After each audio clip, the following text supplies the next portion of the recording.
Whoa! Oh, I knew that beautiful Pez's time, sister was gonna dude. have a huge payoff at some point. This is it. So stupid. Yeah. Season one was metal. Season two was like it was alright. There was some cool stuff. There was like some good mysteries, but like yeah, the ending was so annoying. I thought it was like Yeah. the dumbest fucking thing I've seen in a long time. I gotta I'm gonna turn my camera off. Get my phone set up. I get my phone plugged in. Huh? But like Huh? yeah, Well, disconnect them. Alright, boys, we are live. Ah, Bubble died. Damn! I press go live and Bulba just disappears. The hell? I think he's fixing his setup. He's getting his camera and everything else set up.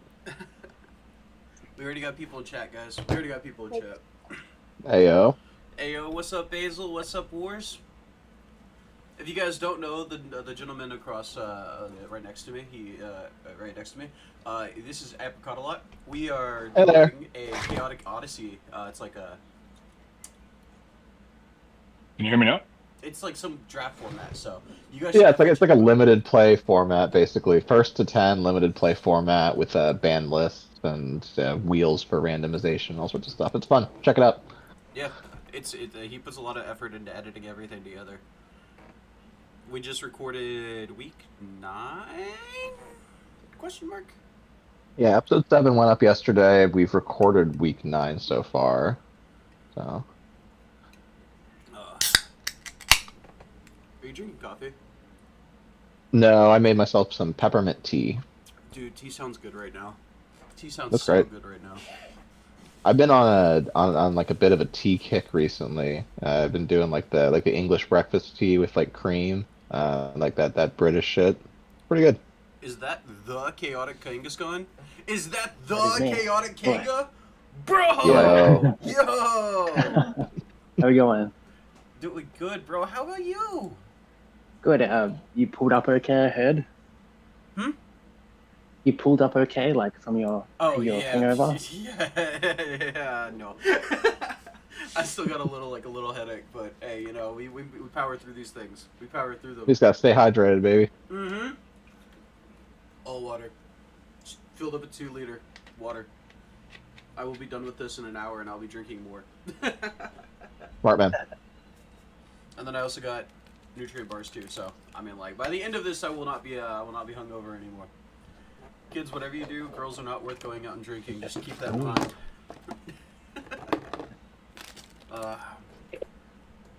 Dude, she took my phone from me and she started updating you guys on everything. I was like, bro. I thought that's who that was. I was like, huh, he's like talking in the third person I was now. like, bro. No, she started going through my phone and she just started messaging random people and I was like, can I have my phone back now? And she was like, no. And so she like texted my ex. She was like, you should come over and get drunk. And I was like, dude, I am so grateful my ex and I are cool because that would have looked so fucking weird. Yeah. And then she added my ex on Facebook and just started spam calling her. On her Facebook. You know, power to you for allowing that. I wouldn't let anyone do that shit. Yeah, Personally. Dude, I'm not gonna lie. I was a bit distracted by the cute waitress. I'm not gonna lie. Yeah, we've all been there. Like, we were vibing to some Old Time Low. Yes. Exactly. You get it. Yes. And so like I was not paying attention to anything. I was like adding Falling in Reverse to the queue and the music queue. I was like, Oh my god, yes. We were headbanging to Escape the Fate, and we were just vibing, and like I didn't pay attention to shit. And so next thing you know, I get a $300 bill for it's like a $200 bill for drinks, and I was like, what? Wow. That's crazy, man. Yeah. You know, it's funny, like all that music that like I remember is like being classic from like my adolescence, you know, like Falling in Reverse, like Panic at the Disco, My Chemical Romance, you know, all sorts of that shit, that type of stuff. Kids today are still listening to it. Like I have like a couple part-time like high school kids that like work at my job, and every now and then I'll hear them listening to like shit that I had up, like Paramore. I'm like, all right, shit, that's cool. Well, yeah, you can't beat the classics, you know. You can't beat the classics. Hey, It's there it good. is. All right. It's good because it like really like stands the test of time a a lot of that metal just has held up so well. For real. Yeah. You can go back and listen to like any record from like the 2000s, and it's probably pretty good. And it's honestly Yeah, 'cause amazing. I think there's like so much emotion to a lot of it, right? Where it's like it's feelings that like no matter the generation, people can still relate to. Like I think a lot of stuff like pop music might not stand that test of time, but like that more emotional, like kind of like emo scene, like metal shit like that. I don't know. Like I feel like at a certain age, that's something that a lot of people can still relate to. Yeah, I mean Sure. a lot of the messages are just stuff like, you know, that sticks with you for like ever. Like the world sucks, so get drunk and have fun. I vibe with that. We never really grew up, we just got older. That too, I vibe with it. Yeah, we just got disposable money for the chaotic cards. Dude, Yeah, for that's real. I literally just messaged I, Bob last night and I was like, how much would you charge me for a Chaor? I've been like collecting. I've been building up these binders. Yeah. No, nice. So yeah, pretty just like mostly commons and stuff, but I got a few cool stuff in there. Yeah, no, I'm about to start ramping up my collection too. I was gonna go to NostalgiaCon like in 2 weeks, but I was like, you know, maybe it's better if I just like start prepping for the revival and just getting all the cards I want. Yeah, definitely get like Chaor, Max, or those cards. Like, in my opinion, without a doubt, they're just going to hold value purely from a nostalgia point, and also because they're like main characters. So I feel like if you bought 100 Max, or you know, that's like a good investment. Yeah. If you want to call it that. No, I just want Like- I just want cards. I'm not even looking to invest. I just don't want to have to spend like the thousands that a Max War is going to be when the game revives. Yeah, Yeah, exactly. just pull one. Just simply pull one. Just open Dawn of Perim and just get one. You know It's what? the easiest way to do it. You're right. How much are Dawn of Perim starter decks going for? I'll just get a bunch of starter decks and I'll just Yeah. Just load up on those. Don't look at the price. Technically, it's 1 in 24 to Well, pull an ultra, so then I will not have, that much money. I'll have to open Yeah. You just gotta hope that they didn't. 48 plus. You just gotta hope. Yeah, you just gotta hope they don't like weigh the packs and you're fine. Right.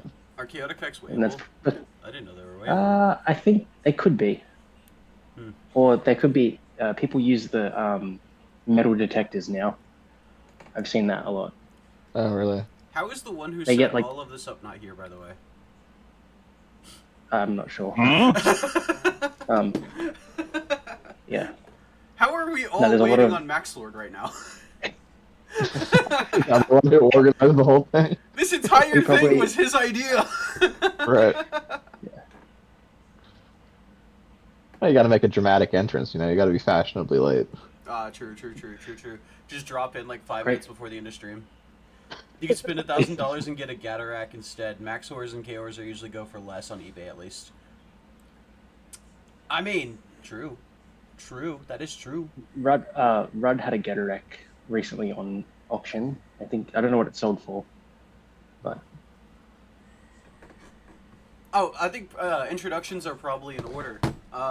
So, I am Jay Johnny. I run the Perim's Underworld YouTube channel. I don't know. Boba. The person without a face is Bulba. He runs Bulba. I'm coming. Just hold tight. By the way, Bulba is a handsome motherfucker. But that's what being Ed Sheeran does to you. I am Chaotic Kangaskhan. I do Instagram and also do YouTube Shorts and have a pretty cool collection. Biggest shorts creator right here for Chaotic. You do have a really cool collection. Thank you. It's like curated, like like it's not one of everything. It's like specific items, which is nice. Yeah. I mean, I'm a bit of a weird collector, I guess. I just kind of collected little bits and pieces of just different parts of Chaotic's history and some ripple foils, some now or never. I'm the same way. Yeah, it's cool. I have huge props to you, Bulba. You've got some really cool now or never stuff. Those toys and like the marble shooters and all that stuff's really cool. So very cool, like very collectible. I think it'll definitely hold value in future for sure. just Yeah, got that's these. awesome. I know there's a bunch of them showing up now, but like I never saw these before. Out The fire and the is it the sealed fire and stone? fire and stone. Yeah, yeah. I mean, Yeah. I'm sure they Yeah, were. they're cool. That guy just keeps pumping them out. Like he's got like boxes of them or something. The guy on eBay. He's Makes probably sense. sold like 50 of these, 60 of these so far. Maybe And also in GS or something, if they send them like a box of like promos to give out at like organized play events in the future or something. Just sat on him for however long, and now he's and offloading. then Bobby, Is you're this how probably they came in the familiar. tins? Has anybody opened the Yeah, tins? yeah, they That's how they sat on came? top. Yeah, they Oh, sat okay. on top. Yeah. Like Uh, and then obviously Arctis is from Fire and Stone as well, which is Yep. pretty cool. Obviously, everyone knows him. I love him.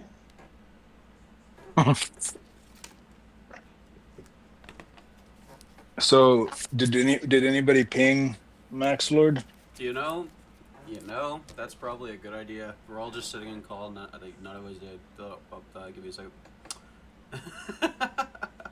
To be honest, I was a bit confused. I saw all you guys were like in a call, and then I was like, how do I enter this call? Because I'm like not really good with Discord, so fair enough. You got it. but yeah. What can I'm gonna you do? be working while we do this, if you don't mind. First, I'll do introductions. I'm from the Apricot a Lot YouTube channel. I've just recently started doing YouTube content here in the past few months. Back in the heyday of Chaotic, I was super active on the forums. I don't know if anyone's familiar with fan fiction on the Chaotic forums from back in the day, but I was the author of Maxor Learns and Maxor Learns too. So I did a lot of community stuff like that. I think that the end, like by the time the forums went offline, I think that Maxor Learns was like the second most popular fanfic. So I had some fun with that, and I'm just returning to the game now and doing some limited play gameplay on YouTube. It's been pretty fun. I never actually read any of it, but there was a guy on DeviantArt who created all those other tribes. Are you familiar with that guy and what he does? Uh, The other Panivians and tribes? the Umbrians. Yeah, No, the no, I've purple never seen tribe any of and that. like the green tribe. No, No, that sounds cool though. I guess I just assumed fanfic people all knew each other. No, and back in the day, I think I knew everybody, but it's one of those things where like when the forums went offline, there was like somebody had made like a backup forum and they'd like saved a lot of the stuff from the old forums, and like I was active on there for a little bit, but with a community where like I don't know, it's hard to keep active like over like the past decade with a community that's like not being officially supported in any capacity, right? Where it's like I still stay tuned to the news and I have kept active in that way. Whereas as soon as there's anything about the game coming back, I'm all in, baby. I love Chaotic, but no, I haven't totally kept up with fanfic in years since. I don't know when. I don't know how long ago he was doing it. I know he stopped for a long time. Like he doesn't do it anymore. Wait, are you guys Yeah. reading But the YouTube chat? Oh no. Oh, they've been talking to you the entire time. Oh. I don't know how to have. I mean, I can't have both open where I'm sitting. Well, let me Yeah. my mic. You're gonna have to read it to me if somebody says something mean. Yeah. Let me open it up. This is on Perim's Underworld. Or actually, Lila, can you bring me the laptop off the desk? Yes.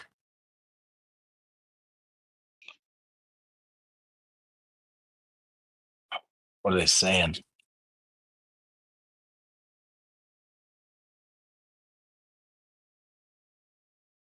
Hmm? Everybody went so quiet. I was trying to find the stream. Boop. There we go. Where you at? Oh, you're in Hawaii. Wait. Yeah, you're in Hawaii, right, Kanga? Australia. Australia, not Hawaii, Australia. Okay, I knew it was an island. My roommate just Kind of. cream pied me. Kind of an island. My roommate just cream pied me. Oh. I got a. It's on the disc. Oh, it's in the black. It's above your dresser. Like, just you can just go grab it. What did I miss? I'm sorry. What's up? Did I miss anything? Oh, I was getting cream pie. No, I don't think so. Okay, cool.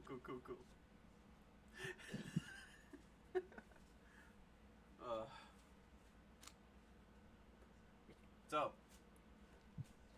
Bro, where is he at? I don't even know what we're supposed to be You pinged doing. him already? Yeah, I pinged him. Yeah, in general, he pinged him. Bro, we're hearing back from Hard Rock before him. Brother! My brother! He just doesn't show up the whole time. Bro, watch Rudd show up before him. That would be hilarious. Did Red say he was going to show up? Absolutely not. I heard from the man Yeah, I was in gonna say. like 2 weeks. Absolutely have not. He's too busy. I don't think he will. What's he busy with? Alright, He drops a video every 8 months and then leaves. He's running his own company right now with his dad. So they make games. They make The board game company? Yeah. Yeah. Yeah. He's got is it the sling ball? Oh yeah, the sling ball. They got a new like toy thing where like you sling the ball in the air and you try to catch. You know, like the cup with a stick on it. It's kind of Yeah, it's ball like and cup parachute. games. Yeah, it's kind of like that. It's like Okay. a parachute ball. Yeah. That's fun. Oh, look what I got.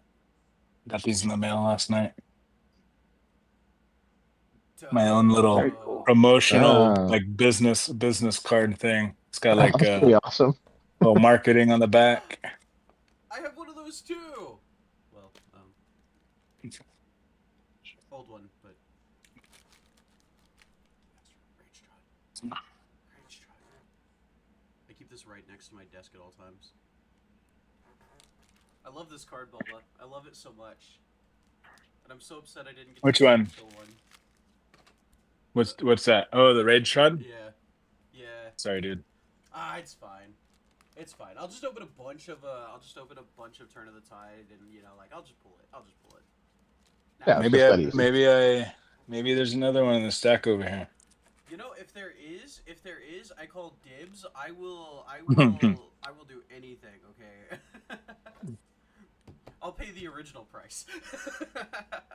Dang. Yeah, the guy that bought that one, he bought the other, the German crack too. Seriously? I have so much German. Oh my god. And then gosh dang it, this thing's gonna do this all day unless I fix it.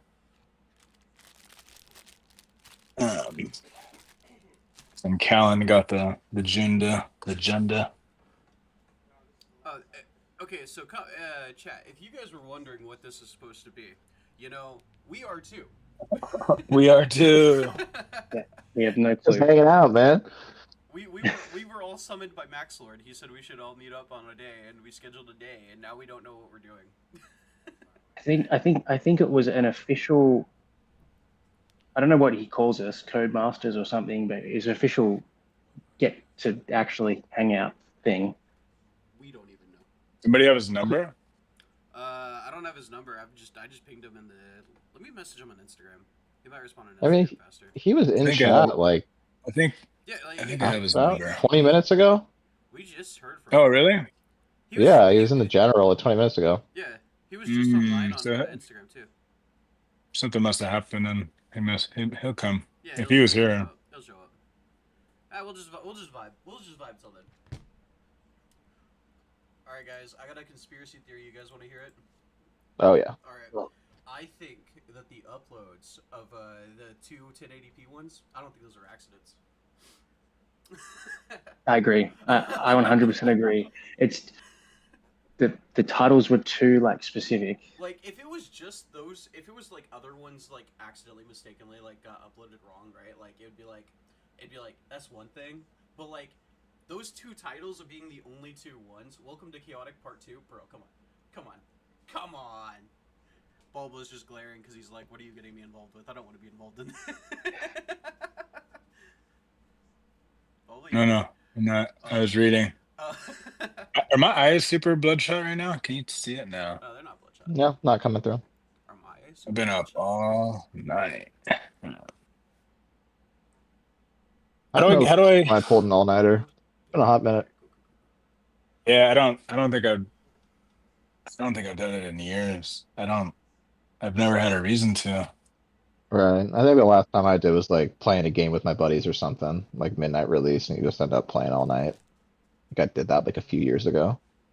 Man, I got home at like I stumbled in home at like 2 o'clock last night. I was, I was wasted. I was. Did you make you made your way home by yourself or what? You Uber back? I Ubered. Yeah, I yeah. Ubered. Good. Yeah, that's smart. I do a lot of stupid things, but I got a limit. Yeah, you can't take any risks like that. I feel like it's really rare that I like go out and actually get drunk anymore these days. Like if I'm actually like drinking, it's usually just at home. Yeah, this is Like this is my first time doing it in like 6-7 years. Like, Dang, $1,000 Gatorade. Shit, I got ones for less than that. I'm just now getting.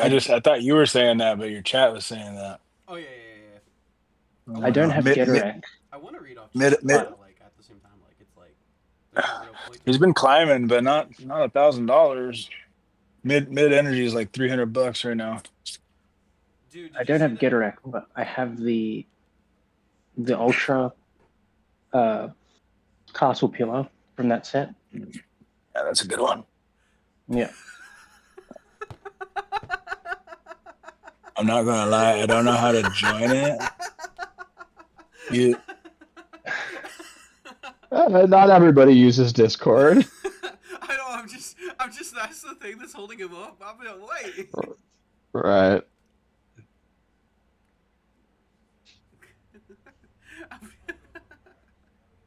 I was like, I don't know how to respond to this. I got it. Oh yeah, that works. That's a lot better than what I did. Maybe he's a maybe he's a visual guy.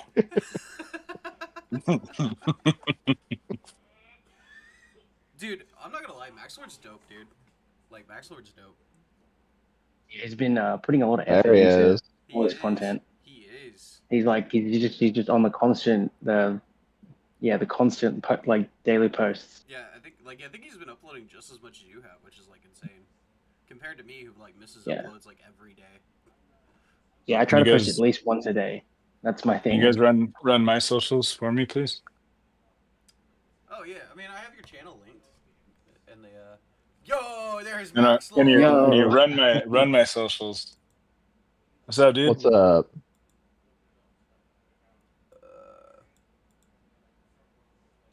Opening anything makes it to where my things like freezes. Blech. That's a pretty sweet mic you got there. Run your socials? Yeah, like run them, like All right. social media manager. Okay. You know? I thought you were talking about like unpaid social media manager internship. I thought you were telling me to tell them That your was an social opportunity. security number. I was like 37492. No. There we go. I think you guys should be able to hear me now. Yeah, you're coming in all right. We got you. Beautiful. Man. Okay. And now we are all here. Well, almost all. Yeah, we're all here. Almost all. Now we're waiting on Hard Rock. Which he's not gonna. Hard Rock's not gonna be joining for like 2 hours. So like. No, it's all Wow, good. that long? He said he's gonna take his girl and his roommate to work. So, and then he said he'll Okay. jump in and after that. Dude, Hard Rock and I have been talking a lot about like his game, man. I got a couple decks coming in the mail soon. Oh, I'm so ready. I'm so ready to learn. But you know what else I'm ready to learn? What did you want to talk about, Max Lord? Everything. Let's go around and first discuss why we're all still into this game. Okay. All right, we'll go alphabetically. Apricot. No. Oh. Apricot. Yeah, sure. So I've always been a TCG player. You know, I was part of the generation that was just like raised on Pokemon. So like collecting Pokemon cards was something that I was doing for as long as I can remember. And eventually that transitioned into Yu-Gi-Oh and Magic, but Chaotic caught my attention when it came out just because like conceptually it was so cool, Like right at that Absolutely. like because growing up, technology wasn't really as much of a thing as it is now, or it was at the time the Chaotic really came out, right? Like Yeah. dial-up internet, like I didn't really have gaming consoles or anything, so like it was right at the time like where we were like getting like decent internet, and like the fact that this was a game that you could collect in paper but play online, and the TV show time and everything was just so cool that I was like instantly into it. And then also Yeah. like just the gameplay mechanic of like constructing armies and moving across a board. It was kind of like a board game, kind of like a card game, and it was just like I was hooked immediately. I was just super super into it. And throughout the years, I did some fan fiction. I was going to like organized play events. I Awesome. was just super super into the show and the game in general. And even today, still, I still love the property. I still have plenty of cards. I've brought my chaotic cards with me. I've moved all over the country here and there, and the chaotic cards always Okay. come with me. It's like one thing that's never really getting left behind. And I'm still involved in the game just because I think it's really fun. I think the property is cool. I think the lore is really awesome. Still waiting to find out what the Cothica is. And yeah, everything about the game is Absolutely. just is great. I love it. Okay. Sorry. How about you, Kanga? We're doing alphabetical or Hey, Whoever wants to if join he in. wants to skip around, it's okay. I mean, one of us is older than the others. I'm just saying. I mean, He said one of us.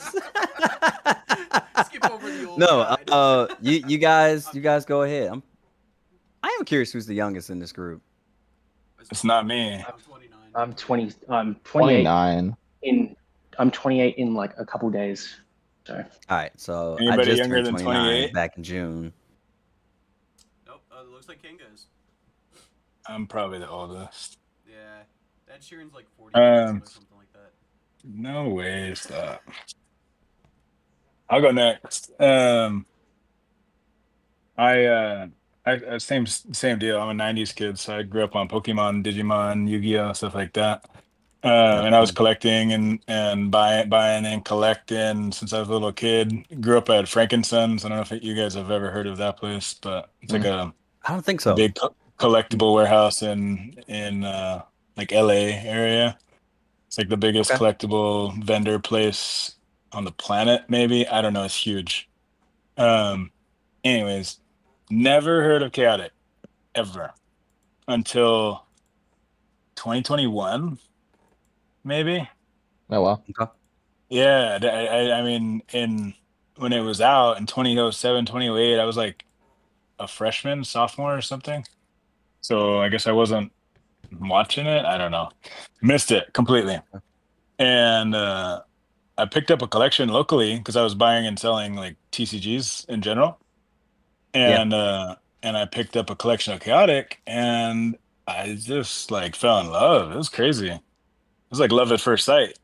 I had to get every card first off because the collection was like maybe 50%. It was missing a lot of the big boy cards. And I made it my mission to like get every card, and I was you did that hard. Yeah, I did. And then I was like, now what? And I gotta keep going. So I started doing the Now or Never, and then the Girls and Gorks, and had to get them all. Awesome. Then I got to get the French and the German, and I'm a Oh, yeah. completionist. So no, that's awesome. I don't know. I really liked the game. It was cool. I learned how to play it. Watched all the shows. Got deep into the community. Yeah. And then eventually, like years, like probably 2 years after I was collecting and doing all that, I started selling.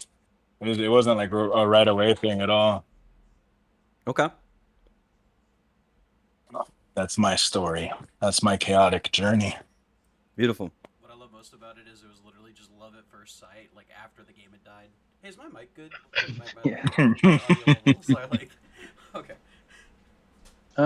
Yeah, I think it's a little quiet, but no, we can all hear you, I think. It's a little quiet. You're audible, Yeah, but we can hear them. it could be a little bit better. I'll turn it up. Kanga, you're up. Cool.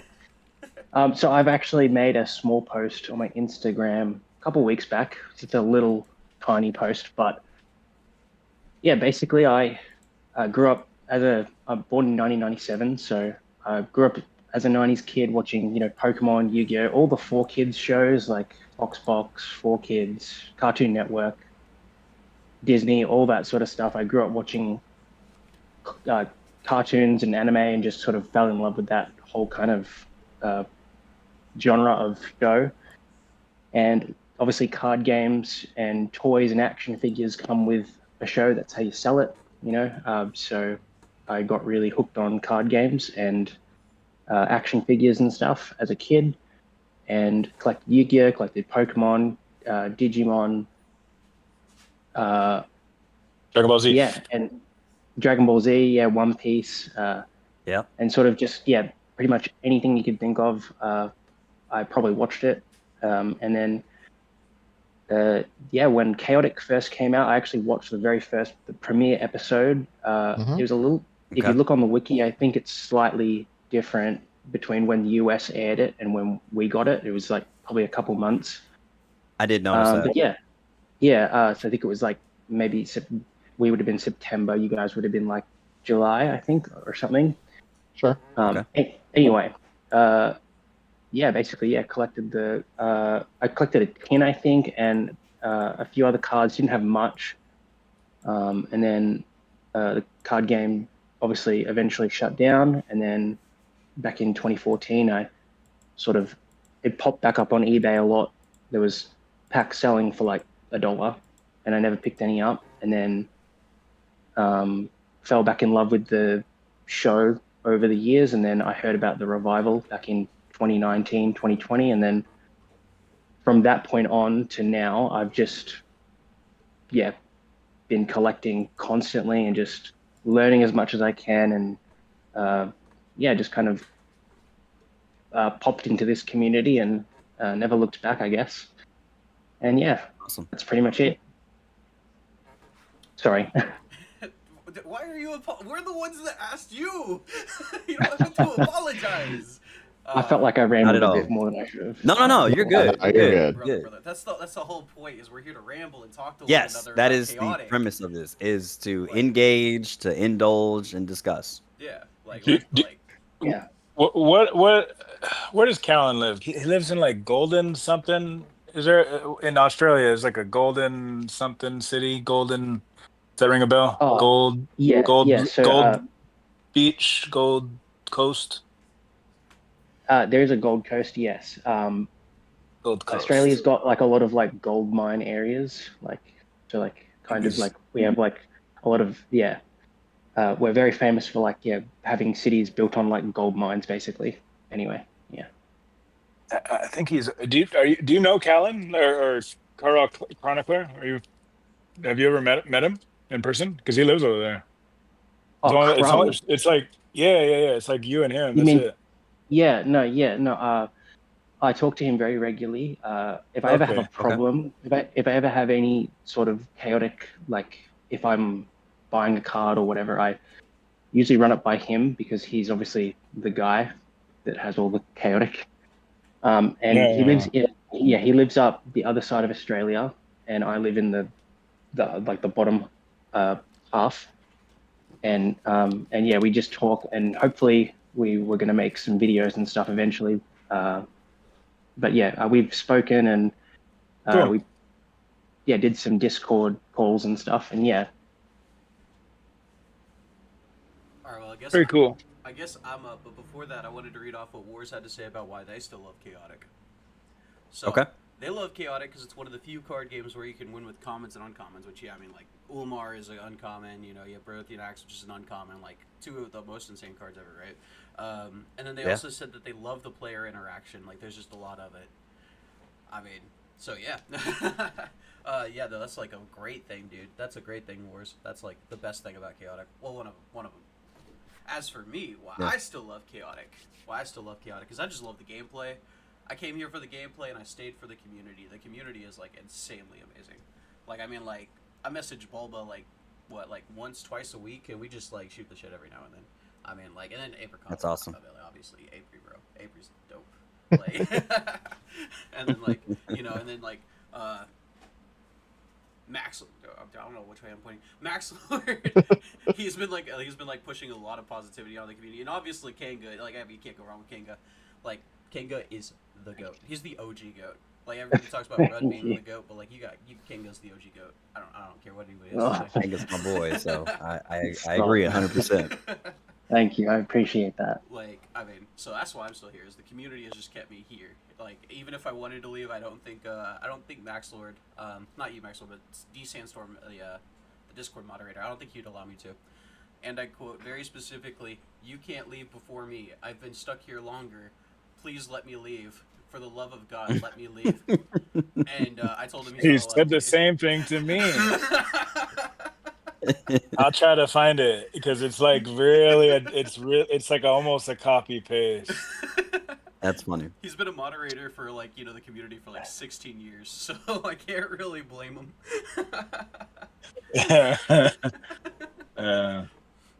But yeah, no, I'm here for the community, and I'm here to stay for the community. Absolutely. Yeah, I feel like the chaotic community is like far and away like the community that I've ever been like invested in the most, like as far as like properties go. Like people are just so positive, and it's just like such a like fun and engaging community from the experience I've had anyway. I've really enjoyed the people that play chaotic. Yeah, I mean, Yeah. like, the worst members of our community, like, the most toxic members of our community, are toxic because they got burnt too hard for being positive, right? And that's, like, I think that says a lot. That's, like, you were super positive, and now you're just upset because, like, your positivity never paid off. And, like, I think Yeah. that's, like, the best kind of, like, toxicity is just, like, when it's, like, I was so positive, and now I'm just really upset that it never happened. And I think... Which is tragic because, like, Ganon wants everyone to be able to engage with the property and wants them to be able to play the game. Absolutely. And, like, it's been, like, a decades-long battle just to let people do that. Like, he has every intention. He's just as passionate as anyone else in the community is. But it's like, people get disillusioned not due to anyone's fault, really, except the circumstances that the game's in. Yeah. Very true.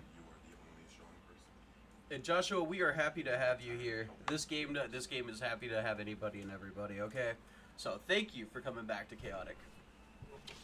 Yeah, thank everybody. For sure. Dude, for And that's what this is all about, is helping the community grow, helping the community create exposure for anybody that's into TCGs, right? Because everybody's welcome and everybody should join. Sure.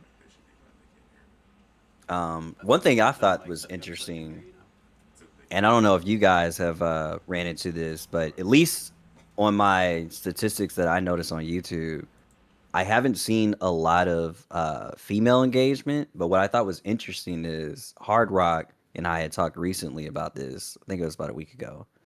And there was a heavy female influence behind the consumer base in the community in Chaotic. But I don't see that in the viewership. So I'm curious if that will What did you change say? once the revival happens. What did you say? There was a heavy female influence in the consumer in the what? As far as like consumers were Chaotic, there was a lot of females that played Chaotic back in its prime. Huh.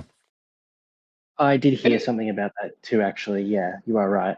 There's a fact somewhere that I read that, yes, that Chaotic was like most card games would be aimed at, like a male audience, but for some reason, Yes.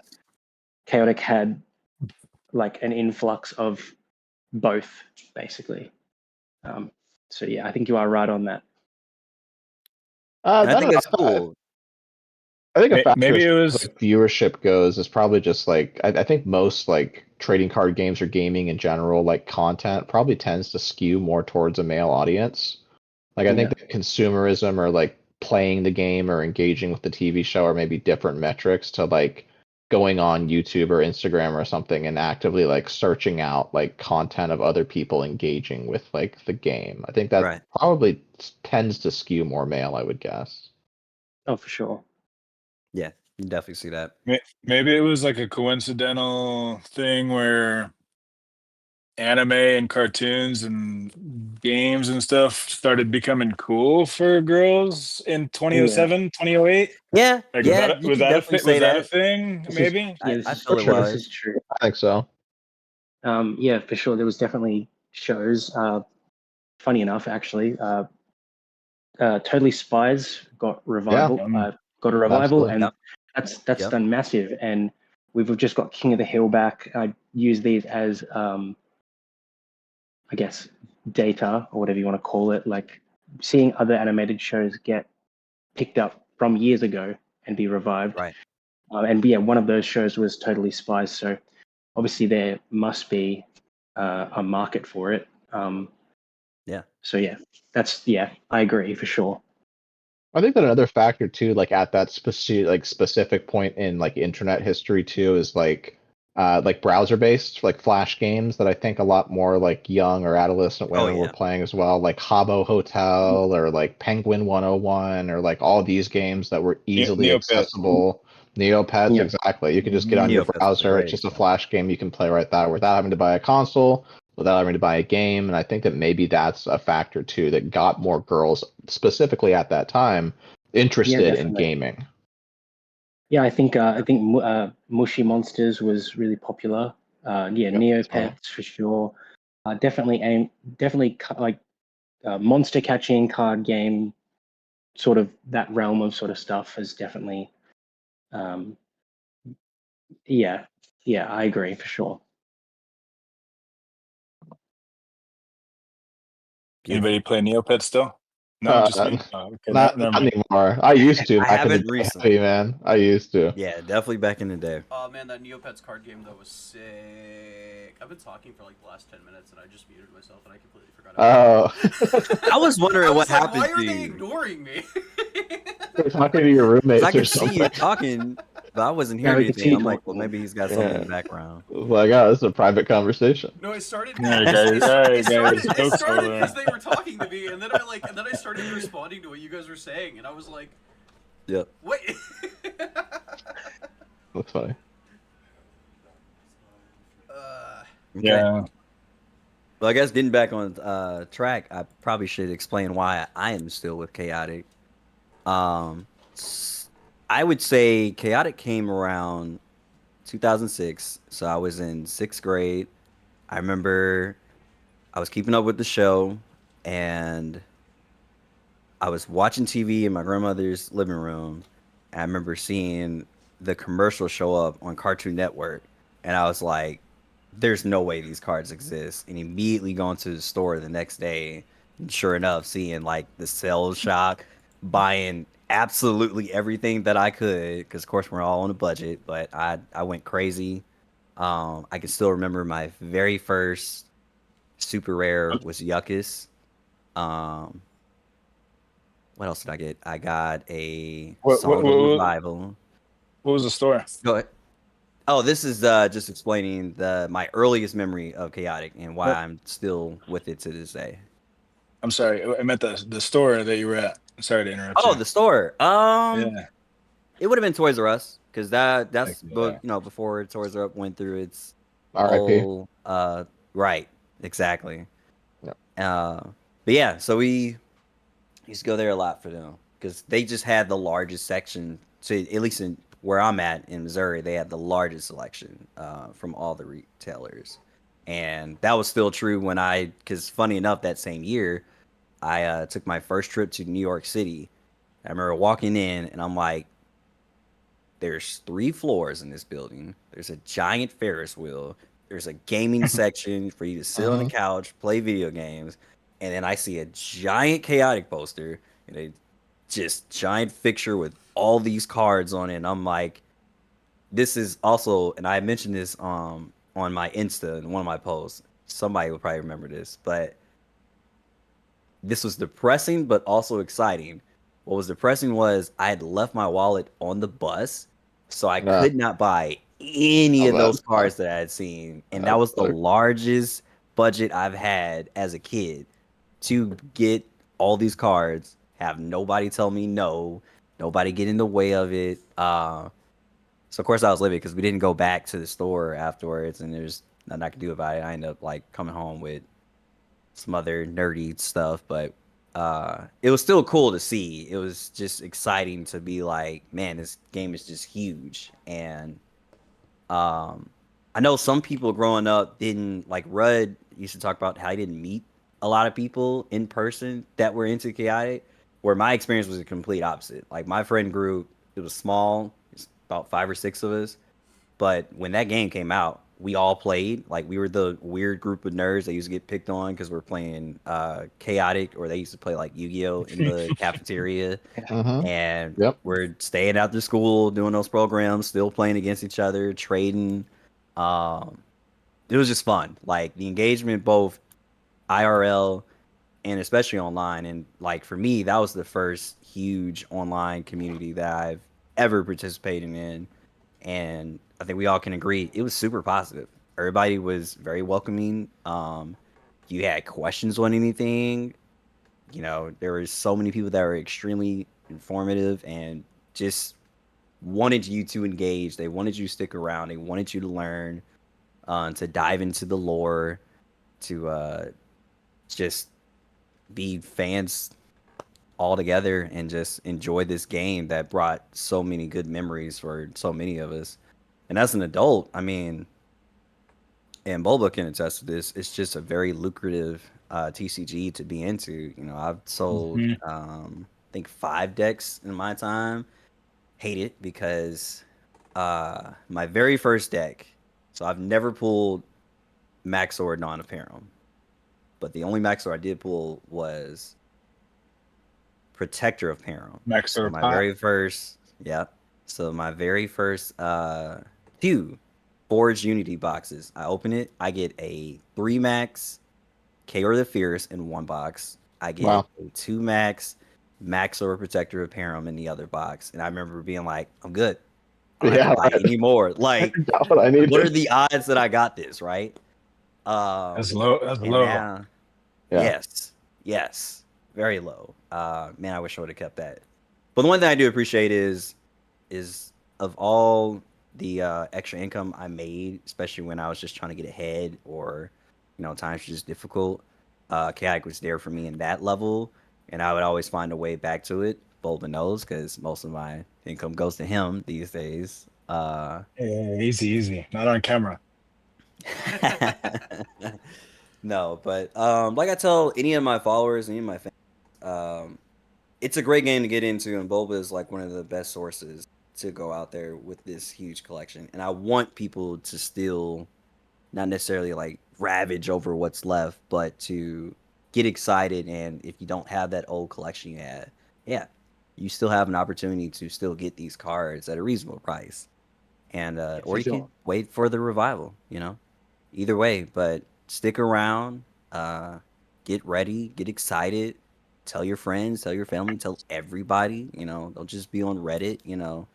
Anybody that's into a TCG, they're gonna get into Get it. off the Reddit. Can you guys all just stop going to the Reddit? I love the Reddit. I want The Reddit's I want everybody amazing. off the Reddit. I got banned and I'm not happy about it. And I want everybody off the Reddit. What? And I Boba got want a banned from Reddit? protest. What? I Okay. want a community protest. I love the Reddit. Um, Everybody make on there that happen. hates me. It's awesome. Yeah, everybody like there's so much.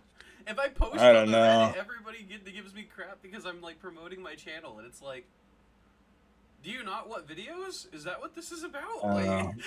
I don't Reddit's know. weird because like they think they're anonymous, but like they're not. We just yeah. like Yeah. you just check their history and you can kind of tell who they are pretty quick. Oh yeah, no. If you're in the community, if you're on the Facebook, if you're in the Discord, like I know I can tell who a lot of the Reddit users are. But Adam doxed himself on Reddit, and he went back and he deleted all of his post history because of it. And I was like, yeah, I verified who he was because it was public information, but it was like, people really don't think about their post history until after they've done it. yeah. Yeah, and I mean, there's other I saw platforms for us to all reach out. I shouldn't have said that. Oops. I'll clip that out of the you video. just dox the dox. Bruh. Everybody was so upset with me because I wasn't telling them how I knew who Adam was, and I was like, bruh. To answer your to answer what you said, Max Lord. Yeah, like when I first started collecting Chaotic, the first card I got was a premium foil Maxor. This was getting back into Chaotic, and then I got that graded and got an 8.5 on it, which was really cool. And then I spent like the first 6 months just collecting all the cards from the show specifically, just because that was a good place to start, in my opinion. So Absolutely. that's kind of like how I started collecting. So it's cool to hear your story. That's really awesome. For me, Hearing was the first card I ever remember getting. Then again, it was a starter deck, so like, what could you expect? But for me, it was Hearing. Hearing's cool. Hearing's cool. I like Hearing. Absolutely. You can't go wrong with Hearing. I like Hearing. Is it okay if my first card was Champion of the Guard? That's an awesome answer. I mean, that's an amazing people are going to be jealous of that, but that's an amazing card to have. I'm trying to remember when I first, card. like... People would be jealous of anything Bulba has if you just go to his store. Oh my god! That's the card that was listed on Opera locally.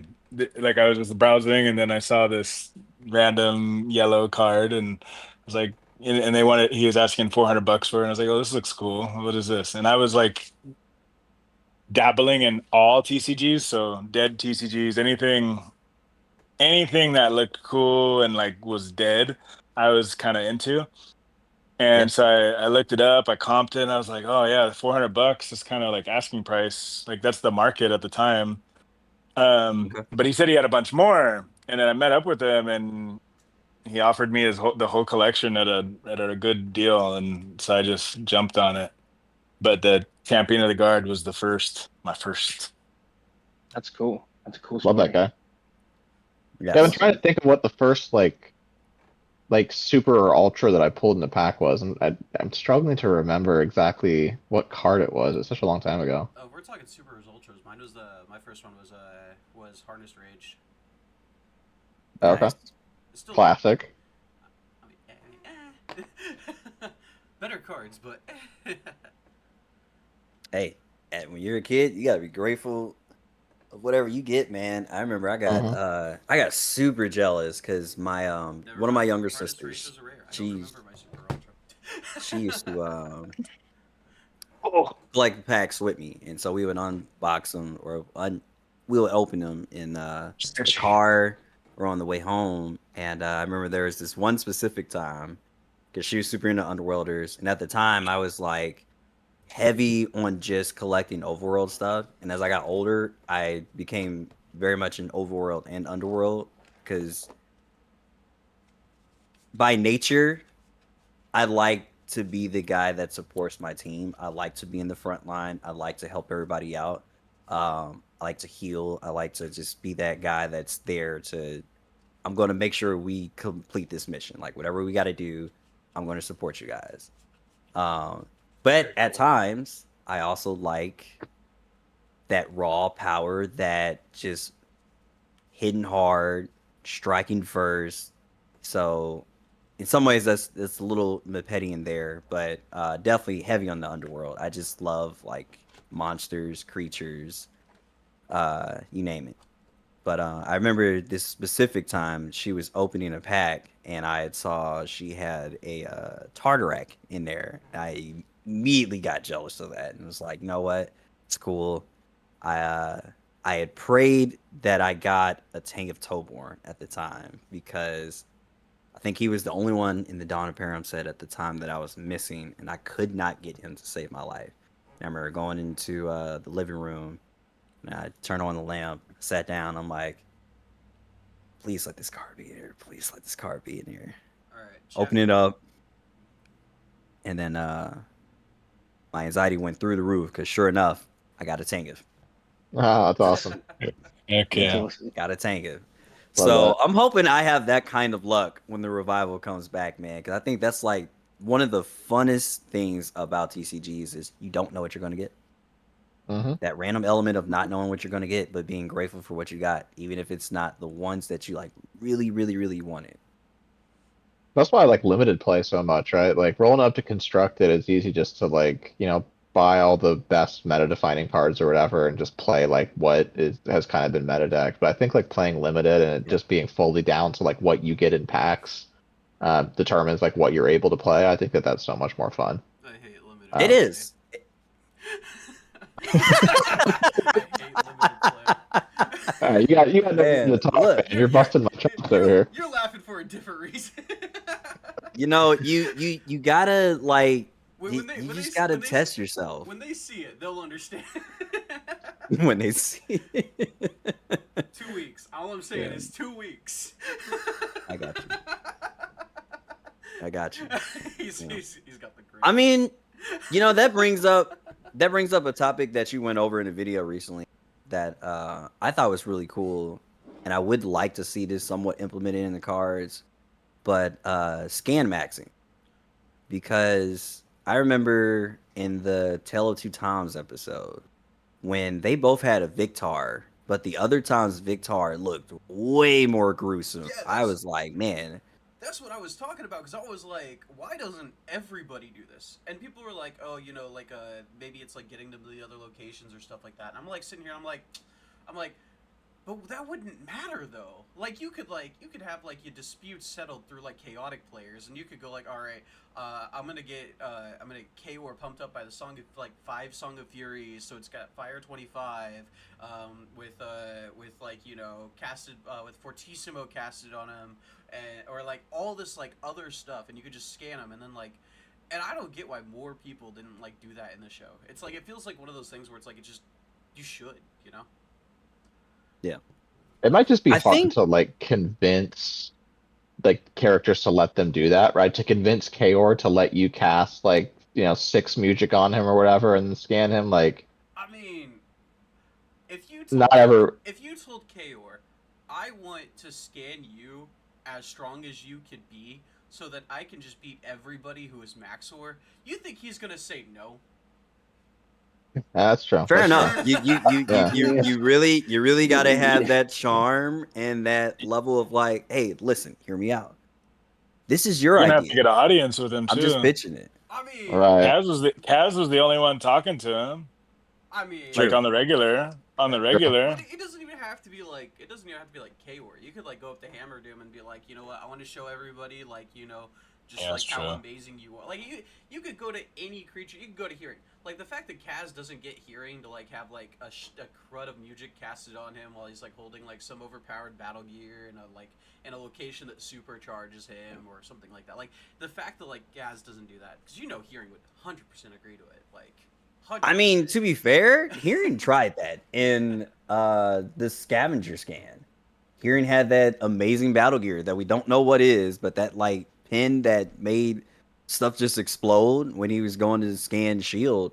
Like that was an opportunity where the creature itself was like, "Hey, here, take this," and Cass just wasn't hearing it. Yeah, no, like yeah, no, that's stupid. They're stupid. Kind of like Luffy with hearing about the One Piece. No, that's different. That's different. No, it's not. That's It's like the same. Different. Oh, that's his dream. Yeah, I know, but it's a little similar. Like like they don't want a cheaty hacksy scan. They want to get the scan themselves. They want to get the scan themselves. But like with the Sure, example sure. with the example with like Cooler Tom and Victor, right? Like, I mean, like if other players are gonna be at a competitive advantage because they're doing it and you're not, like, I mean, like you should at least try. He does add this element of like,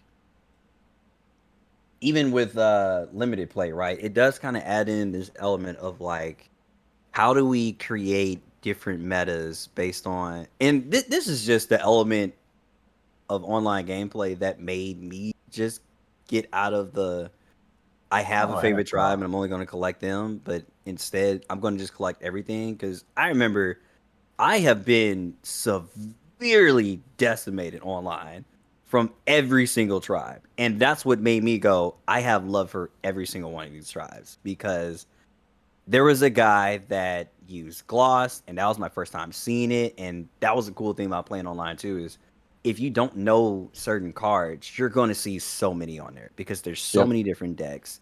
There's so many different methods of playing.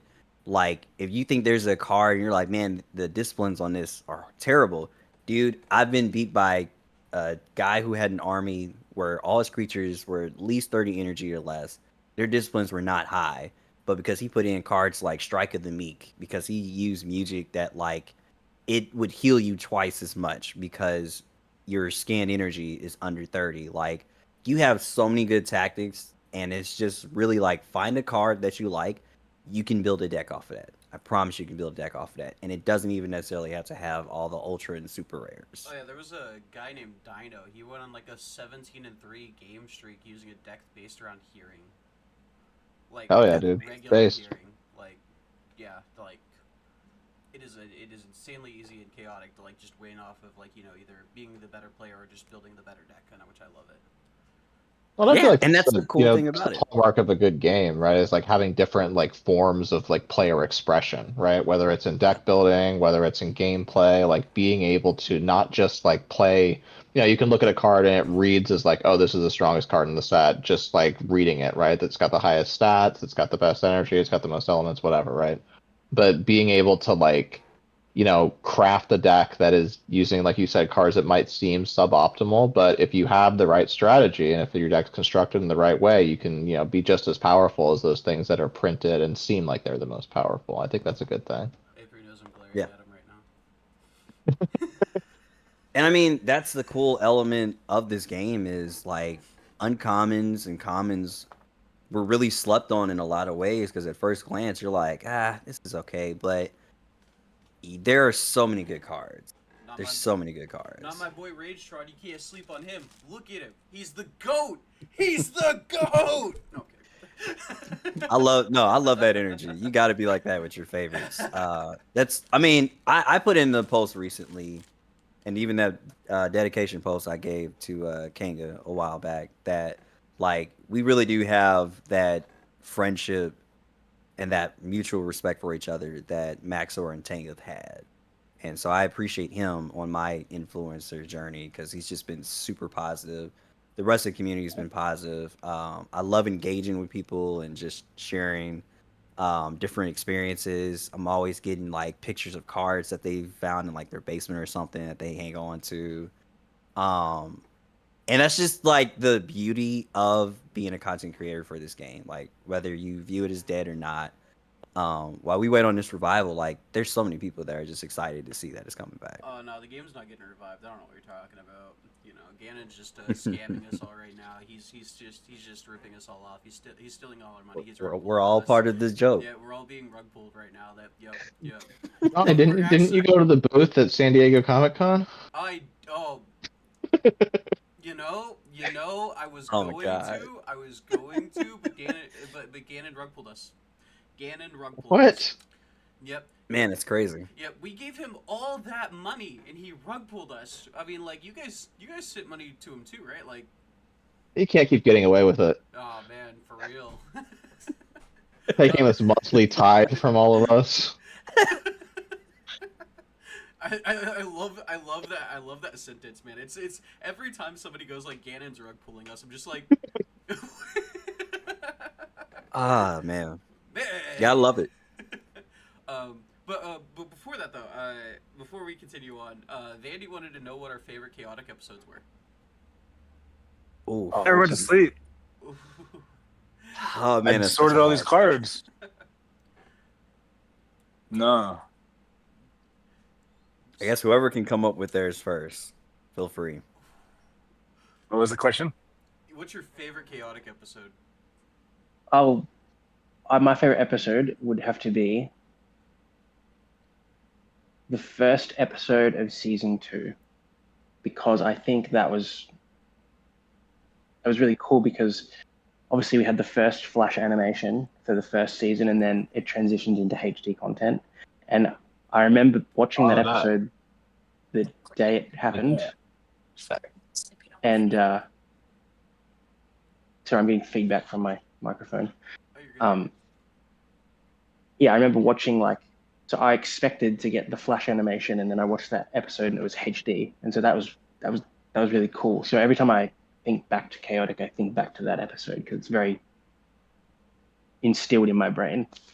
Yeah. Absolutely. That or maybe like the first couple episodes. They're pretty iconic, obviously. So For me, I probably got to go with like the episode where Peyton is tricked by oh my god, what did Clay? Where Peyton's tricked by Clay into thinking that he's going to be a Codemaster apprentice, and he breaks into he goes through the deep mines. It's the first That time was I've amazing, ever seen man. a chaotic player like not only be sneaky, but like go to the extreme lengths of to try and you know get an advantage. You know, I think that's got to be my favorite episode. It's just like the lengths that people will go to try to get that advantage. That's a good one. I like the Hotex challenge episodes. I think like getting to see like a Codemaster like playing, getting to see like more like past creatures and locations and battle gear and stuff like in the show was really cool. Absolutely. yeah, for sure. Oh, and yes, we instead of paying union dues and fees, we do pay Ganon dues and fees. Each of us send him about $5,000 a month. It's the only way that we have the license about right. to use chaotic content. Yes, that is true. That is true. 100%. Yeah. 100%. Yep. I do have an honorable mention actually as an episode. I think it's season 3. Peyton battles someone with counterfeit cards. Oh yeah. Yes. Do you know what episode? Yes. Yeah. Yes. Fiction, yeah. That was Yes. a good episode. I watched that recently and I was like, this is good. This is a good structure. Like just good episode. Like yeah, Yes. it was good. I hated that it was all a dream sequence at the end though. I was like, come on. Oh, speaking of dream sequences, the one where the creatures break into chaotic. Now that was a good episode. Yes. That was a great episode. I think it's gonna happen like actually because like I mean like you know with Ganon confirming that they're in the same like physical space, like I think it's we could actually end up seeing it happen too, which makes me kind of anxious, but I want to see it. Yeah. Man, I got 2. So I think my overall favorite has got to be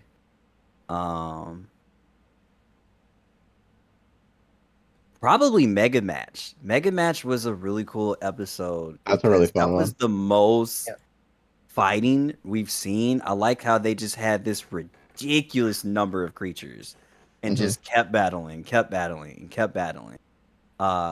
If they could implement that, I think some people might be against it because it'll be a little obnoxious to play that long. Yeah, I mean you That don't would- have to play. That would be cool. That Actually- they almost as like an Easter egg. They add that. That would be cool. Actually, Right. Yeah. I do have something to say to that. There's somebody that's currently working on a 508 versus 508 board right now.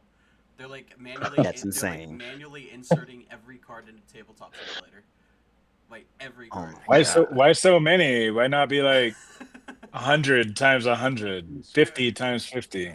I have no idea. They added me to it the other day, and then they realized like one of the things was like slightly off kilter, and so they restarted from scratch entirely. I think the last time I talked to them, they were like manually adding in every single max code at the point. Like they have every single creature max stats, and they have like every single creature min stats, every single creature average stats. They manually added in all the music. They manually added in all the locations and everything. Like when it's done, I'll send you guys a link. But like it's on Tabletop cool. Simulator. Like dude, those guys he is insane, and I love that guy. I love that guy a lot. You know, I'm glad you brought that up. She. My bad. No, wait. You said what? I'm glad you brought that up because now I'm like curious. Because one element that they didn't show is they showed how many creatures they use. They didn't show like how many attacks would you be limited. Because the show in the game was a little bit different when it came to attacks. As far as like, we all know you were limited to you got 20 build points. You have to have 20 cards. You can't go over that max. How would that work with such a huge amount of cards like that? You know what I mean? Like that would really make you think and be very selective on how you'd build your deck. I feel like that would be a. Can't it still be just the same? Can't you just have a 20 card attack deck? Why would it change? Well, it'd be the same, but it would be difficult to like try to correlate that with so many different creatures. I don't think it'd be possible to balance it with only 20 attacks. Like, because you'd have a lot of creatures that could filter through attacks. Like, I mean, I just don't think that, like, you know, it'd be possible to balance it. Like, I think when you're talking a 500 versus 500 game, there's no balancing it. It's just going to be chaos. oh yeah, no, like, Yeah, because like there's not even that many of a single tribe. you have Right. you have incidental infinites just by having cards that, like, you can have like 2 copies of, like, and like just like purely incidental. Like, some of the creatures are like, were not meant to interact with like 6 copies on the board. Absolutely. We were talking about it, and they were like, "Oh yeah, the most impossible thing to balance is the is fluid morphers because you just have to go." Well, like, yeah. I was like, oh, hey, you like fluid morphers, bro? Yeah, they're so fun. I love them. You know what? These days, I'm liking them a little bit more. Man.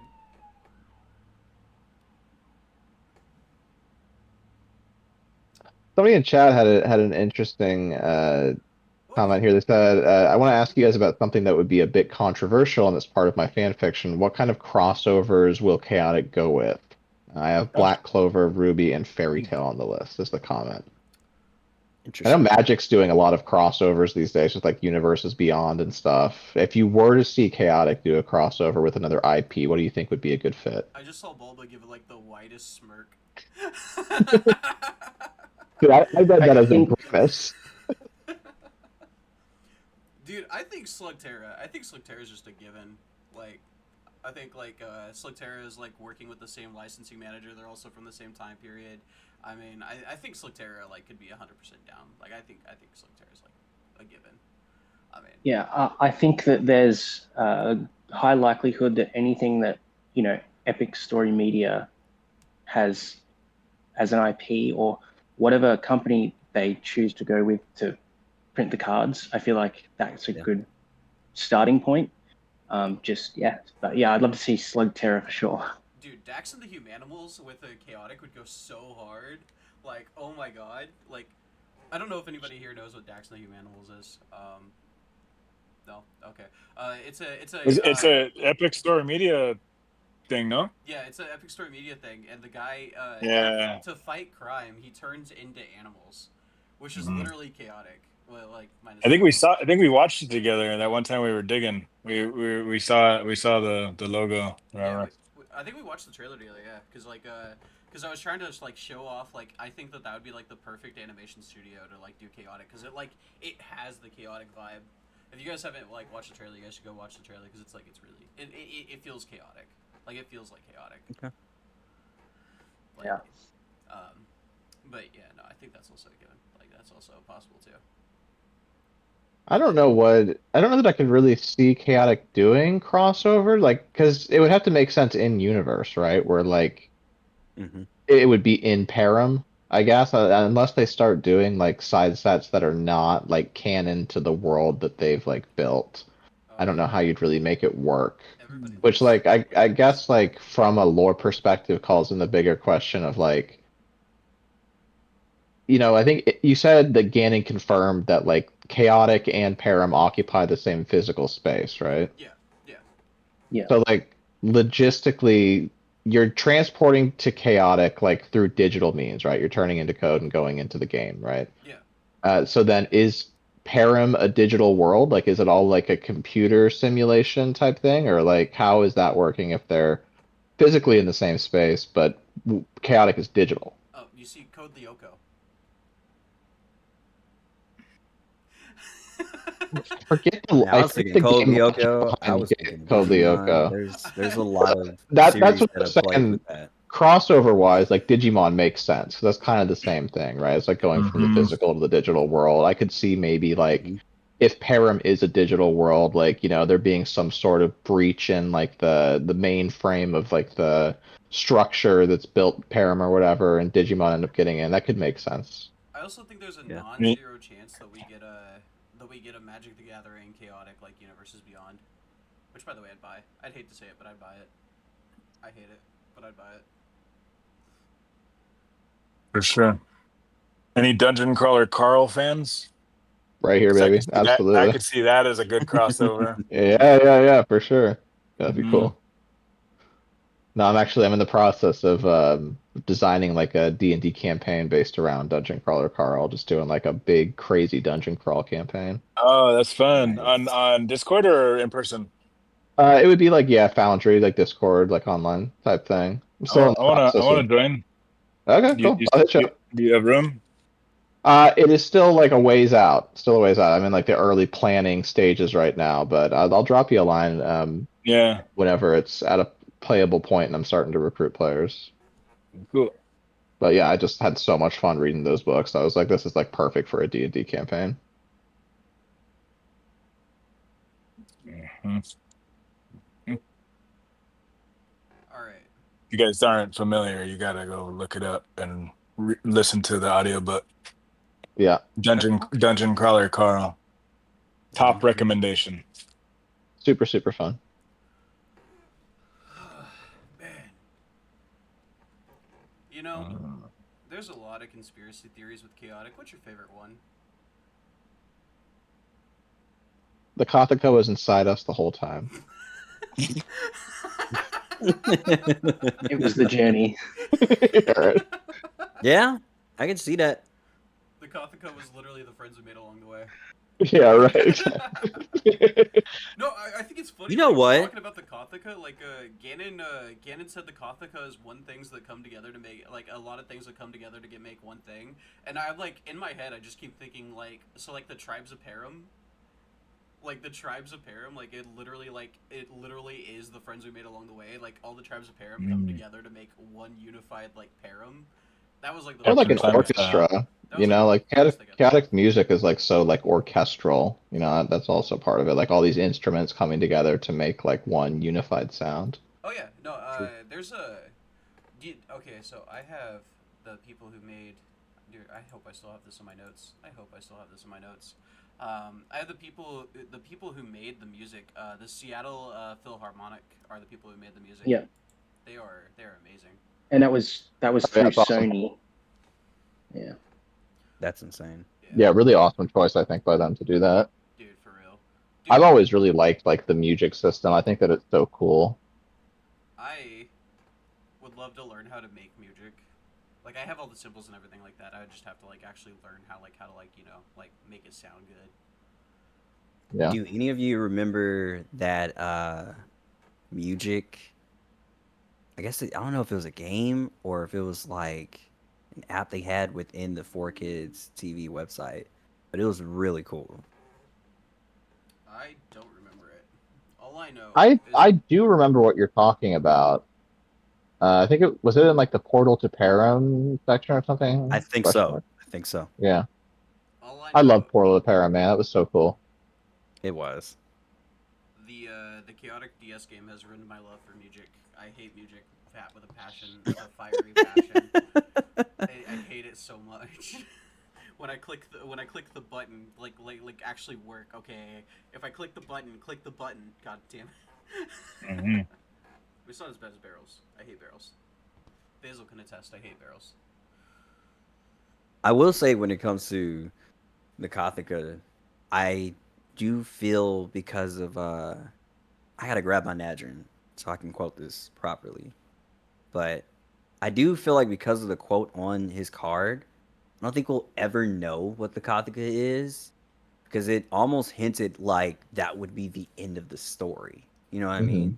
Like we know we know the story ends though. Like there's an 8-year Bible and like the story's only planned until the end of the 8 years. I mean, like, Yeah, I feel like we don't find out what the Cothica is until like right at the end or right before the end. Like it feels like final set or final block territory for sure. Nah, I hope he does what I hope they do with the One Piece, where it's like, you know, they never show it and it's just all implied and you just have to figure it out from there. Let's do it. That's like the perfect way to end it.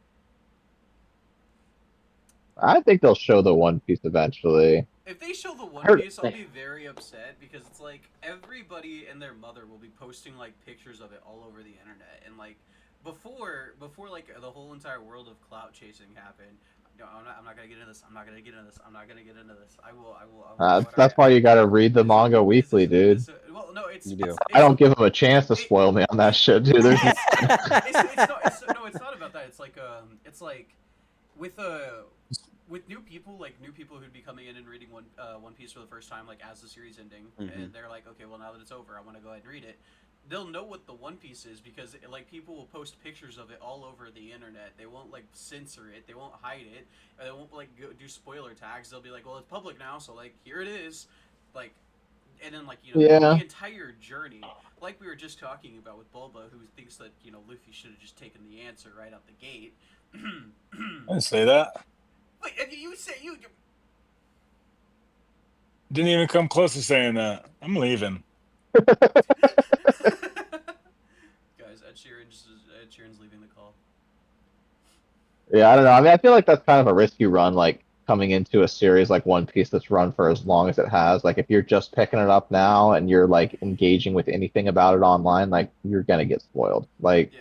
I know people that have started watching, you know, the anime like in the past couple years or whatever, and they had Marineford spoilers before they even started. Yeah, And it's like, wow. But I feel like the whole, like, concept of, like, the One Piece, like, I feel like that's, like, before, like, you know, 5 years ago, like, before the whole, like, internet clout chasing, like, you know, stuff has been going on, where everybody's like, oh, we gotta get, like, the Facebook views so we get our ad revenue, we gotta get Twitter views so we get our ad revenue, we gotta, like, put everything in the thumbnails so, like, people will click on the video on YouTube, you know, like, before all of that, like, I feel like there was, like, this common understanding that if the One Piece ever got revealed, we would just never talk about it. Like, we would, like, because it was, like, you know, like, that's the whole journey. That's the reason people will read One Piece Right. is to find out what the One Piece is, right? Yeah. And now it's like, Mhm. you're kind of in a state where it's like, you know it's going to be everywhere. Like, it's going to be posted everywhere. You won't be able to go anywhere without seeing it. Well, it's That kind is of like how it the would be like thing in that the One we- Piece world too, right? It's like we are on this adventure with the crew, right? We're on the ship, we're going on the journey with them. When they find out about it, we find out about it. But like the rest of the world probably finds out to some degree what it is too, like after they've discovered it. So it's like either you're a regular citizen or you're on the crew, dude. Yeah, but like, Get aboard. but like at the same time, I'd be willing to that's the bet whole that journey. Oda doesn't reveal it until the last chapter, last panel. No, Yeah. I hope he does exactly. And it's not like an item, you know, it's something, but not like an item or something. I don't know. I hope And he then- does exactly what Roger did, and Luffy just like sees it and he just laughs, and we never like actually see what it is. That's what I hope. I think it was quoted that Oda said that it was something tangible. Yeah, it is tangible. I don't believe Really? it's Yeah. yeah. Oda said Yeah. it was I think he tangible. did.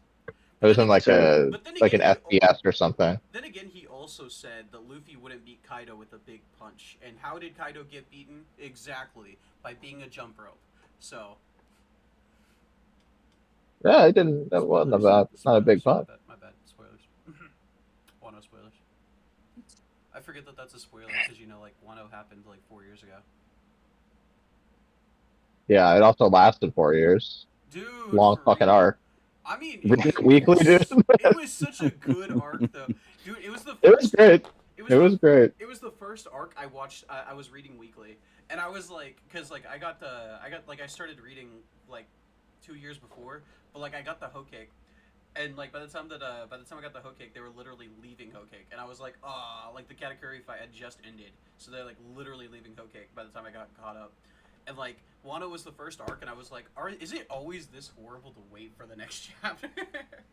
No, it's brutal. Elbaf has been especially tough for me because there's like so many like hints or teases of answers to questions that I've had. I'm not going to spoil anything, but Dude, that Elbaf, there's been that- so many things where it's like, please just release more chapters. Like I just need more. Dude, the last 2 chapters, oh my god, man. Oh my god, dude, seriously, the last 2 chapters have been crazy. Bro, dude. I can't wait for next week's chapter. If this next week's chapter is not like peak piece, I'm gonna be so upset after like the last 2 weeks. You can't give us a nothing burger. Like, come on. Oda doesn't do that. I mean, It'd be cool with like 10 and 20 more chapters of flashback stuff. dude. I've been reading weekly every single week for like 22 years. Yeah. Yeah, every single week. Well, except break weeks, of course. Right. When I first started reading weekly, it was Luffy versus Bluno in Water Okay. 7. Nice. No. 22 years ago. Yeah. So I know the feeling of waiting for the chapter, Jade. I think I started reading weekly in Marineford was when I started. reading weekly. That's a long time. That's a long time. Yeah. Yeah. That's like 15 years or something. Yeah, it's been a while. Yeah. It's been a while. You know, I've been Oh. watching Chaotic weekly for the last 15 years. Right now they're on a break week though, so That's how it was. That's exactly it. Break week. Oh man, that's good. Anyways, back to the Alright. topic of chaotic. Anyone else got a chaotic conspiracy theory they just wholeheartedly believe in? No? Nobody? See, I think the overworld is a dictatorship. Not a theory, but Cool. I mean, like, it's led like a democracy. Like, it seems like it'd be led like a democracy, but like, Vlar was the leader of the overworld of Kira City, and then like his ancestor or his descendant Maxor is now the leader, and it's just I think it's yeah. No, okay, well, anybody else? I think Cool. one that I probably have is I know the card text tease a lot about Takinom and interest having some special kind of relationship. I don't think it'll be something as simple as them being siblings. I think it's going to be a little bit more complex than that. Like they were in like a sorority together. Maybe that could be a thing. We don't know. That'd be a great start. School days, get all the characters in college. I think the only thing I wouldn't want it to be is they were in a relationship. Like I would like be okay with like most other things, but I feel like the relationship like it just makes it seem like it's like a cop out. Like there's so many other like things it could be. They like could have experimented like with different attacks, or like they could have invented an attack, or they could have stolen music from like a creature. They could have worked together to like stop on loot at one point. I feel like Right. I feel like it can't just be like, oh, they were in a relationship. I think my take on it would be those two are the second when it comes to the leadership of Overworld and Underworld, but although they look like they have a nemesis, I think they're actually friends, and they just protect each other's leaderships from not actually taking over one or the other. They almost create this balance of power between the two. I would like to see them kind of do that. Like they have this unspoken truce between them to just keep order in both the overworld and the underworld when it comes to Perim. Yeah, but that implies that Interest could take Takinom in a fight, and we all know she can't. So. Well, maybe that's what she wants you to think. Nah, Interest can't take Takinom. That's true. No, can't happen. We haven't seen an interest retrain yet, have? Or no, we did get one, right? Yeah, we got Nature's Force. Yeah. That's right. But like, also at the same time though, like Takinom's just better. So I mean, there's that. Here's a question: What character do you think most needs a retrain? Just like Tangus Toborn with like Ogre. I love the energy. Get it! Rage Tron!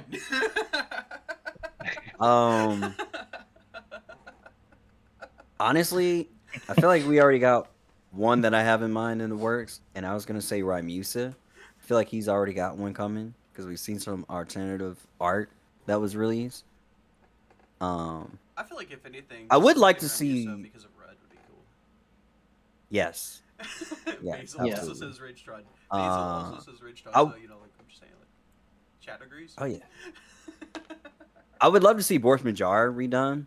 Yeah, for sure. He's got one coming, no? Do we have the art? Yeah. I really like to see Pruthion's coming. Yeah. I'd like to see a group retrain. I don't know, like buying like the Underworld starter deck. Group was just like such a dude to me. I don't know. I like him. He's just like a little guy. He's got a big punch. I'd love to see him get a retrain. Wars, I am 90% certain you are the only person who will ever answer this question with the milk. I'm 90% certain you are the only person asking for a milk retrain. I love it. Don't get me wrong, but it's nothing like Rage Tron. No. That's another really good one. Mini creatures created I'd by love Omnar. to. That's true. Mm. A follow Monarch's Creations. Yeah, Mm. I agree. Sorry. I'd love to see. I'd love to see what they do with Tangoth Toborn. I personally think they'll do like a Tangoth Toborn of the Spirit Land, and then I would love to see like a Spirit Land location. However they want to incorporate that, that'd be cool. I think They they have then one you've got a in whole nother, in you've the got a Now whole or nother Never. world.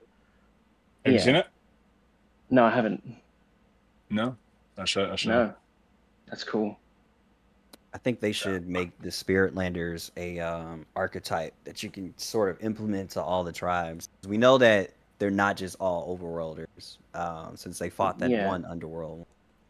Is Heptad from there? Tangoth Yes. Toborn's from there, and a Pretty bunch sure of there's Heptad a is bunch as of people well. that are from that plane of existence or whatever you want to call it. Right. So that's cool. Yeah. So is that So- like? Do you think that that's like connected to Perim in some way, or No, it has to be, right? Yeah. So there's different places. So there's like Boko, Spirit Land of War, that's cool? Oh, that's interesting. Wow. That's Cool. very and then, cool. and then Simran, Spirit Land of Darkness and Light. So I really like and the art. I've been a fan of believing that there'll be like a dark tribe and a light tribe, because those are elements, you know. Yeah. Yeah, yeah. I Oh, can that's see it. cool. I can Yeah. see it, you know. All right, Like obviously, yeah. Um, Me and Bulba obviously really like. We really love the Now or Never art stuff. So I didn't even know that was even a thing. Art, So now I'm like, going to be awesome. tracking down those. I That's want to really, start but like looking up more of those arts. I really like shit. that. that's really cool. So that There's, kind of confirms that we probably There's will another see it. Spirit Land almost. Yeah. reference. I think that would I would be a really actually cool say set, like a Spirit Land set. yes. They Yeah, should definitely do yeah, that. for sure. Well, we got Uh, Silent Sands, so Spirit Lands. Yeah, there you go. Be like a cousin or something to it, like Bridge too far. related. Oh. This is what it was that I read the other day. So like Tengith's card, it says his home is Boko, Spirit Land of War. And then his flavor text actually says that his like parallel spirit guy is Bareth Beyond. Oh, really? Wait, Interesting. Tangith has an Didn't know that. underworld I parallel, see the that, evil actually. war spirit Yeah. Bareth Beyond. I feel like we should have Um, known that, but I feel like I didn't know that. Well, I think they No. didn't use that. I think they changed it. They made it what's his Right. face instead. Yeah, see, like Bareth Beyond's homeland is Boko, Spirit Land of War 2. Interesting. Interesting. Very interesting. But they just changed it to be the other And this is guy. what I mean. There's so much that they might reutilize or they'll change out. It'll keep us on our toes so that we don't know what's going to happen. Like everybody's just Yeah. discovering for the first time. Sure. Well, I feel like in the like the City of the Elements block, like obviously we only got one set from it, and then Fire and Stone we've seen like a couple pieces. Did Gannett confirm whether or not we're going to be seeing like more past creatures and past locations and stuff like throughout that whole block? Ganon has not. However, Dragonix did say that you don't introduce a mechanic like past creatures without implementing it again. Right. There's got to be more support for that coming. So I'm really interested to see like more of the story of that past world, right? Like to see more of those characters and get all the pieces on the board and kind of figure out more about the history of Perim. I think it's really interesting. Yes. Yeah. Well, put it this way: when you look at a Alliance's Unraveled booster pack, or I think it's a booster box, it says 1 of 4. So Right. We know that more is coming. Yeah, there's more. Yeah. It was supposed to be more completed, I guess. Yeah. That's my that's my personal take. I would so- love Yeah, to see. they have we know the set names. You know what they are? Storm and Genghis? Sea, Elemental Yeah. Emperors, and I don't know the other one. Well, Storm and Fire and Sea, Stone. Elemental Yeah, Fire and Sorry? Stone, Storm and Sea. Yeah. So Elemental it's Emperors. the AU is the first set, and then Fire and Stone, Storm and Sea, and then Elemental Emperors, and that's the 4. Okay. Okay. Here's a cool one for the Frozen. I don't know if can you read it? Spell book. Yeah, I can. Yeah, I'm just trying to look past the shadow foil. Yeah, That's cool. I know. This is I love this that magical foiling. book belongs to the leader of the Frozen, a lost race that lives on the icy glacier in the overworld. I'm very curious to see how they're implemented into the game. I'm very The excited. Frozen? Yeah. Yeah. I still think that the Frozen isn't like a new tribe altogether. Like I don't think it's. I think it's like a tribe, but I think it's like a tribe in the sense that the fluid morphers are a Here. tribe. You know.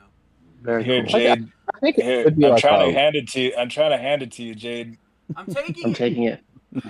But I'm taking it. I don't know how you could say that. I think it could be like a see. lost tribe or something, maybe. A Like, lost I'll take- race that lives yeah, the Frozen. yeah. I'll take it from you But at I LA think, Comic like- Con. I'll steal it from you at LA Comic Con. Don't worry. Oh. The set name Elemental Emperors makes me wonder if like what that means exactly, like an elemental emperor. If there's like some sort of like ancient like artifacts or something that allow you to control the elements, and like the Frozen were like a tribe that was at war with some other tribe, and they've lost them in like a massive like flash freeze or something. I mean, we have Uh, the Mepedian king coming back, right? Isn't he related to Yeah. that? Yeah. I think he was supposed to come in Storm and Sea, Yeah. I believe is what Dragonic said. Yeah. I hate that I didn't. And we also have those fire, earth, wind, and the what are they called? Hang on. One second. The Nom Sil. Yeah, Oh, them. the yeah, Elementalists. they're- The yeah, the Elementalists. elementalists. So maybe something to do with those guys, perhaps. Uru. I mean, Uh, we know that there's a new mechanic coming to the game called Elemental something, which a lot of people think is Elemental Mastery. I think it was in Fire and Stone that is supposed to be introduced, was a new like keyword called Elemental and then blank. So we know that's coming. So yeah, cool. maybe potentially it could be changed now. We don't know what's going on at all. Ganon, give us information. He posted something, I think, on Instagram yesterday. He was Did he? at a basketball game, I think. Oh, I Yeah. thought you were. I thought you were saying that he posted chaotic information. I saw that. I follow his I saw that post, and I was comment. like, I don't know what you're talking about. I think we all do. So if one of us knows before the others, that would be kind of crazy. Yeah, I was like, and the fact that nobody would have messaged me either, because the last time Ganon like mentioned. Oh no, like, that anything, is going to be blown up in that Yeah. Discord. Don't you worry. Like it like people do not chill.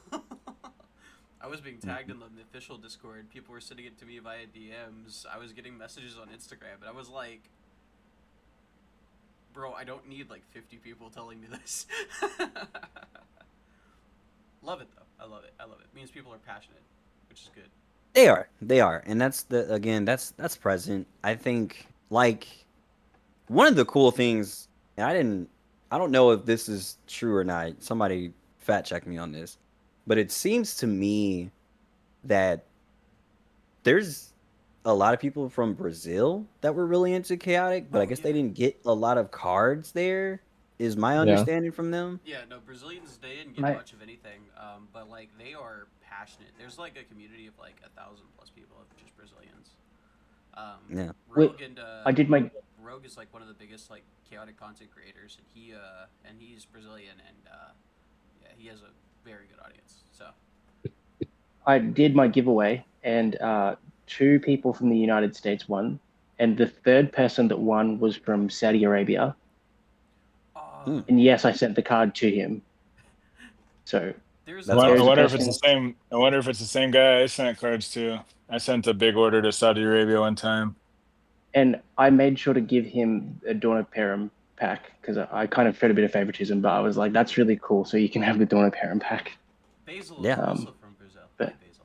Welcome. But yeah, I'm happy. that's cool to know that like there's people in the different parts of the world that remember it or like have had access to it in some way. That's Absolutely. I mean, that's it's like, interesting to think about. I was doing Yeah. a stream the other day, and there was a guy who joined, and he had a very big name, and I was like, dude, it is insanely amazing, because like you forget, like 4 of us, Maxwell, you're from the U.S., right? Like, right? Yeah, I'm out in Missouri. 4 of us are from the U.S., and then like you have Kanga over here, who's all the way in Australia, and then like you forget like like because we're all talking, we're all hanging out, we're all talking consistently. You're like they're close, but then it's like you're like, wait, no, Kanga lives like 4,000 miles from. I have to take a plane to see Kanga. I could drive to the others, but I have to take a plane to see Kanga if I want to see Kanga. And it's like it's so hard to forget like just how much distance can like exist because it's just like you're one giant community. Yeah, it's the interesting thing about the internet age, right? Is like people that you probably never would have met otherwise. You can be in constant contact as if they were your neighbor. Yes. Like it kind of blurs the lines between like distance and like physical location doesn't matter as much if you're still able to interact with people over the internet. Yeah. Like I mean, like I've worked with a lot of like large creators in like the past, and it's like there never would have been like the potential to like work with them if like like if it wasn't for the internet or to meet them or like like the internet is amazing. I think that element too. I'm gonna take a nap. Yeah, that element along with how technology has advanced is really going to benefit the launch for sure. Oh, for sure. I think Chaotic is launching at a horrible time. I think it's launching at a horrible time. But I love it all the same. I felt like that back in 2019, and looking back at it now, I don't think Chaotic wouldn't have survived. You kind of got to look at it like content creating. I don't think there's really a great time other than just the present. Like you just got to do it. Yeah, you could do it. Oh yeah, no, I agree. I just think like well, it's like the guys that started podcasting or whatever. Like it wasn't a great time to start podcasting. Nobody was fucking listening to podcasts right at the start, and now those people have ridiculous followings. Yeah, I just yeah, like, it's a new norm. I just think in the era of AI, like Chaotic is like gonna get like a lot of filtered. How do I put this? A lot of like Chaotic content is gonna like be filtered with AI. Like how like there's this massive like onboarding of like YouTube content that's just AI like voiceovers and stuff like that. Like I feel like a lot of like Chaotic is just gonna end up like in a similar situation where a lot of people are just gonna go like, oh well, Chaotic clip, you'll never believe what happened here, and then like it's just like Tom falling or something, and then like porting out just in time or something like that. It's just like I feel like just like with the amount of slop that's just going around, like in terms of like the internet, it's just a bad time. I mean, like, that's the dangers that might happen, but at the same time, like there's only so much you can realistically control with that, right? Yeah. Like, I mean, and that's everything too. Right. I mean, because even from the level of like content creating like us, and we have for the most part an honest community, so like when you're posting cards there's the potential that no one tries to take your codes, but then at the same time like maybe you do upload your episodes like 24 hours later, but make sure to enter your codes like right then and there, because we don't know, we live in an age where we do have people doing things, or this thing has created a very lucrative market, so like there's that danger of, am I going to be able to use my cards digitally? Because it's one thing to invest in something and not be utilize it because people take advantage. It's weird. It would be really cool if like on from Bulba and my codes aren't working and I don't know why. Hey. That look was priceless. Oh man. I was waiting for him to realize Cody, I love you. I was waiting for him to realize that the website isn't working. Do so much extra work to hide the codes. I think it would be a cool thing where, like, with the relaunch of the game, like the physical cards, if they had like the little strip of the code is, if they had some sort of technology that like obfuscated the code or like made it blurry, like in like a camera's view, like some sort of technology just make it so you can't take pictures or on video. Everything shows up fine, but that is just like blurred, so it just doesn't show up on camera or video. They should almost. The codes are not coming back. You don't think so? I don't think so. No, they're confirmed. I don't think it'll be an alphanumeric code like it was. But I think it'll probably be like I mean, they're confirmed to not be coming back. Like, Yeah, like the existing codes. I mean, Yeah, I think Bulbo was the one that was like straight up just told by Ganon that they're not coming back in like the current form. Like it's gonna. I don't think he said QR codes, but I think it's like gonna be like just like simple digits or something like that. I think it'll be something. I think probably what it'll be is it'll be something like that where you'll have to use like the mobile app to scan them in, Bulbo, right? break your Because NDA. Tell Yeah. us I think you everything. should. Yeah. Bulbo, break your NDA. I made a tell us post about everything. that. I don't have Yeah. no NDA. I just got respect. I can't. think You know, that's I don't know. really- It's not my business to share everything that a guy says. You know. Also same. Sure. Also same. Also same. Also same. Yeah. Also same. But yeah, I mean, like that was the vibe I got from him. It was that the codes are not gonna like it's just not it's not possible to do to. I don't know. I think they do have the database still, but like, haven't we seen a photograph of the hard drives that have supposedly have the codes on them in his garage, like on the ground in a pile? I think we've seen that. That's been floating around for years. Oh yeah, because I don't know. I guess I never confirmed it or fact checked it, but that was what I heard. Dragon X Okay. like recorded a video of him in like Ganon's garage just filtering through stuff, right? Is how it was, or I don't know what it was, but the point is of that though is that the database of codes is not being stored properly. You know? I still don't even think that they should implement old codes. I feel like implementing old codes is the fastest way to not get new players. Because again, everybody, I agree. everybody with Zamul, everybody with like Lord Von Blutserv and Avani, everybody with Fluid, everybody with Adrin, you know, all the people. With Dang, high everybody? cards, I'm saying like all the people with the high value cards, you know, like they're gonna be like super upset that they can't get the codes. But then you have like little Timmy who's picking up the game for the first time, and he queues into Zamul. I mean, that kid's So do you feel having a like- good time? Like, I can see both sides of it. Like, yeah, Poor little that Timmy. is definitely not fun for new players, but also like you're gonna have whales in every game. Like whether they do or don't like implement old codes, like there's gonna be somebody who just pays to have all the cards, like Yeah. first week of release type thing. But at least then you can at least And say it's you the can't really stop monetization that. system. It happens in Yeah. every TCG. But you could at least just Right, say it's that gonna happen. It's the monetization system at that point. You could at least go like, oh yeah, well this is how we're monetizing the game. So like, you know, like it's okay. I think that like Well, like, if from I- a business standpoint, like But if I bought it's like a disincentivizing people from spending money on new product, right? Where like if people already have all these cards, it's like from a business standpoint, it's giving players less reason to buy the product if you are printing it again and putting like, because you can't have all those old sets be in the game and then not have them available for new players to purchase. Like you can't rely exclusively on the secondary market. So if they were going to have all those old cards in the game, they'd probably have to re-release all of them unless they're only going to be like a digital only type thing. So like the logistics of it. I think the simplest answer to that is a premium premium collection 2 and Yeah. premium collection exactly. 3. Yeah. Right. Exactly So that's right. the easiest answer Exactly. for that. you heard Exactly it, right. Ganon. Yeah. What we want is reprints. That's Ganon. Just reprint everything. We already got DOP we already resets, got do it. premium. Yeah, like we already already- have the template for reprints. You know? Right. Yeah. So we know The to premium utilize edition that one. again. Like if you allow Yeah. old codes though, you're probably selling way less of those than you would otherwise, right? Like you'll sell them out, collectors that want to see cards in like new foil treatments or get like the new printing of different cards or whatever. But I think that stat chasers exist. sure, you're Yeah. gonna see an amount of that, Yeah. but I think you sell less than if the old codes don't work, right? Where like the only way to get them for the new game is to buy that. Which last Yeah. we knew, I think Ganon said that they were minimizing the amount of stat variants. I can't remember how he said he was doing it, but last week He didn't have a specific thing, but that was when I talked to him, and it was, or at least he didn't mention it briefly when I talked to him, and that was that same thing along the lines of the code is that there needs to be like a simpler thing, like maybe even a smaller window of variants. Yeah. If or maybe energy is static, but the disciplines can vary.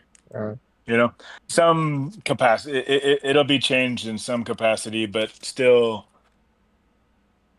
giving nodding to vintage chaotic and variants and stuff, and the whole sure. lore in the show where you can scan them at different when they have a Right. cold and stuff. Would Um, the change in stat variance, would that be like from a like game balance perspective or like a logistics perspective or I think more from a logistics perspective because it was so difficult to do it the first time around. I also think from a game player's perspective too, because I mean, like, little Timmy can't afford, you know, a $700 copy of Dawn of a Protector of Perim, you know, or I mean, like with max stats, but you know, like IT Tech Ivan, you know, he could, but Little Timmy better get a job, bud. Little Timmy's 8. I mean, at one point, Little Timmy, go. Listen, at one point, we all, if you were playing Chaotic when it was alive, you were playing online and you're getting your butt whooped by those guys that definitely were buying them cards. Sure. And it's gonna happen. Like you can't avoid it. Yeah. That's an inevitability in collectible card games in general. You know, somebody's gonna have the Black Lotus, somebody's gonna have all the OG duels. Like, yeah, it's just the way it is. It's part of the market. You know? I mean, my thing is like more like from a digital client perspective. It's like I feel like limiting the amount of like things that a person has access to will like prohibit their overall like experience with the game. I'm not going with you. I think that like I'm not going with you.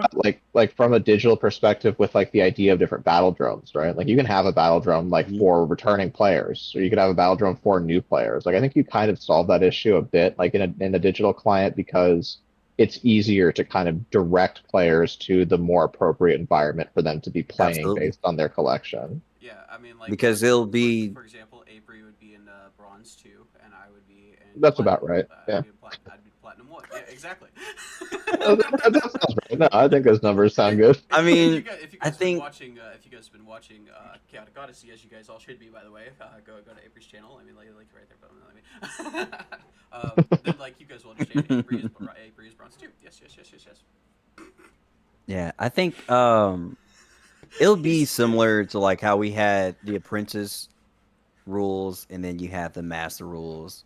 Sure. And just having different, like you say, battle drones, like, hey, new players, this is for veteran players. Just breaking that down, it's like having different queues in multiplayers. You just gotta have that because there are people that are here for the casual gameplay. Dude, I'm still learning. I'm just trying to like keep up, see where I'm at. And then you got the people that are super in depth with it, can remember max stats like crazy with majority of inventory. That's all we hunt for is 3 max. You know who's really good at that is Carl. How do you say it? Carl. Yeah. Carl. He knows like all the stats. He knows them.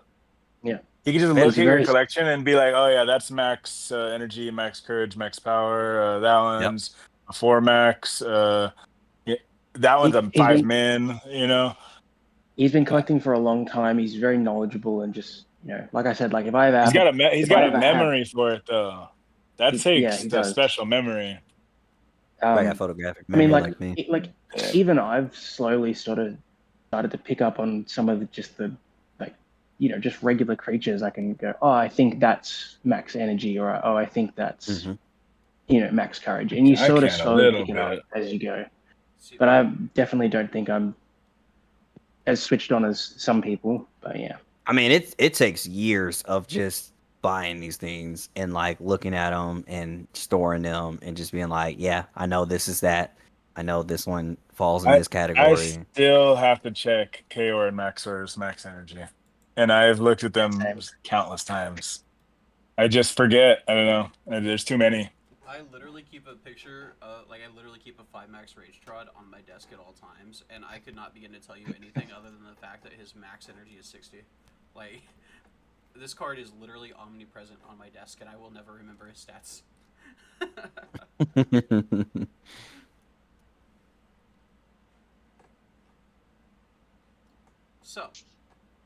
So, what decks do you guys like to play the most? I know Kanga doesn't actually play Chaotic. I know he's wanting to learn. What? He's wanting to learn. Yeah, I have to shocking teach truth. him. We're trying to schedule a time for me to teach him to play. We're working on it.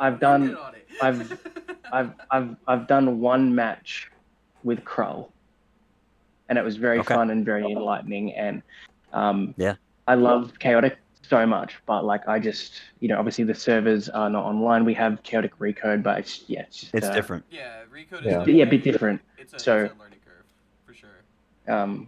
So yeah, I mean, obviously I'm a huge chaotic fan, but yeah. we keep trying to schedule a time. We'll but, we'll like, get you there. He lives in Thank you. Australia. I live in the U.S. So the timelines never work. We trust. I'm working on it. I want him to be good at the game. I want to instead of like only playing It's- like series with Apex. it's I a wanna team play series with effort. everybody, okay, like. So if you can't do it with him, by all means, I will make time for you as well. We're all Thank here. you. I'd like to appreciate play a game. Thank you. Yeah, I'm That's so nice of you. See, one big family. We got it. One big family. Thank you. Basil, would you like to play a game with Kanga? Woods, how about you? No, that's what I love about to chaotic answer your- everybody's like vibing. Like, I love it. Yeah, it's good vibes. To answer your question, Mepetians were always my favorite deck to play back in the day. I like hitting fast, hitting hard. Hello, Just everybody. I'm 35 on your first attack. Feels good, man. Yeah. oh. I mean, yeah, great, Yeah. You can keep hitting on it when I hit you with my headmaster. Dude. I gotta say, and you know what? This goes back to the second episode that I really liked the most, and that was going under. That was me. Like, I was a hardcore overworld player, but to understand these underworld decks, I had to start playing them, and I love them. So it's like a very mutual, like, symbiotic relationship. It just goes hand in hand with me, from personality to how I play. So while I'm still a little bit more on the overworld side, just because Maxor is my favorite, and Chaor being my second favorite, I go between both of them, but it's usually typically the overworld decks, just because I love having decks built around just supporting each other. My favorite For tribe sure. is obviously Underworlders. I know it's hard to believe. Is it? I like Underworlders. Wait, what chain was this? Man. I thought this was Perim's Danians. way. Bro, I know it's hard to believe. Dude, I was actually thinking about the whole Rage Tron thing. I wasn't even thinking about the fact that my channel's name is Perim's Hunter. but like I know it's hard to believe that, but unfortunately my favorite deck is actually Danians. I hate it so much. I hate Danians like as a concept. I hate Danians entirely, but they just play so fun. Like I just love playing. Yeah. It's Interesting. You hate Danians? I do hate, dude. I genuinely, I very passionately hate Danians. Like Oh. I feel like the need to like I messed up. the need to force other people to do your dirty work for you via infection. I hate that. I hate that they rely on it like a group effort. I feel like if you are a fighter, you should always like it should be about you. It shouldn't be like the people around you buffing you up. It should be like you are an individual, so that's why you are strong. So I hate that I like Danians, but like their gameplay, they are just so fun to play. I just love them so much. Yeah. Like Yeah, they have a lot of really cool things mechanically they can do. Yeah. Like I think mechanically they're probably the most diverse tribe. Yeah, I mean, like, Infect, Elixir, being able to get music counters off of your creatures dying, activate a Hive in general. You have a bunch of synergies, like your compost abilities. Like, if your creatures are in the discard pile, you get abilities. There is just so many different ways they play. Versus, like, Underworlders, the only really way they play, like, with the ban list, the only real way the Underworlders play is just, like, burn. And, like, without a ban list, it's just control burn. And then like Overworlders are just control and heal, and then it's like and then Mepetians they just suck. So like I mean Oh my god.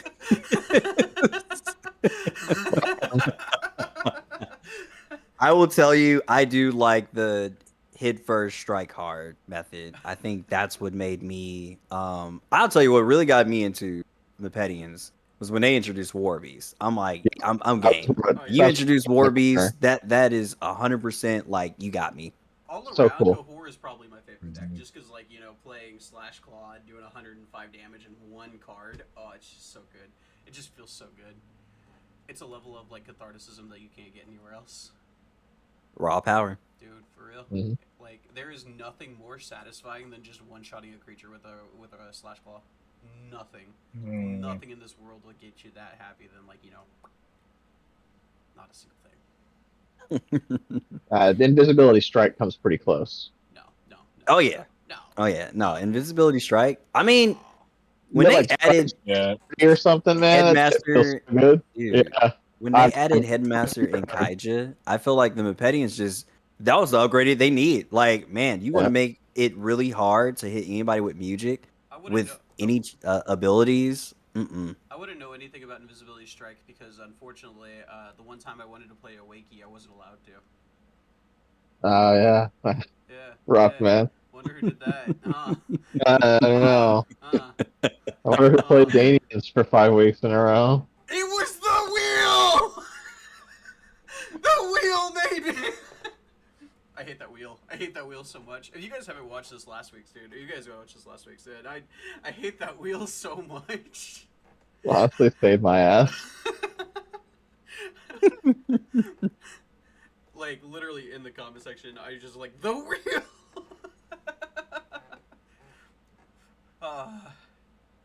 It didn't get any better. Yeah, I think least favorite tribe to play for me is it's probably Danians. I think that they do a lot of stuff mechanically, but I just like I don't jive with like the tribe identity as much as like some other tribes. You know, like you were saying, Okay. like the identity of like overworlders wanting to like support and protect each other and like being like a coherent army, or like the feel of like Mepedians kind of like trying to assassinate and like sneak up on somebody. You know, like I like the identity of the tribe. I just don't really like jive with Danians as much. I feel like that's the reason I like playing them the least. Like I even like Marillions. Like Mhm. I think they're really fun. There's really fun stuff you can do with Marillions. I don't like from an identity standpoint. I don't identify with Marillions at all. I think they're pretty evil little fucks. But I think extra fun to That's play. accurate. I think they're quite enjoyable. I mean, honestly. I think they're definitely my least favorite, but it comes from the way you have to play. I do think mechanically they changed so much, Oh, so yeah. much about each tribe and how they function. So like you really had to be creative with how you would play with your traditional tribes. But I think a lot of it just stems from there's just not a whole lot of diversity. I like having a ton of options. There's a little favoritism when it comes to overworlders and underworld. Actually, they got just more cards. Right. I mean, yeah, Danians, literally all the Danians have the same abilities. They're just cut and pasted. Like, maybe a different stat and, like, what stat buffs they get, but, like, everything is literally just cut and pasted, which sucks. And then, like, obviously Mepedians just don't exist. They're just not real. Like, Just so you can't see them. well, I mean... Doesn't mean they're not there. No, I mean, like... All right. I mean, like, every That's your Mepedian... downfall, Johnny. What I'm saying is, like, every Mepedian has strike 10. Like, there's no, like, there's not multiple Mepedians. They're all just essentially the same creature with different... Well, you do got disarm, and then you got surprise. I mean, yeah, but, like... You got like, War Beast and you have, like, Conjurers. 20 creatures with strike 10 and no other abilities. At that point, it's just a different level of stat variables. Like, it doesn't... I mean... Like, they're not different creatures at that point. I don't know. I feel like I disagree with that. Like I disagree with that. You want to have every tribe's got to have their gimmick, and for Marillions that was brainwash. Yeah.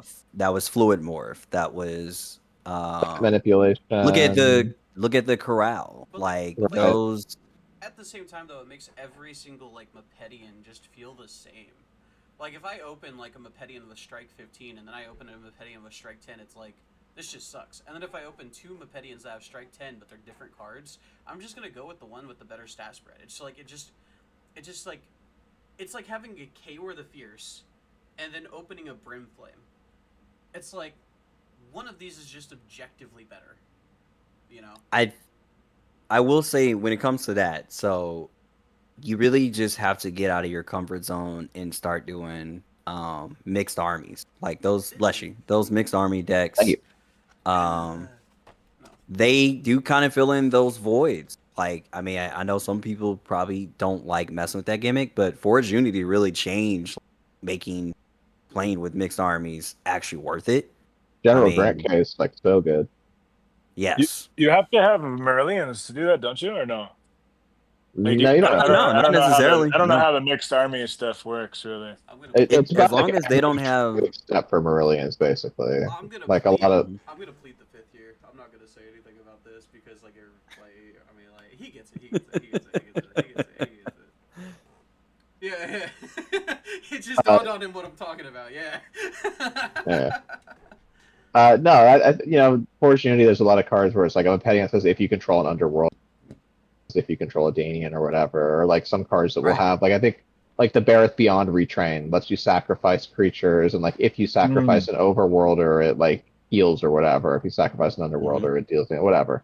A lot of cards like that where they'll have different effects depending on like what cards are in your army or what resources you use or whatever. I mean, one of my favorite decks is Ursa Stagger, and it uses mixed tribes. Like you have Ashana, the one that makes it to where past creatures deal 5 extra damage. Then you play Blades because it's essentially another copy of Ursus, and then you play I can't remember who the Danian is, but then your Overworlder is like Drape or something like that, and you and so like I mean like yeah, I like mixed tribes decks too.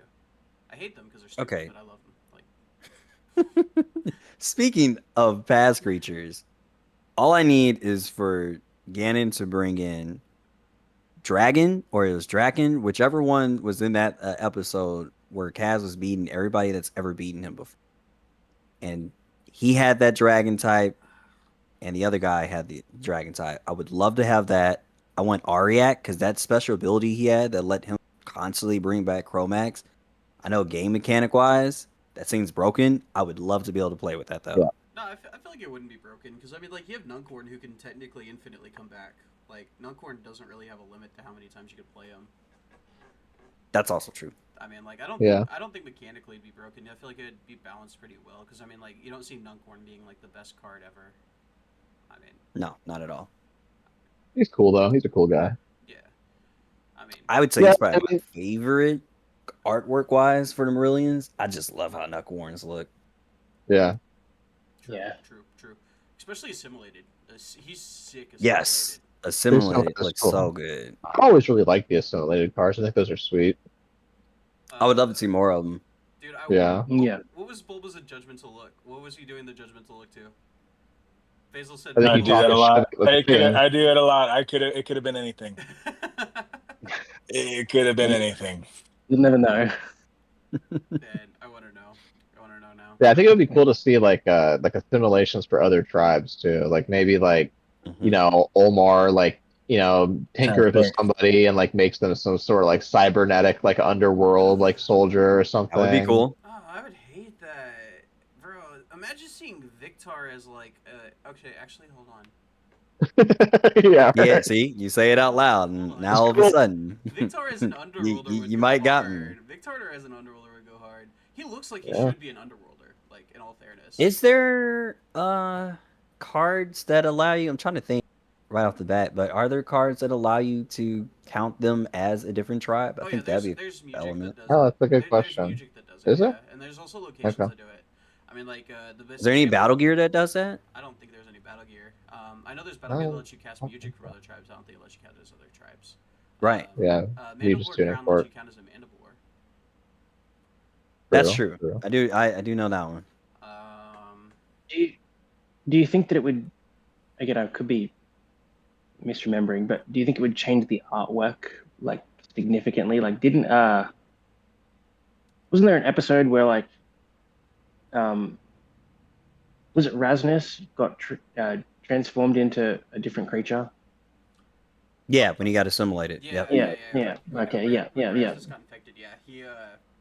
I think. Yeah. So, do you think that could happen with all tribes, and like you could have like an Underworld Maxor and an Overworld Chaor or something? I would love to see that implemented. That would be cool. Yeah.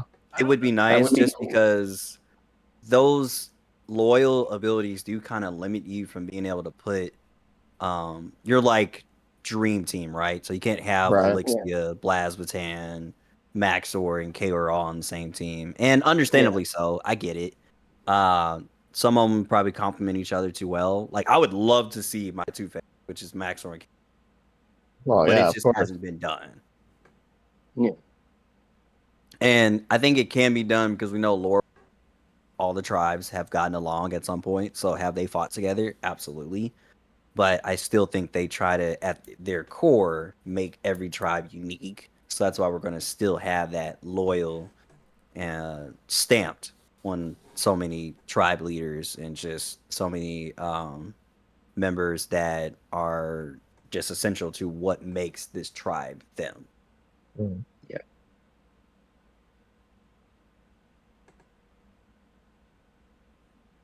What's one character that you'd want more lore about? Rage Tron. Character.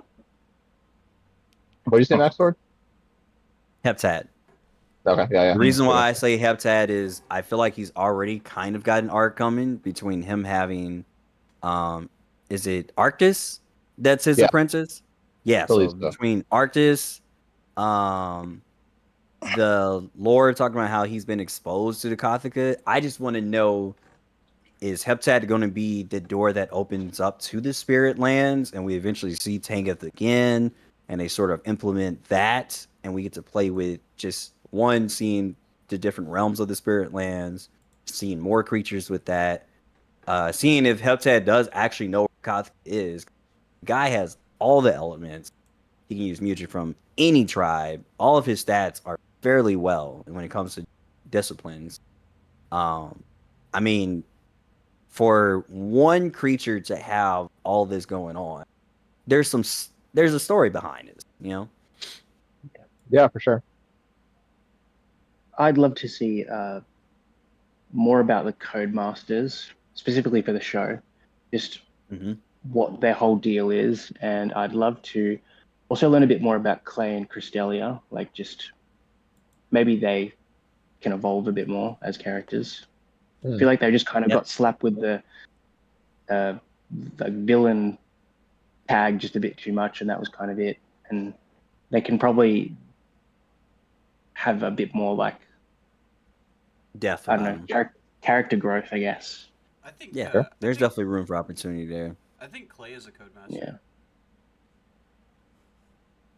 I have this theory. That is a conspiracy. That is one of the conspiracies. I have this theory that he's Codemaster Hotek. Like Hotek hated Tom. Like if you like rewatch it, like Hotek was like completely disrespectful to Tom, right? Like the entire time he was like super dismissive, right? Tom has never interacted with the man before that we know of. He is like ultra dismissive, right? That's weird. That's weird. Like from what we've seen about the Codemasters, the Codemasters like care about the chaotic players. They care about like everybody, right? But like for a Codemaster to just like like be super disrespectful to one person, really really weird. And dismissive. Yeah, and then like giving him a location, not giving him any hints about the location. I mean, like, weird, right? And then like also one of the first people we see to go to Dranica's threshold and like break through it was Kaz, or was Clay. And I just think that like there's a lot of like stuff that just adds up to where it's like I could definitely see like Clay being like Hotek. I mean, like, we also saw him pose as a Codemaster, and we know that Chaotic is all about UFO foreshadowing, right?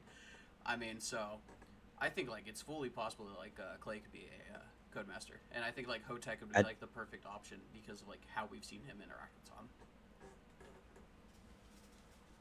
I agree. I definitely want to see more of the other Codemasters. I think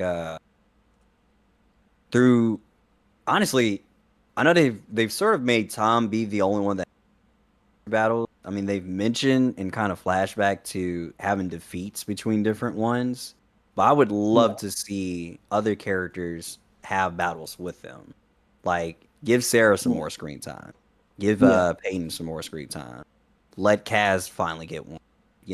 Don't just make Tom this natural, because that's really what Tom has kind of translated to throughout the show, is this natural new player that just had a little bit better skills and understanding. But mind you, he had been just introduced to the game through Cat. Yeah, like he'd only been playing for a while. Like even in the first episode, he was like, "Thanks for thank you for those Overworlder tips." Bro was playing Dracnus, and he was like, "Thanks for the Overworlder tips." Bro, why are you playing Dracnus in Overworld? Sorry. Couldn't afford a full deck. I've watched that first episode like 7 times in the last like 2 weeks, and it's just stuck in my head that like Dracnus. Thanks for the Overworld tips. Dracnus. Thanks for the. Yeah, I mean that's with all TCGs that have a show. There was just stuff that didn't correlate with how the cards functions, right? And I think they kind of get out of the habit. Usually, the first season is there's not there's some similarities, and then there's a lot of differences, and then eventually you're like, all right, we got the hang of this. So by that second season, that third season, they usually should fall in line. Yeah, the original. I think the original cards they had that they used in the show were the beta forms. Mhm. They were the not the beta, the alpha forms. So like that would make sense. for example, like Takinom, she doesn't have fire in Yoki, but in alpha she had fire. So whenever Sam Shady is casting like flame orb and stuff like that, you'd be like, oh, that only deals like 5 damage, like in terms of like the show, but like because it doesn't have fire. But like in the show at the time period, she did have fire. And then there's also like a lot of beta art that made it into the show too. Like Blades is like flashed across his screen in his alpha art at certain points, and then like Bareth Beyond I think is also shows his alpha art as well. And the monitors that are above the port court. I was watching a breakdown from it was either Rud or Hard Rock, and they were like, oh yeah, this is like this is the beta art for Blades. This is the now or never art for Bareth Beyond. This is the art for Lore. And I was like, that's just, yeah. I went on a tangent. I'm not against them still doing that, because I thought it was cool that like with Interest's first print, you never saw her artwork in the show. You always saw Interest Nature Force. So I always thought that was interesting. Man, I hope they kill off Interest. That's an interest hater. Yeah. I hope they kill off Interest. I don't know, man. If it's not Rage Tried and it's not Underworld, it's not happening. Listen, there's somebody in the community named Ishii and they love Interest. I just would love to see Ishii sad. That's the most messed up thing. That is the most messed up thing I've ever said. I think not mean to Paul to make this sound worse than what it is, but I think the voice actor for Interest passed away recently. She did pass. She did. You made it worse than it was. Yeah. Sorry. It was already really bad. Jade already made it really awkward, and now it's really awkward. What was like? It's dark. It's officially there. I think they should kill off Interest so they don't recast the role and they honor the actor. There we go. I saved it. Wow. I saved it. I don't know, man. She's kind of too important lore wise. I feel like you got to keep her. I know people are against change. She's not going anywhere. No. Yeah. She's not. They only have like 5 waifu possibility for people who are into that. Yeah, she's not going anywhere. We got Rage Rod, we got Takinom, we have Ursus, we have Chaor, we have Maxor. Yeah, there's a couple waifus. Chaor's a waifu? Right? This is news to me. Wait a minute. Alright. Chaor is a wife. That's why Chaor was on the energy drink, was because they were trying to pitch it as waifu stuff. Like that's yeah. Interesting. Yes. Yeah. Do you think that they'll bring back those energy drinks? I would love to see all of their collabs come back from. Yeah. I love like brand and stuff like whatever. Somebody called the energy drinks. Oh man, let me look up the actual wording. I think it was Vint. He used this really messed up wording that made me never want to try these energy drinks. I think what you got? What's one feature that you would want in a chaotic mobile app? I know the obvious one is scanning. Right. But honestly, I would love to how they used to video call each other. I would love to be able to do that even while you're playing with friends. So you want like a lore show accurate scanner almost. Yeah, like all the features that we saw with the scanner, we should totally have. I agree. That would just engaging. They had like little things like flashlights and stuff built into them. I'm pretty sure. It's basically a smartphone before smartphones were a thing. Yeah, pretty forward thinking there. It's like about the same size and shape as a smartphone, goes right in your pocket. Like Yep. I And think I the don't app should. think, yeah, I don't think the iPhone had actually come out at that. Yeah, Oh, it pretty may sure, have. I'm pretty sure it predates. I don't think. that one. Yeah, I was gonna say. It I think the may, first but it one would have was been like one of the earliest 2008, ones. like 2008, Well, the 2009. Question mark. first episode of the show was 2006, and the iPhone came out in 2007, I think. So Okay. Yeah. Yeah. See, Pyrus, yeah, Pyrus, what you need to understand, Pyrus, is I don't care about I don't care about Maxor and Avena. I don't like them. So I want them to be sad. I can't believe you did. What? He's I would- living up to that underworld reputation, man. Listen, all I'm saying, interest dies, Underworlders can take over easier. Win-win. Hey, it took one creature to stop an underworld takeover. Just saying. You know. And you got the Pedians up top too, buddy. You know, it's a. Just because you don't see them doesn't mean they're not ready for those underworlds to start marching. How many creatures did it take to stop Von Blue at Adriaticus threshold? 4, 5, 5, 5. That's like 5, right? My Blute's in a different class. I will say that. He's in a different class of his own. That Dude, which one's more threatening, Von Blue or Ani? Like, which one, like, overall is a bigger threat to Perim? I would Von still say Bluet's not Ani, behind the door. since Yeah. he got Von Blute to be his servant. And not only did that ruin Von Blute, but like Von Blute could not go home. No, Von Blue was After that, it brainwashed, was bro. like Von Blue it was very much like brainwashed. no one's gonna believe that. Chaor could have literally had cash on him. Like, look, I scanned him. It shows brainwash. Does not matter. Bro. I've had enough. We've had this feud for I don't know how many years. We're done. No more splitting the underworld. I just need to rule all of it from this end to the other half. And anybody that's got a problem with that, you're being ruled with an iron fist anyway. See, now Von Blute's working with Azel, so, you know. I mean, so. But as far as like mobile features, I think another one that I would like to see is it'd be cool if you could trade on there. Yeah. yeah. I've always said that I would love to see, like, very similar to the Pokemon Home app, how it's like integrated with like the Switch and then it's integrated with the phone. If for whatever reason we got the application on our phone, it'd be cool if, you know, a year down the line we got it on Xbox and Switch and PlayStation, and you could like I use think your that's very phone, doable. trade with your friends, and then have a chaotic match on your PlayStation or something like hear that me would out. be cool. I think I know some people would probably be against this, but I do feel it helps for those that aren't into the physical card aspect right away. And if you're not into microtransactions, I get it. But like they should utilize having digital packs. They should utilize having digital cards. I think that's 100% going to help you build your player base.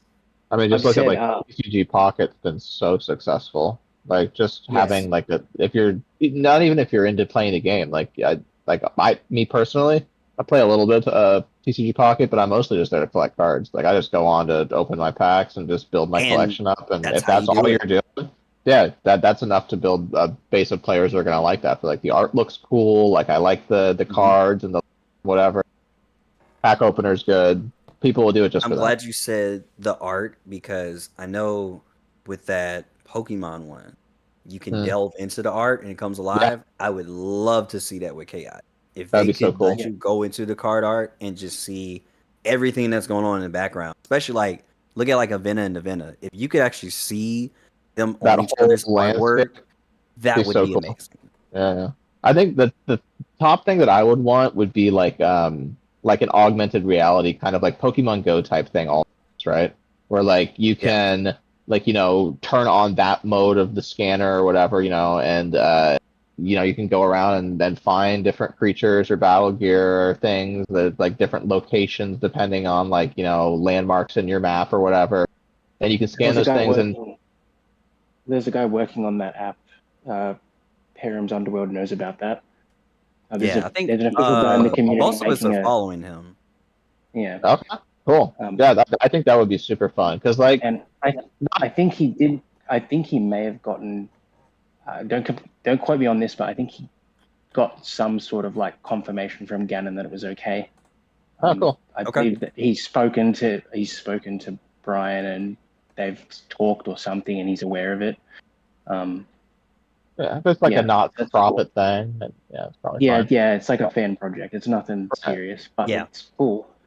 I think it would be cool because like you can do different things with that. Like whether it's just like cosmetic type stuff, like for the digital game, like you can if you scan a creature, you can get it as like a mate or something. Like in Master Duel, how you can have like little mates off to the side. Like you could do stuff like that, or maybe it could be like some cards that are like promos that you could only get from scanning them out in the overworld, like stuff like that. Like I think that would be a cool thing to get people like in because that was like the most fun part of Pokemon Go for me is when it first came out, and you would have like groups of friends going out to go hunting for Pokemon. You'd like go to like a national thing to go find like a cool rock type or whatever. Like, I think that kind of stuff is like so cool, and I would love to see them embrace like that aspect of like the scanner utility. So what you're saying is you want to go Yes. scan maxing IRL. Yeah, exactly, that's what I'm saying. Yeah, I think that would That's be so exactly fun. what we're doing. That's exactly that- what we're doing. So Sounds like a great way to spend the day. not to kill the vibe, but we got confirmation that AR is most likely not coming to Chaotic. Gotcha. Yeah, fair enough. Yeah. I think a great idea would be to really link the physical card game, and link the app. Would be take a page out of Pokemon's book, and when you open up a pack, you get a QR code inserted into the pack, every pack, and you scan that with your app, and then you get a digital pack. Yeah. Or Yeah. something. And I think that's a great way to link your physical card game and the digital app and the digital card game. It works in unison, in my opinion. Like Smart. Yu-Gi-Oh and Pokemon, they've tacked on this app, but for Chaotic, it's like part of it. So that's kind of magical, I think, in my opinion. Yeah, like if Gannon's talking about like not doing codes on cards anymore, I feel like having that like a pack redemption for a digital. It doesn't even have to be like a 1-to-1 type thing necessarily. It's just you bought a physical pack, you get a digital one in game too. Yeah, exactly. And I'm like I would be okay with no codes, but if we got to be able to just scan a pack and open up a pack, I'm okay with that. Yeah, because you're getting to crack twice as many packs. I mean, for a lot of people, it's just cracking packs and seeing what you get. That like the thrill of opening a pack is why a lot of people like trading card games. Yeah, and like as long as the scanning continues in, say, the show, and like maybe some spin-off games or whatever, I'm okay with that. Like I can be happy with not like, and maybe you can scan your physical cards into the game with your I would love app to or do something too. That would be cool. So maybe you could Um, like use them in some capacity, or I don't know. But I think Yeah. I know that since we've already been confirmed that there's not going to be, I do think later down the line they should implement it, because with the IRL element, if you could have the mobile app open on like your phone or your tablet device, right? And you hover over your cards, or even just have like a mount that's hovering over that, right? If it were to augment your cards to have the creatures come out, and it did like an animation every time you do a certain elemental attack, or just any attack in general, it doesn't have to have like a different one for each attack, because I think that'd just be too much to do. But if you made it like generic, like how it was back on the actual website, where it would kind of do those animations, that would be a really cool feature. Kind of like how they have on the Starter decks. That's actually what I went to go get. We'll see that. Yeah. Yeah. Similar like that. Very cool. I think that would be a cool feature. Yeah, I agree. That'd be sweet. Yeah, I think there's a lot of like cool design space, like specifically with the chaotic property, like making a mobile app to go along with the game, just because like scanners were so like important like in the show. I think that there's a lot of cool design things they can do with that. I don't know if we ever saw a Marillion scanner. But I think that would be kind of And cool to implement. a Sorry? black one would be nice. Yeah. Yeah, like because I know that like in the first season they only had red ones, I'm pretty sure, and then when they went over to the new animation style, they really kind of added those extra things, which I thought was really cool. If you could do that in the And- app, I think that'd be a cool feature. I feel like the Yeah. Yeah, implemented Brilliant one would like and- require you to like bring the Brilliants back though. Well, we yeah, could- but I mean, We still don't know it like just- the history of like why they got sealed away though, right? Like you don't have to bring them back, but you could do like a We know why. past that works. Yeah, we know why that got You could away. do- It was the first Marillion War. That's what I'm saying. Like that war, we don't know what exactly happened start to finish in that war. Like you could do like a past like first Marillion war block or something, and then bring them back that way. Dude, can we talk about how like I mean, messed up the chaotic timeline is? I mean, when you're dealing with any time stuff, is it ever done like perfect?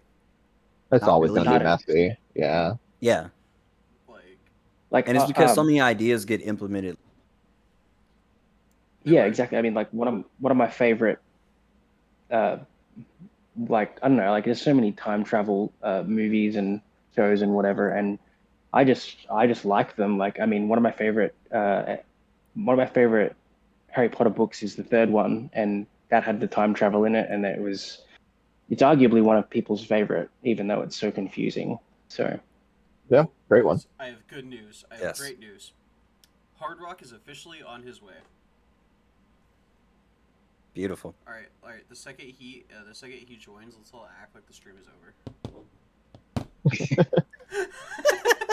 I might not be acting. I Alright, might have to guys, see you. Oh man, That's like stuff to do there. man, you joined literally the second we hit in streaming. Like I can't believe it. Yeah, right. Nice Dang. timing, bro. I've been- Nice timing. I've been working on making a binder this whole time. I really want to show you guys. I would love to I see mean, it. it was up to something.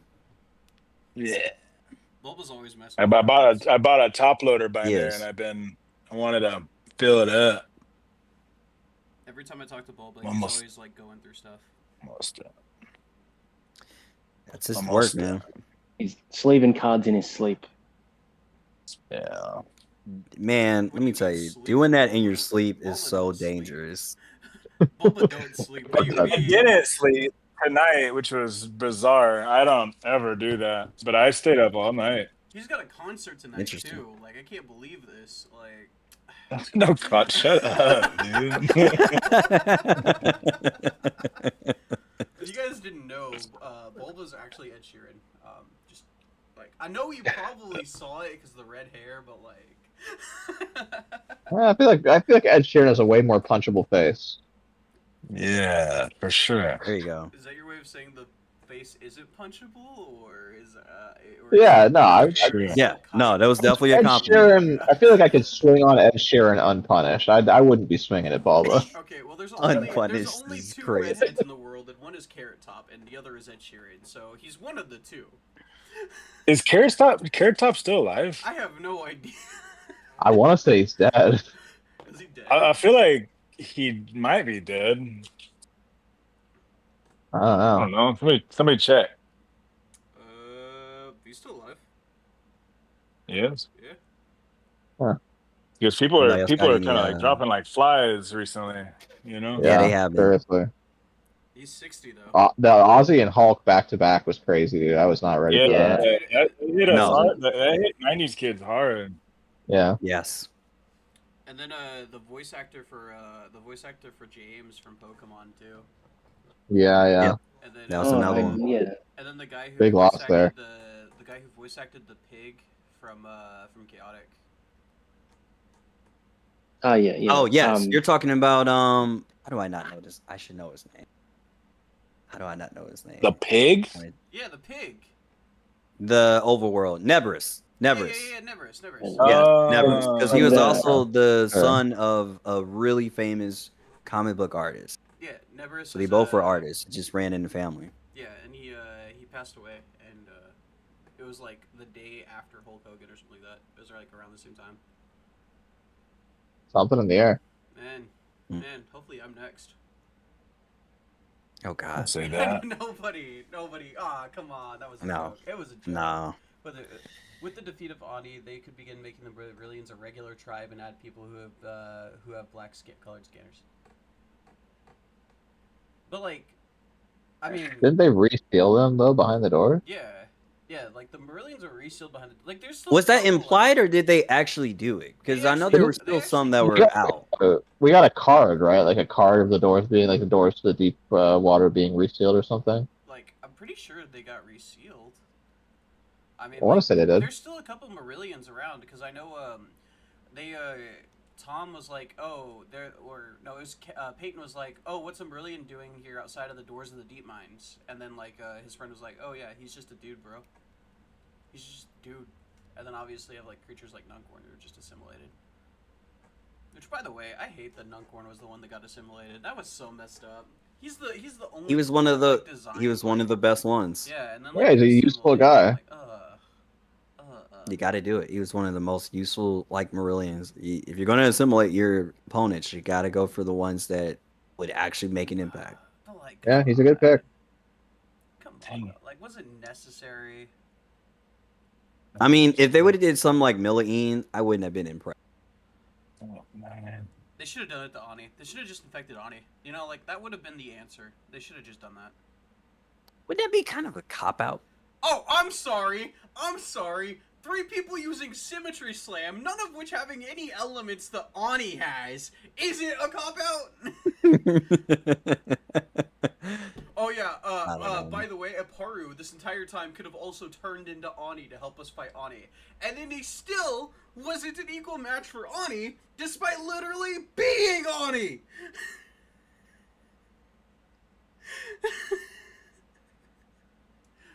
Where we at? Come on. I started like wanting to review like chaotic episodes, and then like halfway through like the first review, I just started screaming because I was like, "Oh my god, are you fucking kidding me? Why, Tom?"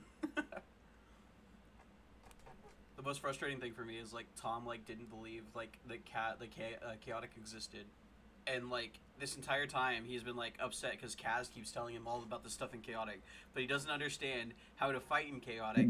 He freaks out when he gets to Perim. And it's like, bro, you were literally given a crash course guide the entire friendship with Kaz.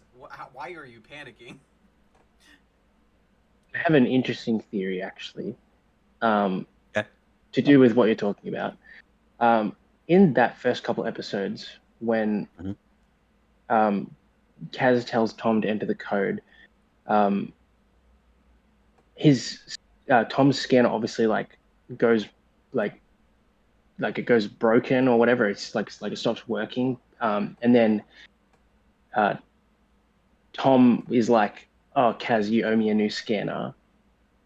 Where did people get scanners from? Do you know what I mean? Like, is it supposed to be like a toy, or is it supposed to be like a phone, or like? Yeah, Well, I don't know. that's what I want to know more always about is, like, confused the me. company that's running Chaotic, right? Like this company that like is running a game in the real world, but also like controls this like digital space in another world. Like, what is the up with the parent company there? That's what I want to know. Yeah, They don't like, control yeah, it. It's like Digimon, right? Yeah, they just Yeah, but like No, they're the only ones that like have like a foothold like in this like digital You space. gotta understand, it's like Bakugan. Whenever a new creature is discovered, the card magically transports itself to Earth, and it falls from the sky, and the people pick it up, and now they have the card. And then the cell phones, they pop out of the cards. That's fair. Dude, where are these cards at?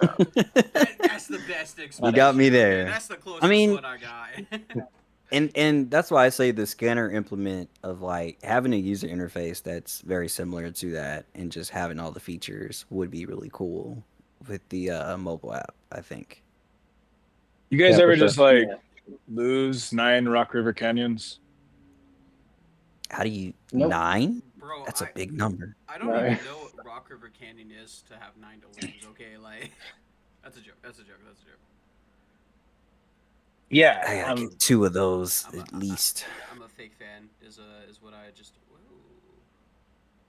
Hello, new person. For real. Like I don't know. Here's the question while we wait. everybody list 1 or 2 cards that we saw in the show but never got a print that you would like to see implemented into the game.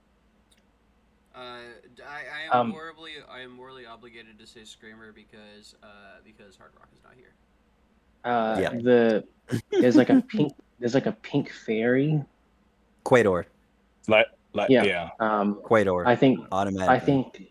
that would be cool. Just because I think that I like that they were kind of trying to lean into like kind of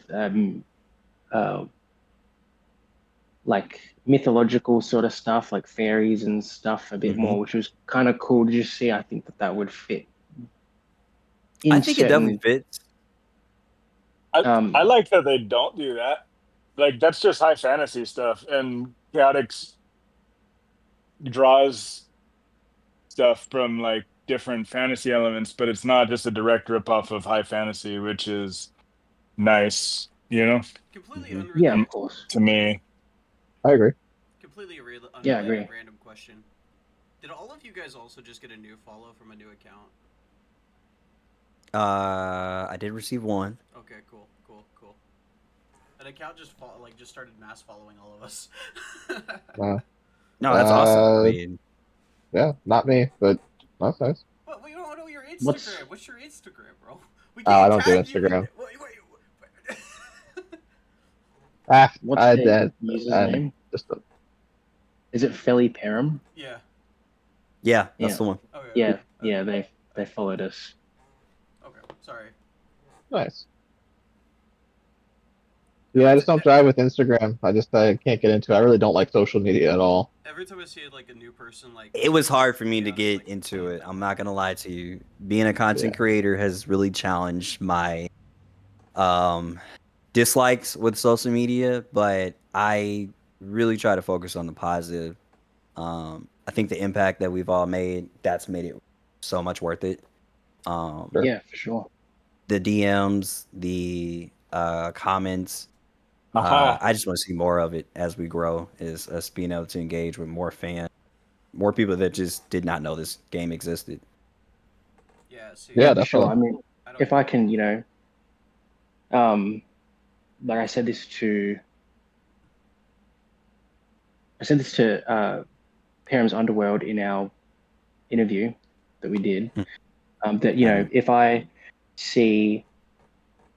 if I get one comment like a week or a fortnight that says, "Oh, I remember Chaotic," or "I remember Max," or I remember these cards. That's the drive for me, because I've made someone remember, which is cool. So that's why I've always kept doing it.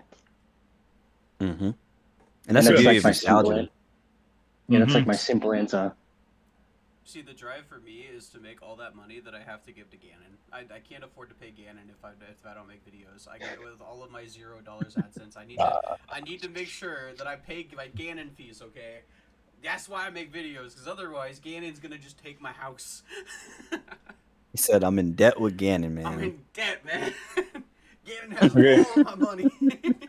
I found the Rock River Canyons. Check it out. This is a nice empty binder. Completely empty. I just emptied it out of everything. I just saw cards in there. Except the Rock River Canyon. That's why I couldn't find them, because I thought I took them out and I didn't. Right on. So I got one more page and I'm ready for the reveal. We're excited. Bulba once lost to Droskin and he was like, I got 3 more. Must be nice, man. I love his reactions, man. I'm not entertaining any of this. We've never even seen a Droskin in person. I would love to see that card in person. Krull has a few. 4. He has 4, yeah. Yeah. And one sold on eBay not too recently. I just heard from Bulba. That was like, jealousy. I never thought I'd ever hear Bulba make. So I think that's like, I don't know how many we've confirmed, like how many the community's confirmed to have found. Was it 100? that they printed of that card? I want to say I read that 50. somewhere. I think it was 50. Ganon Yeah, never there's- gave a whole there's- number. Like, there's a lot of numbers. There's floating 50. There's 50 for Yeah. sure. 50. Okay. And And I assume but Ganon will have a confirmed few. like owners today is less than 25 for sure. I Wow. believe it's like 16 or 17. And that's including the one that was eaten. Yeah, I know Kellen has 4. I know Jay Saucy has 1. I know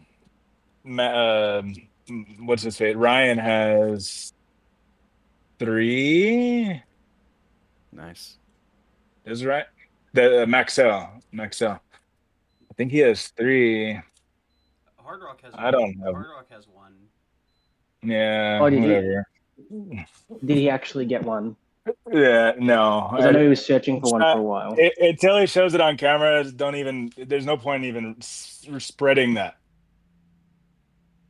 And it's never been shown. Why would he not show it? I'm not trying to call the guy a liar, but I'm tired of hearing that he has a drop skin when nobody's seen it. Okay. Speaking of chaotic conspiracy theories. Yeah. Okay, here we go. So That's I've it. never done a top loader binder before. So far I'm not sure how I feel about it. It's super like Loader bulgy. binder. Oh, there we go. Yeah, so it's Very full. I don't know how well I'm gonna be able to show this. Thing's big. Back it up.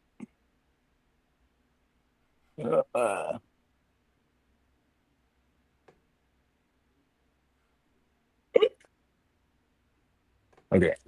You guys are seeing. Whoa. You guys are seeing an exclusive here. We're seeing Bulba's personal top loader binder. That's true. Yep.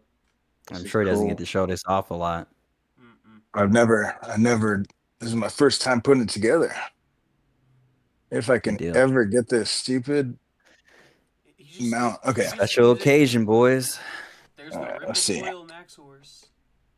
Some They are. Heptad. They are. I don't know. Yeah, there it is. There it You is. see the ripple. That's There's the ripple crazy. heptads. Yeah. Nice. The bottoms are cool. not ripple. I tried like organizing it in like a fun way, you know. I guess. Tangiff. Cool. Very Nice. good. I like it. Love him. Come on, where's the light? This is not a good angle. One of the only 2 loaders worth caring about. Okay, all right, we're gonna do something else. Hold on. This is horrible. That was. No, you're good. Take your time. That was Lion Jesus. One of the only 2. I'm gonna lay the binder down, and I'm gonna pick the phone up and do this. This makes more sense. Wars Ganon will definitely 100% do a physical release. That's 100% happening. 100% happening. That's so cool, Boba. Okay, so we got the Tangiff page. Avery just straight up Love lied. Hey, Surely we get a Asitala, Rage Tron Similan. Let's go. Alright, Rymusa. I'm waiting for the Rage Trodden. We got- Maxor, he's Protecting in Pharaoh. here. Ooh, High He's in Muse here. Nazarene. Keep waiting. He's in here Lola. for sure. Aremia. Um, Dalgad. There's your Chaor. Chaors that you're looking for. Got our These are Vomloots. these ones are German ones. Nice. Shield. Dang. Awesome. It's a classic creature. 5 off of 5 max. Urgh. Man, the lighting is so my bad girl in there. Listia. I love that. Call. Of Carl. Getarek. I see Copan. Kitak. Nice. Slufra. This is a really cool collection. That's cool. There he is. There's that Prince Medina and Iflar. Yeah. I just listed this for an absurd price. I don't know if anybody saw that. Oh yeah, I just bought it. I did see that one. Just bought it. Man, can't even let the card breathe. before he just snatches it from everybody else. I follow Love it. Bulba's eBay every time he lists something. I yeah. Law. It notifies you? I gotta go. Yeah, Law. literally constant notifications. Who's leaving? I gotta head out of here. My brother's got a thing that I need to go help deal with. Bye, Okay. Avery. All Man, right, it was a nice pleasure. meeting all y'all. Absolutely. Again, Nice We should meeting you, do bud. this sometime. Again, everybody. That's Apricot a lot. You guys should check out his channel. It's linked to the title right now. You guys should go check it out because we make a Chaotic Odyssey series every week on Saturday at 2 p.m. CST. So you guys should definitely 100% Beautiful. go and check it Yeah, out. absolutely. Great plug. Yeah, if you're into chaotic limited content, you want to watch some gameplay. Johnny's a little more well versed on current meta stuff than I am. I'm a returning player after 10 years, kind of being away from actually playing the game. So doing a little kind of limited play series, and it's a good time. Check it out. Yeah, he's also got some other stuff going on too. Like he's doing Poke Rogue. He's got a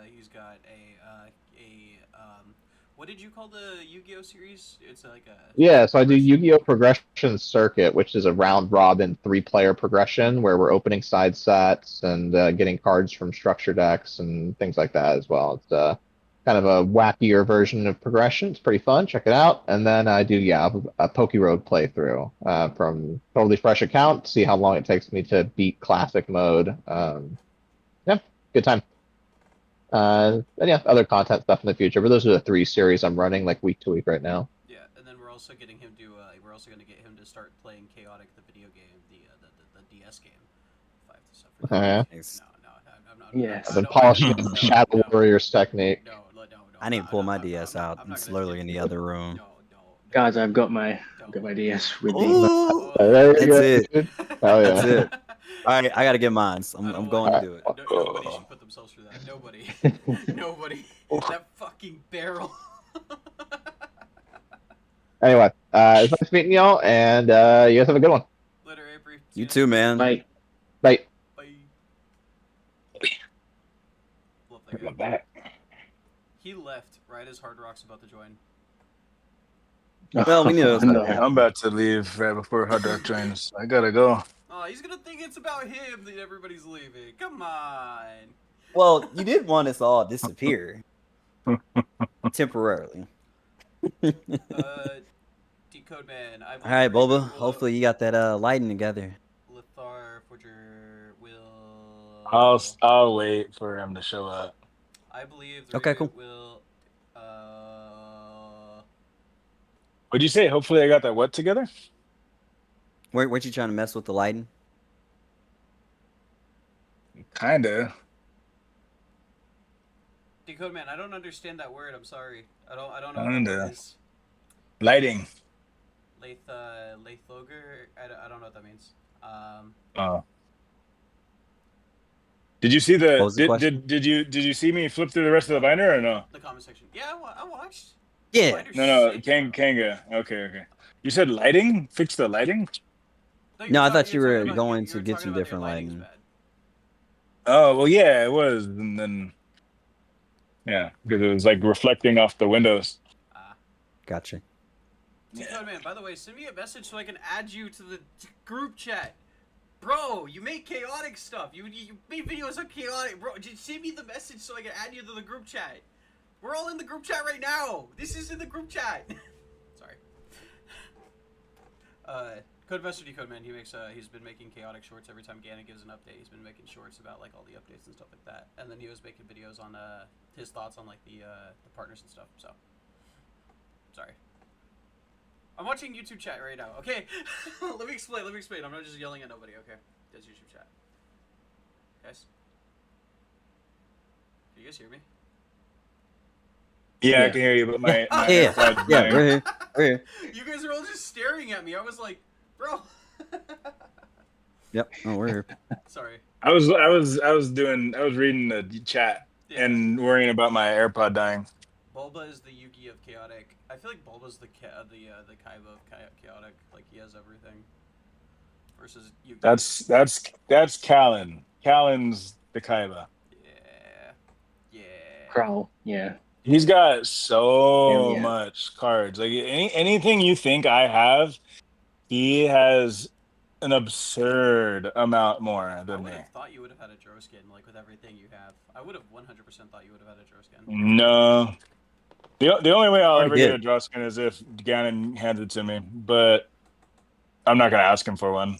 I will. So I will. I 100% will. no. I will. I will. Yeah, there's no way I'll ever buy one for 10 grand or whatever. Nah, we're gonna get it in a reprint. Like, there's no way we don't get a reprint of a draw skin. They could do an alt art release if they wanted. Yeah, I mean, they already have. Well, yeah, but I mean, yeah, they could. But then it wouldn't be sure. as special, maybe. Like, Yeah. It doesn't matter if it's special. Or they could. People have access to it. Or they could do an. Oh, I'm all about alt-art accessibility. I'm not. I tried wanna getting make him these cards to. accessible. I'm not. Nobody should. I tried getting him to do draw skin in a holiday deck promotional product, and he wouldn't do it. He didn't want to devalue the draw skin, although it wouldn't. But like, he didn't want to. You know what I mean? Oh no! Does that make sense? The 10 people who own Droskins are gonna be so upset. Well, yeah. I mean, I don't know. I don't know. It is like 10 people. You're right. Yeah, it is. It is. I mean, great. The list is maybe 12 people. I mean, it's not many. Yeah. But that's like, I think that's part of the fun. Like, I'm so happy to have a OP Castle Pillar, which that's a very rare card. Yep. And I don't have one. I have a good one, Wars. And but yeah, like, it's kind of cool to be able to not have everything, I guess. Like, Which card was it? The OP Castle Pillar. Yeah. OP Oh Castle. yeah, that's a good one. Yeah, it's the pull. It's a PSA 8, which is really even way cooler. That's probably one of the most rarest cards I have. And I've got some Now or Never decks and like a few other cool rare stuff. But yeah, that's probably like my favorite card. Did you see those blister pack, those rage blister packs that Red picked up recently? I did. I didn't even think that I didn't even think they existed. I've never seen them before. I have no idea where he got those, because I was confident that I am like everywhere on the internet that those things could have popped up. Yeah. And I did not see them. And I checked daily. And so I don't know where he got those. Did Now or Never just get released in blisters, or was it released in like a booster box? Like, I've never seen a booster box. I've seen loose booster packs, starter decks, and then that blister pack is the first time I've seen that. I've never seen a booster box. Yeah, I don't think booster boxes exist to my knowledge either. But that was the thing I was curious about, just in terms of chaotic history, if one existed. So, yeah. You know what he's got that I really want is the Now or Never prototype Chaor. Have you seen? You know what I'm talking about? Yes, the one that so Brian Gannon made up a bunch of like between Now or Never and between. Yeah. It was the between. It was the between guy. I really would like a full set of those. I think he did. They did. I think Brian did Maxor, Interest. There's a bunch of them.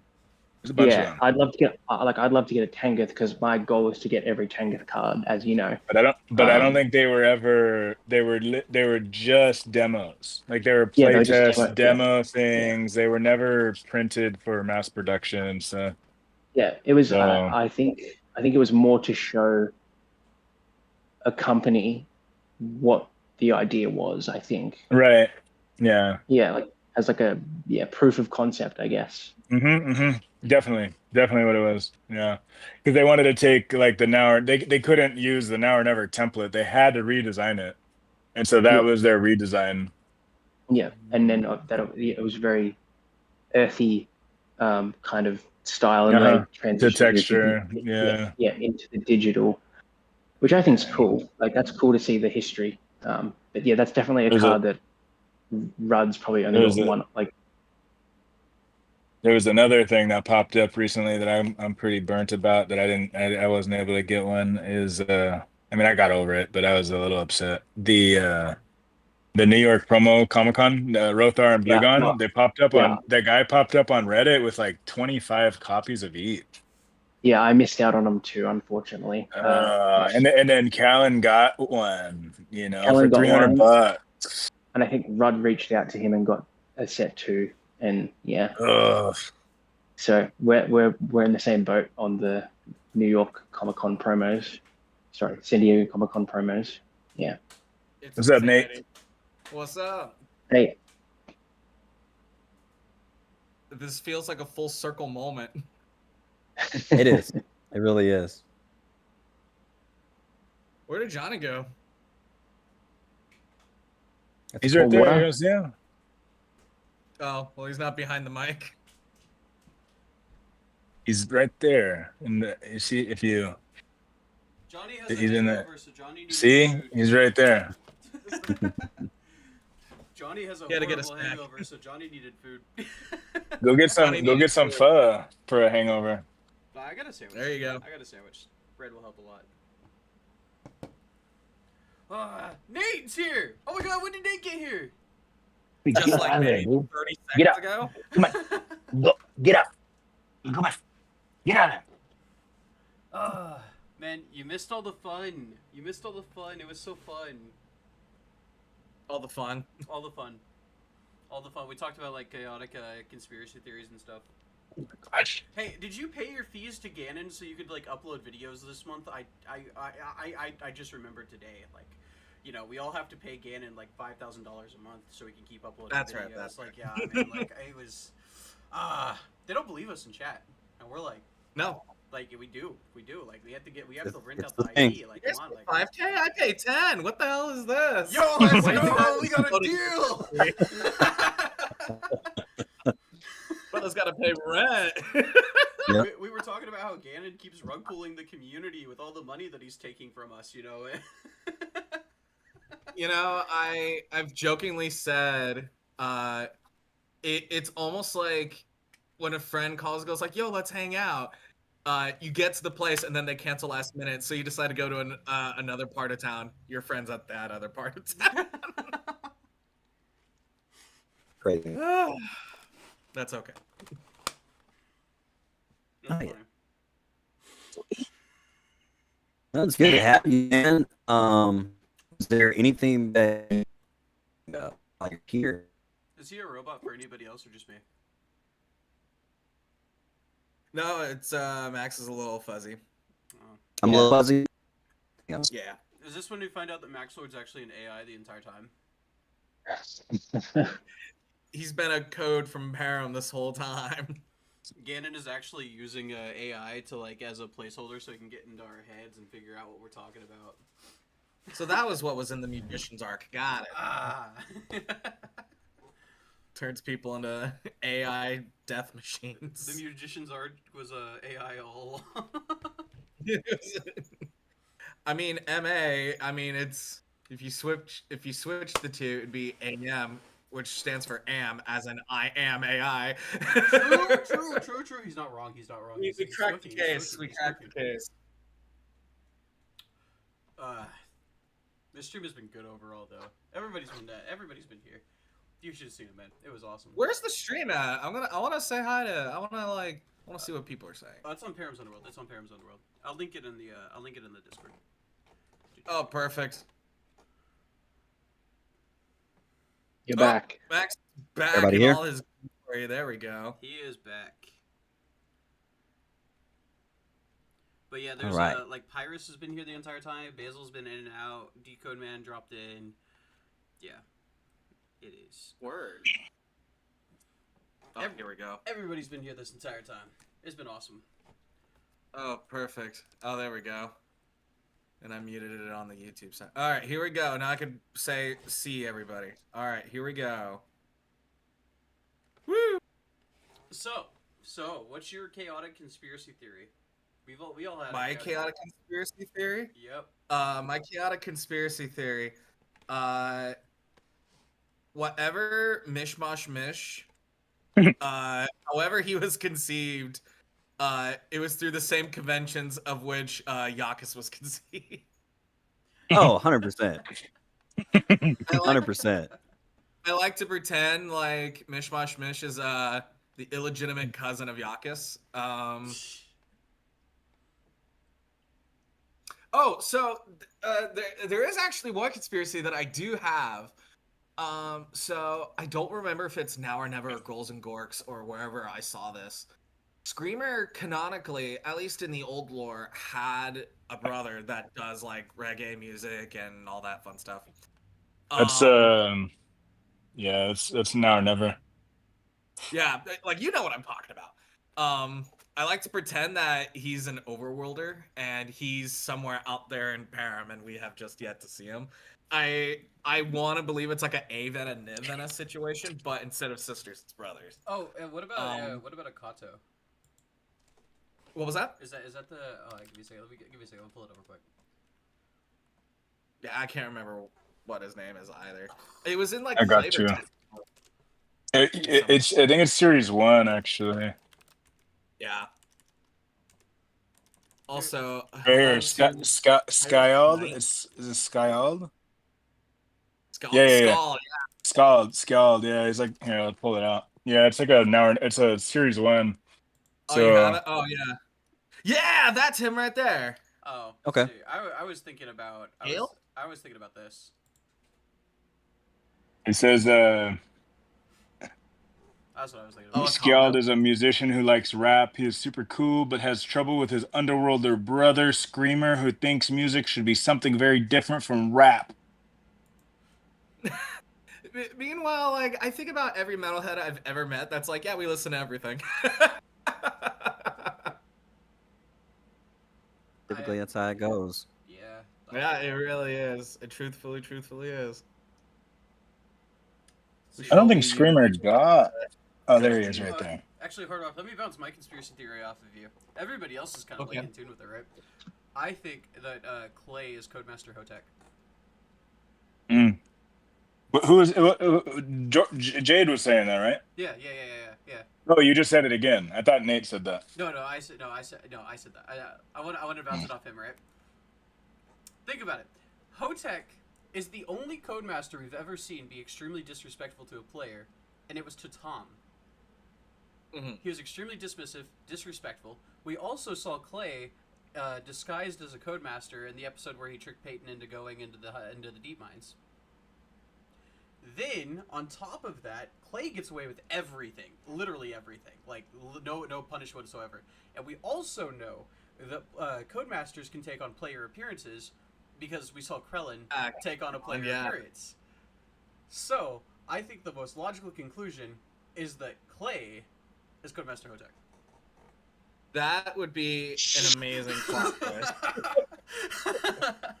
Yeah, imagine like he takes off his helmet and then Tom's like, "Ha, I got you, motherfucker." To be fair, there's also nothing that doesn't say a Codemaster can't challenge another Codemaster, because the first time we ever got that information about Codemasters, Clay got his cheeks clapped. Hi, Cactus. So there's nothing to say that that can't happen, you know? So who knows? But I kind of dig that idea. I think that'd be a fun twist. I think like Ganon, like the way the Chaotic is written, like there's a lot of foreshadowing moments, and I feel like that moment where he dressed up as a Codemaster, like, and then you can piece everything else up together, and it just fits so well. I was gonna make a whole video on it. I was gonna make a whole video on it, but I gotta go like through the entire series and like look for all the little details and make sure like I'm not missing like a scene where like Hotek and like Clay were in the same place at the same time. But like everything tracks up to where like it would make perfect sense. That's awesome. I'd watch that video. Every time Hard Rock and I have talked, it's like I come up with like the most insane conspiracy theory, and he's just like, bro, like the that's good. Like the Merlians. Yeah. That just means you guys bring the best out of each other. That's what you want. Yeah. Damn, we should get married. No. When a Codemaster calls.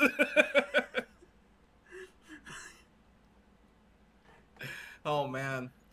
Okay, so You guys gotta get some. You guys gotta get some Now or Never cards in a binder. They're cool to look at. Dude, they It's my are. favorite binder to look through. My personal binder. It's at my office at work. My personal binder. It has my Now or Never cards in there too. I have Awesome. my. Oh, I wonder. Look do at I that, my boy Kanga. Yep, show that off.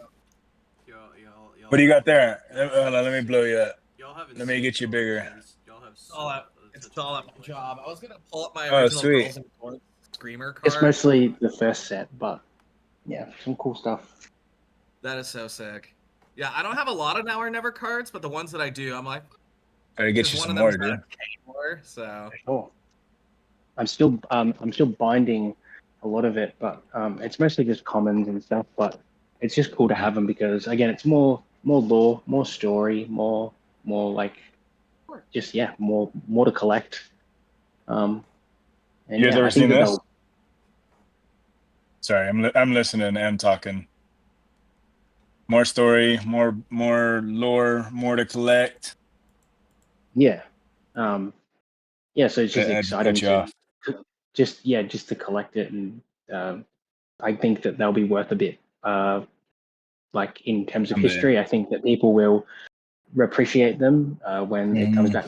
Like I kind of see them similar to how people look at the original Yu-Gi-Oh Bandai cards, if you know what they are. There's like a Yeah, first printing of Yu-Gi-Oh cards yeah, from the back in the Japanese day, ones. and people really like to collect those just because Hmm. it's the history. It's like it's Yeah, where same thing with the Pokemon. You know, like they've been doing all those fake prototype Pokemon cards. You know how like yeah, CGC was grading them. yeah. Yeah. People like that stuff. Check. Have you ever seen this? Yeah, I've yeah, got I him. have one in my Camera. personal I, binder. I know it's. I know you guys are jumping and saying yeah, but it's not the same as Yeah, it's this. not the Oh, same. Yep. is it a non-hollow? Yeah. It's non holographic. Yeah, and That's Wow. it's cool. the sizing is a little different too on the Yeah, isn't it Chaor. Yeah, a little smaller, you can right? see it. Yeah, he's a little smaller. So is that considered like an error? No, it's a it came out of a product, out of a toy product. Mm. The Oh, it comes it's like a toy package with three little figures, and then each Yeah. little figure has their card. And if that's the cool. card was a foil, it's not foil. You know? Right. Chaotic Yeah. would have never have done that in like 2009. That's cool. Would So like to see some chaotic figures. That's one thing I always thought was cool in the yeah, show. I liked. You, Yeah, I like the little figures that they released. The toys, they were cool. Mhm. Yeah. Yeah. I would love I to see think more of those. that the old figures that the modern You version want to of see Chaotic some more toys? that we all know and love. Absolutely. Yeah. The original that the Chaotic figures that we got in like Thought 2010 you'd never ask. or whatever. I wish that they came with like an alternate art of like their specific figures. So like for Maxor, there Yeah. would be like an alternate art form. That would have been really, really cool, but I don't know. Or at least with my company, I do know the logistics of that. I don't know what it was like, you know, in that era, but Right. at least with comic printing, I've been able to very graciously get that information. It's a lot easier than people think it is. Hmm. You know, when y'all were talking about like the history of Chaotic, when I first met Gannon, had my very first interview with him, we met at this coffee shop, you know, to just have a neutral ground to meet at initially before we Right. went into his private office. We he had I didn't realize it was him until I like looked at his table and there was like a Chaotic binder right there. I was like, oh, that's him. Like That's there's no other awesome. human in the world that would have done that. So Yep. first page is like all the Now or Never stuff, and I'm like, oh, that is so cool. Oh, he brought his Yeah. rage binder? Yeah, no, it's really cool. This is Yeah. cool. Oh, what you Here we got go. there? Blow that up. Oh, I'm trying, but hold man. on, I'm struggling here. I'm trying to get my screen so I can see what I'm doing. There we go. Okay. Dude. So I mean I'll just grab something here. So So I yeah, don't they think I have the full collection, but I have probably most of them. If I'm missing one or two, it's just one or two. Hold on. Yeah, because they released action figures, marble shooters, I think. What else did they release? Did they have a show? Did they have like I'll try to get to the. like an There's advertisement or Tom. something? Tom's cool. Very cool. I don't know. Here's Madcap. That's Maxwell. crazy. Where's Kayla? There's Bub. I think that's Bubla. Yeah. There's Kayla. I think that is it Bubla or is that the little Kayla? No, there's another Like a one. little, yeah, there's a little Chaor and a little Maxwell. Yeah, but there's Wacko or Yakus. Yokus, yeah. Yeah, look at that. That's pretty cool. That's so Love it. cool. Dractyl. Dractyl. Does he How have crazy two? is it that we went from all of that to the chaotic that we all played today? Like it's Is that just so Kazan? crazy. Yeah, it's That's Kazan. Kazan, Yeah. yeah. Nice. There's Arius. Yeah. Man, look at the difference in how they just evolved over time. It's There's really cool. yeah, but you can still. I love how you can still see the character in them. You know, Is that? Yeah. You can sort of tell, like where that's they who it was. originated from. That's Alice. Alice. Yeah, I was gonna say that's always nice. Alice. Clapper. Yeah. Oh, that's so Yes. cool. That's really This cool. is Nothalax. Yeah, I was gonna say I Hmm. can't Okay. remember if Nothalax or No, Sweet I don't Lord. know. Maybe that's not Nothalax. As a reminder to chat. Oh, he here's started- Kayla. As a reminder to chat, So Bulba cool. started collecting 4 years ago. Look what you could be doing if you started collecting today. Yeah, right. That is true, man. The time is now. So something I want to throw out there, and I'm realizing your chat may not know this. This is my first time, Yeah, this is- or at least my personal first time, seeing Max Lord in person and Kanga in person. I've never actually seen y'all's faces before. Nope. Until this But screen. it's a pleasure. Oh, you're telling me. I think I'm the only person who's had the advantage of talking to each and every single one of you in like a personal one-on-one call. Yeah, Jay Johnny got like the exclusive behind the scenes. Like he was like the one we trusted. I think the Yeah. only person I've never talked to one-on-one in a Right, phone Musa. call is Bulba, and that's because every time Bulba calls me, he's always with somebody else.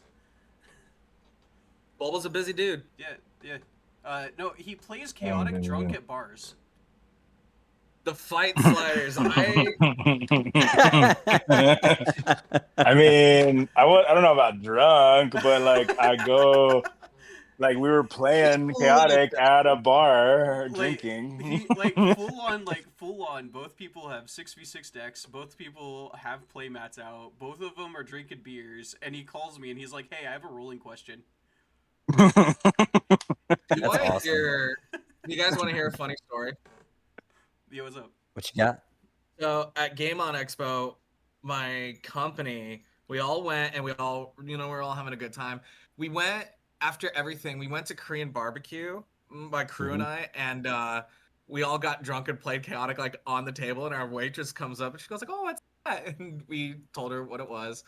It's like, "Oh, this is chaotic, and we're playing another game called Powerline Ultra." She paused, looks at the chaotic cards, and on my personal team, I have or at least the deck I was using, I have Scythia Gothos Spy, which for the people that eventually watch this and don't know, it's a very, very revealing card. Let's put it like that. She points at that and she goes, "Ooh, very sexy," and then walks away. I'm like, well, now I'm embarrassed. Only one time have I ever had a waitress can take complete and total interest in us playing a card game. We were at Whataburger, and the waitress kept coming up and trying to talk to me, and we were playing Vanguard, And she was like, she kept asking about the game, and it didn't dawn on me that she was only talking to me the entire time, because like in my head I was like, okay, well I need to make sure I'm locking this unit, I need to make sure I'm blocking with these cards, I need to make sure I keep this card in hand. Like I'm only thinking about the game itself, and like the day after we leave, like it's like the next day, my friend was like, I can't believe you just did not talk to that waitress who was hitting on you the entire time. And like it dawned on me, like she was literally hitting on me the entire time, and all I cared about was the fact I was playing Card Fight Vanguard.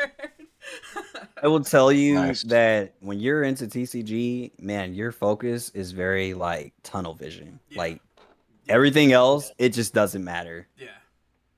Yeah. No. It's I, like check- what my crew was saying at the Check these out convention. before I put them away. It's like, get you bitches. These are so cool.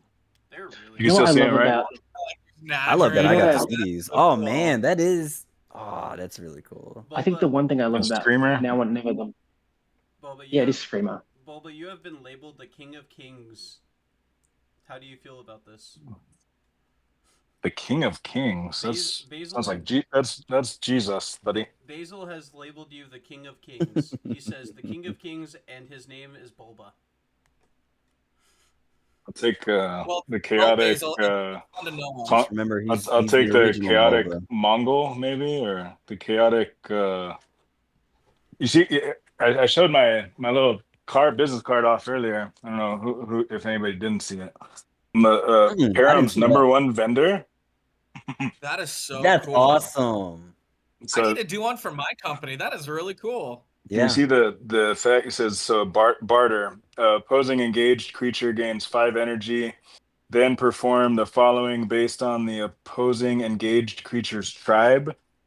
Overworld, you heal 15 to your engaged creature. Underworld, you deal 10 damage to the opposing engaged creature. That one don't make any sense. I mean, hey, it was. I'm not a mechanics guy, and Jade was helping me, and King was trying to help me. Yeah, I think we spent. Like Um, I think we spent like a total of a week like working on the effect, and we just like. It just, I mean, like, but look at this, oh my gosh, my dog is trampling everything. Get down, take it down.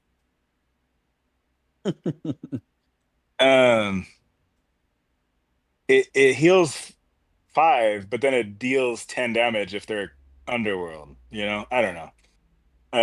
Mepedian, you get strike 10, high 5 for Danian, and then pay 1 less music counter to play music for Marillions, and then you can only activate this ability once per turn. I don't know. It sounded fun, like a merchant, you know, like trading That looks Yeah. trading things. I like He's how got this. it's blended too. It's just like is Oh, that that's fun. Overworld on the right and then Petty on the left? Yeah. Mepedian Overworld Merchant. Yeah. That's And really then, cool. and then it's got my. I mean, gosh, the camera is not focusing well, but you can't. Come on, It's got focus. the Fire and Stone.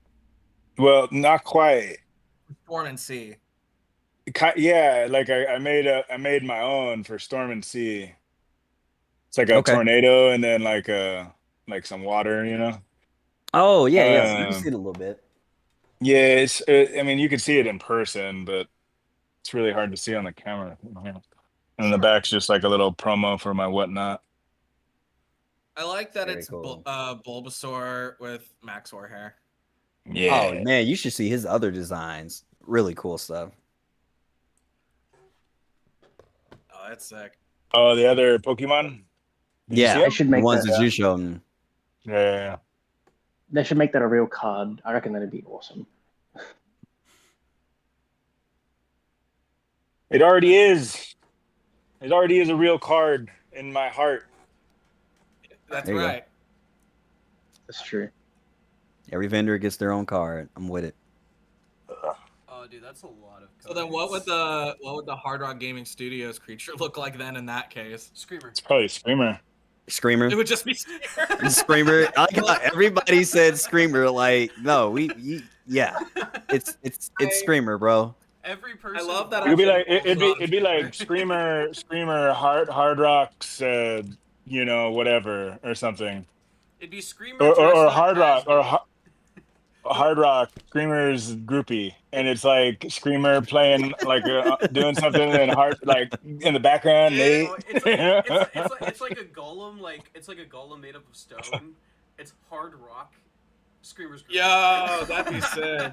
It's not a bad idea. Make it the first Underworld gargoyle. That'd be cool. Gannon, get on it. Get on it. Get on a lot of things, Gannon. Get on it, Gannon. Get on it. Let's just keep adding to his to-do list. It's pretty lengthy already. Yeah. It really is. Jade Trod sounds pretty good. No. Jade Trod. Jade Trod? I kind of want to That call you sounds- that now. That's a cool nickname. Jade Trod. That's cool. No. Aw. No, that's good. No. Why do I like No. that? That's Why do I like that? That's the worst part. It's cool. Jade Trod. That'd be a cool screen name. Why do I have... Yeah, About- that's a screen name of the show now. What about Kangeth Toborn? I thought about that Kanga literally Toborn. yesterday when I had messaged you. I'm like, man, I want to say Kanga all the time because it just fits. Kanga Toborn. Kangeth, yeah, that makes sense. Well, yeah, You the could only do reason what I did because I was Bulbastore and it was only Bulbasaur, but then I kind of started transitioning into Chaotic, so I kind of merged them. You do the same thing with Tangith, and Kangaskhan. Yeah, of course. Meanwhile, Max Yeah. Lord I was like right out the gate with it. Bro, where's this... I haven't... I had a lot of time to think about mines. Like, I don't think you guys realize like how much time and resources was just invested for me to eventually get to where I'm sitting with you guys now and just creating content every day, trying to reach out to people, trying to bring awareness, and just talk about the IP and like my favorite part of my childhood that I love. Brother, I'm not gonna lie. You didn't have to put all that time and resource. You could have just messaged me, and I would have 100% tried to do this. Okay, April, when he messaged me, he had 10 subs, and he was like, "Hey, I know I'm a smaller content creator, but would you mind?" Yes, let's do it. And he was like, "You didn't even let me finish." And I was like, "Let's do it." And he was like, "You don't even know my ideas," and I was like, "Do it. I don't care. Let's do it." No, that's how you got to be. Like that's the community element. Yeah, I was like, you didn't have to Kitsue. You could have just messaged us. Same as Kanga. Kanga is the same way as I am. He Yeah. loves Yeah, of seeing course. he loves seeing new chaotic content creators. Hard rock. Absolutely. Too. Hard rock Yeah, too. that's why whenever you started posting, I was just constantly sharing it because I'm like, well, Bulba I made it. Bulba just gets mad at me. Yeah, I just I've been making The look. sort of small posts about trying to get people to just show Yeah. your content more and all those things. And, then, And it's been yeah, helping. So I really appreciate it. It's been helping. I think it's showing that it's making an impact. It really is. Yeah, What's it that's like to be- just like Say it one more time, Hard. What's it like to be the goat? The goat? The goat. The goat. The goat. The goat. The goat. It's heavy. It's heavy. I tell you what, it's I don't know. There's pressures that come with being a content creator, and then there's a lot of joy that comes from it, right? I mean, the joy is the connecting with people, the being able to bond over nostalgia, the bringing awareness. I love seeing comments when I post merchandise, and they're like, "I've never seen that before." Like the TCG sleeves or chaotic. A lot of people didn't know those things existed. yeah, I think what was one of the most flattering things, and I hope this happens with you. It's only recently happening with me on a bigger scale. Okay. Game On was one of the most transformative things, and I think I might just do it again. Mhm. Of course, I brought it up to everybody. I'm like, hey, I'm going to be at Game On. I'm also bringing Chaotic there. The overwhelming amount of people that were at my booth on Saturday just for Chaotic and to shoot the shit. Yep. That was awesome. I think I've signed more cards in that event than in my entire life. That's awesome. But the fact that anybody came up was like, hey, can you sign my card? I'm like, that's weird, but cool. Yeah, I'll do it. I never made anything with it. But sure, I think my favorite one, somebody printed a mishmash fish for me to sign. That's awesome. I'm like, oh. That's awesome. I think if I were to ever hand out signed cards, I would have to go with something that's like iconic and truly speaks to like who I am. So it'd probably be something like Yakis. Yakis. Okay. I'm not against that. I'm not against that. I don't know what you guys are expecting me to say, but I feel like Yakis, it really highlights chaotic. Is that your favorite jank creature? No, God, no. What's your favorite jank creature? Rage It's Rage Wait till you see this picture I just made for Tenghis Khan. Wait, I'm. The anticipation is. The anticipation I is. was expecting it. Yeah, you froze, and we were like, what? I just had a Google Gemini try to combine them into one character. My God!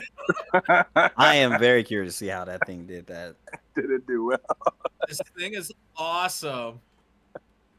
You know, Let's just see. recolor it with Tenghis Khan, or I mean with Tenghis colors, and you're good. Wait, did he link it somewhere? I'm gonna share this. Yeah, it's in See.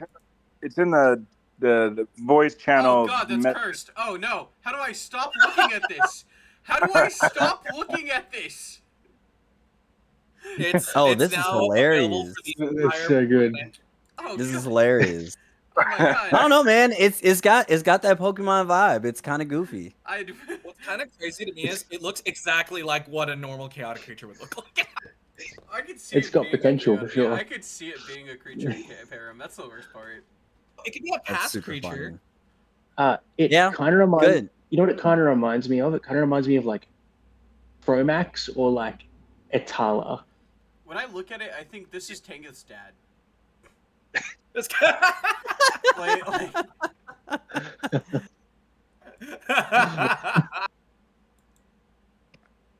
That's awesome. it's Tenga's dad after a couple too many beers on Thanksgiving. Oh God. man, Man, what a long day that must have been. and you won't get that at Alice's restaurant. Let me tell you about those damn Underworld. Yo, that just kind of brought up like there's a lot of anime restaurants. I would love to see a chaotic restaurant. That would be super cool. Oh my God, hold Yeah, on. So I'd love to- this what are comment some- on your stream is killing me. It says, "I was looking at my phone, and when I look at the TV, why is there a fat lion?" Wait, hold on. You put us on your TV? You put us on. Guys, we made it. We're on TV now. No, at my Alright. shop, I put chaotic on TV for people to watch. As you should. As you should. Do you do the 1080p or do you just do YouTube? I think it- I have all the episodes. Okay. Yeah. I have the. I think it Thanks, nailed Evan it. Story. Oh, there's more. I think it nailed it on the first try, though. The rest of these are no bueno. Oh my God. I'm gonna Oh, check them out. Oh my God. Oh wow, these aren't bad. These are kind of good. Like a little bit of work, you know. You could have something, but I think the first one is definitely the best. Yeah. There we go. So this is the These are good. third one. I I'm think showing the your third chat. one. The third one is probably the third. Yeah, but No, you the don't first have. one you was don't my have- favorite. what The is first that? one was kind of amazing. the first nothing one, about the that- first that one thing looks is like a fine. chaotic creature. The third one looks cool. The first The third one looks Yeah. cool. Poor kid's creation, But as and It I far think as, doesn't like- it doesn't have a Genghis Khan flair, though. Yeah, the first No, one but then we combined get them the probably the best. You know. I don't know love how that you we would do energetically have like the little like Kanga's like baby. right. Yeah. Not bad. The fourth one looks like Not it bad. belongs in Thundercats. The last one looks like it belongs in Thundercats. I thought you were gonna say this belongs in a museum, like No. Indiana Jones. No. I mean, chaotic. It's belongs in forever a now museum. burned in my mind. I wonder what it would come up with Bulbasaur and Maxor. Might do something cool. Bulba Maxor. Max Bulb. I tried- I like I that. Bulb. Tried doing Bulba BULBAXXOR and trying to get people to pronounce it Bulbasaur still, like the XX. Oh, It's Bulbasaur. It's pronounced like with a S sound for some reason, but nobody would do it, and people just kept calling me Bulbasaur and Bulba XXor. I'm like, okay, never mind. Pronunciation can be weird like that, especially with chaotic. Like, I was gonna Hey, go back have to you seen all the names in Chaotic? yeah, oh yeah, brother, oh yeah. I'm actually We've seen in the middle of editing a video right now where I got my grandma involved because she raised me, so she's like my mom.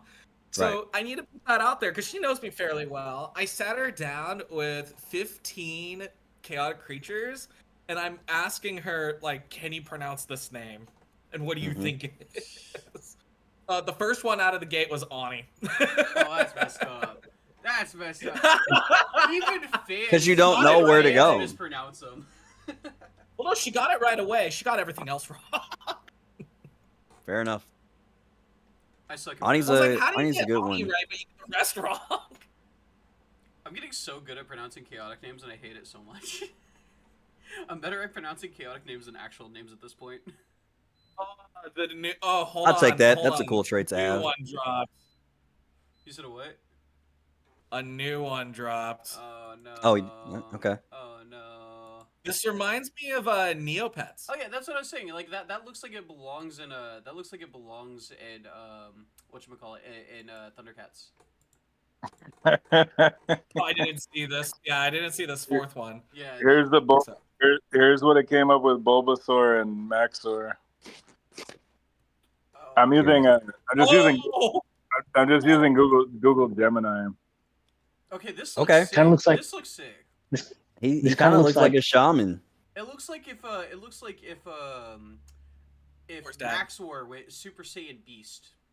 Yeah, for Yeah. sure. I kind of want this now. Almost Max like- white hair. It's almost like a shiny White. Maxor or something.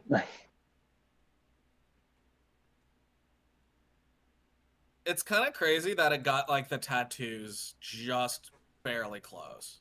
Mm-hmm. That's crazy. His camera froze. Bulba's camera keeps breaking. Well, it's because I'm going in and out of my browser. Yeah. What is going on? Oh, it's getting worse. These are just horrible. Look at this guy's fingers. You guys should be happy. Normally, it takes a lot of money to get. I'm not gonna make that cheering joke again. I made it up. Oh, that's disgusting. That looks gross. that looks like I shouldn't have shown that on stream. I'm showing it. I'm not clicking the watch stream button. I'm not clicking that. Oh, yeah. I don't know. He kind of mutated into Swamp Thing. Like, this is interesting. Yeah, It's say if Swamp Thing, Man Thing, and Max or fused. Wait, are those all smiley faces? It's the position of the dangle. I'm like, I'm not clicking it. the dangle is in such a horrible spot. I'm just not clicking it. Gosh, the roots are all there. It's not getting it. All right, hold on. I'm trying to get it to use Bulbasaur's body shape, and it keeps making these like horrendously monstrous, muscular guys. Yeah. All right, you guys. People said Max or lettuce.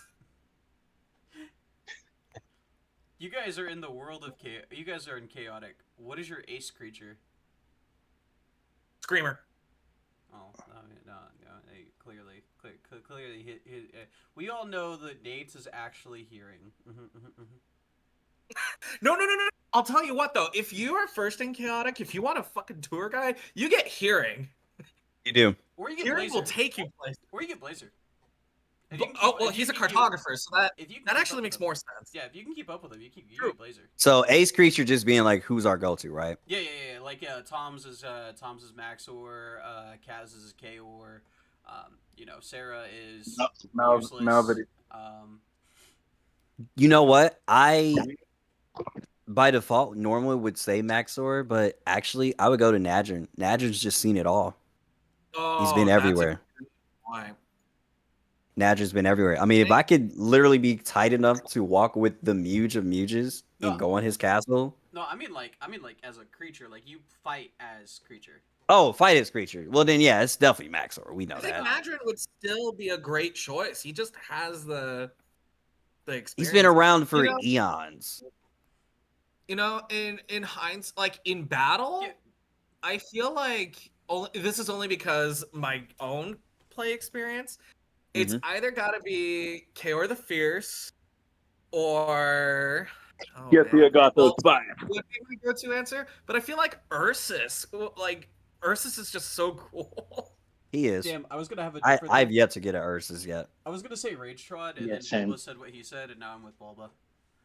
You can like Rage Trod? I'm not repeating what Bulba said, but No, what did Bulba I'm say? not repeating what Bulba said, but I'm with Bulba on this one.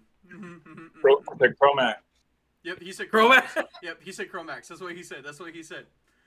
Jade Tron. That's what he Not a said. choice either. Hey Bulba, why are you getting so red? What's up with that? What's up with that? What's up with that? That's my skin color, man. Literally nobody but me. Wait, am I the only one who heard what he actually said? Chat? So Chromax? just for clarification purposes, I was finishing Nate's sentence for him. If he had to pick two, it'd be Chaor the Fierce, and then I filled it in for him with Get the Agathos spy. I did catch Yep. that one. Yep. I There caught it that is. one. I got that one. Yeah, There it is. that's awesome. I was gonna say Yeah. Rage Trod, but you know what? I think we found something else. Yep. Welcome to the That's funny. Doomcast. Kangas, what would your be? Kangas Toborn probably. That's fair. That's fair. God. Or I don't No, know. My issue with like characters who are like known for wisdom is like Nadrin won't let anybody else scan him, right? So Mhm. like the issue that arises is like basically every Nadrin code that like exists only exists because there was a physical card of Nadrin. How do they tap, like, you know how we can tap into memories from creatures, right? Well, Yeah. like, at what point does the creature's code intersect with the memories of the creature of Perim? Like, if you have if you have a code of Great like question. you know like how like Tom, like, in the first episode taps into Maxor's memories, right? No, second episode. Yes. He taps into Maxor's memories, right? And he distinctly remembers being in Glacier Plains at the skeleton, right? At Ixix skeleton. He distinctly remembers that, yeah. right? So, Yeah. when does that Maxor's memories cut off? Is it just like it's just attached to the present day Maxor, or is it like I think based on what Nadrin said when he said scanning him could be dangerous for Tom and for Perim, I don't think there really is a cap. I think it's just more so you would have to know a little bit of context of like what Nadrin has experienced, right? You know what I think? I think that's kind of a ruse because he mentions, oh, it's dangerous for Tom, and the knowledge on that is because he's already met Tom. Yeah, and like very specifically Right. met Tom. Yeah. So I think the warning was more to him in particular than as a general. Well, yeah, as a general, no, but more in Tom. But still, in this situation, it was because, hey, I've seen you in the past. Well, we know Yeah. the events of like the future can be changed by events that take place because like we actively see the future of Perim from the hive mind, where they go back into the past, right? We actively saw Perim's future being flooded by the Marillions, right? Yeah. But like clearly, either they stop that or it's a future flooding that is guaranteed to happen. One of the two is true. And if they stopped it, then we know that like if Tom knew that he goes back into the past to interact with Nadrin, that he could change that, in which case it would change the current future or the current present day, because he didn't go back in the past or like he didn't need to. Because if he finds out that Nadrin knows that Afjack goes into disappears entirely, right? If Tom is like, oh well, I don't want Nadrin to lose his son, so he doesn't Goes back in time and so he- intervene. so he doesn't go back in time to stop it, or he explicitly warns Afjack about like the events that will take place, right? Then it creates a loop of it's like, okay, well now he can't go back in time, or if that does like stay set in stone where he did go back in time, it doesn't create a paradox. The future will change based off that, like Afjack will be in the present day kind of thing. Can we also just say how sad that realization was? That Afjack was Nadrin's son. Like he's reading his like death note essentially, and like it ends with him like crying, putting his hands over his face. Like that is so sad. So, do you feel like Abject's not dead? And actually, because if Nadrin has lived this long, Abject's got to come back at some point. No, I think, Just full grown. I think Afjack is went to the past. Like Hard Rock and I were talking about it. Like I think it was on the part of the podcast that got cut out when the power outage happened. Okay. Yeah. But like we've only ever seen Dranikish Threshold take somebody further into the past. They've never used the threshold to go back to the present day. So we've only ever seen them go further into the past. So whenever Afjack used the threshold, what most likely happened was he most likely went back to the past. Otherwise, he would have, jumped out in the present day at a certain point, because obviously Dranikish Threshold was destroyed, so he's unable to, jump out. So I think he went further into the past, and like, my theory was that he was the first High Mage. That was my theory. Okay. Or something similar. It's interesting because in that same point, I still have my same notes. I'm redoing a video on the Klein sphere, and that there's a lot of context there that I feel like a lot of people are missing. And I couldn't help but start writing down the names of some of these characters because I feel like it'll come up. Where is it? Here we go. All right, here we go. So, it's described that the last High Mage, before they made individual tribe High Mages, his name was Orner. He was a overworld High Mage who discovered Kaizef to begin with. He's considered one of the very greatest magicians in all of Perim's history. But before him, he had a Danian or a female Danian mage named Drillanak as their mentor. And What's all this from? What was that? What's all this from? The Killian Sphere. This is from the Kalian Sphere. What's so before that? It's a book that takes place before the events of the main show. It's just a novel? Yeah. It's canon? Yeah. It is canon. Huh. And before Drillanak, there was a Mepedian named Sidek. That is the furthest mage we know about. This is the Killing Spear, right? Yeah. Wait, did Bulba the Klein Sphere, yeah. Wait, did Bulba just learn about a new collector's item? No, I remember. I seen it. I just I guess I didn't know it was canon. You guys saw Oh, it yeah. live. You guys saw it live. Bulba learned about something new. I need to finish reading it, actually. So it takes place in the past. It's the first Marillion invasion. Yep. It ends on a very depressing note. Mm-hmm. I mean, obviously we've all seen the show, so like I guess we technically know how it all goes down. But the story basically ends with the Marillions winning. We don't know what happens between the end of Kalian Sphere and the beginning of Chaotic as we know it. Yep. Obviously they got kicked down to the doors of the deep mines. How? No idea. But the fact of the matter, when the book just ends with the Marillions winning, I can't help but go like, man, this sucks. This is so sad. Ganon. And it's crazy because a lot of people don't know about that book. Ganon. Yeah. Killian Sphere sequel. There's another thing to add to the list. No, and you know what's here is, at least according to him, and I can't remember what her name was. It was one of the people who was doing it, and I was trying to talk to. They mentioned that the Kalian Sphere still exists in Perim, like it's somewhere out there. I would love to see that. It's so weird because it's like this battle gear is supposed. So it's a battle gear, by the way. Right. It's supposed to grant you the magician equivalent abilities to Nadrin or stronger than Nadrin.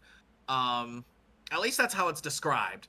It makes a scout like somehow just as powerful as Ani. Like it's insanity how powerful this thing is, and it's only because a fluid morpher picks it up, like the main bad guy fluid morpher. He picks it up and he turns as powerful as Ani. But what's fascinating to me is before Ani, there was a different leader, there was a different oligarch. But what makes me laugh about this character is they're described in a very, very, very specific way. So I have it written right here. Their name is Ferental. They are described as a female Marillion oligarch, beautiful, shimmering blue-green skin, 3 eyes in a triangular formation, with pearl-like on her. They're pearl-like on her oval-shaped face, long, slender, beautiful tentacles, with delicate tipped barbs at the end. They're very exquisite and they're very cunning and sharp-minded. That is how this character is described. I can't help but feel like somebody had a little bit of, You've just unlocked a weird part of the chaotic community. I want you to know that. Yeah, I think it's time for me to go. I'll tell you what, it Gotta gets reevaluate worse. some decisions. I suddenly have an interest in playing a different game. No, and it's weird because they make it worse. So in the client sphere as well, the high mage of the overworld at the time, her name is Sonora. Overworld female feline like woman creature with a long soft tail, slanted almond shaped eyes with piercing striped silvery fur with a light ruffle, wearing a blue gown and cloak with triangular tuft ears. That is how this creature is described. I need an apology from I need an the apology. To- I to- thought he was going with I need an adult. To quote Basil. No, I need an apology. Hell nah. To quote Basil. Hell nah. Yeah, no, I need a handwritten apology. This is diabolical. Hearing this has violated every right that I ever thought I owned. I no longer. Yeah, welcome to Perim. Damn. You know, maybe. I Don't have a say. Maybe Von Blute, and I'm like, maybe Von Blute was right.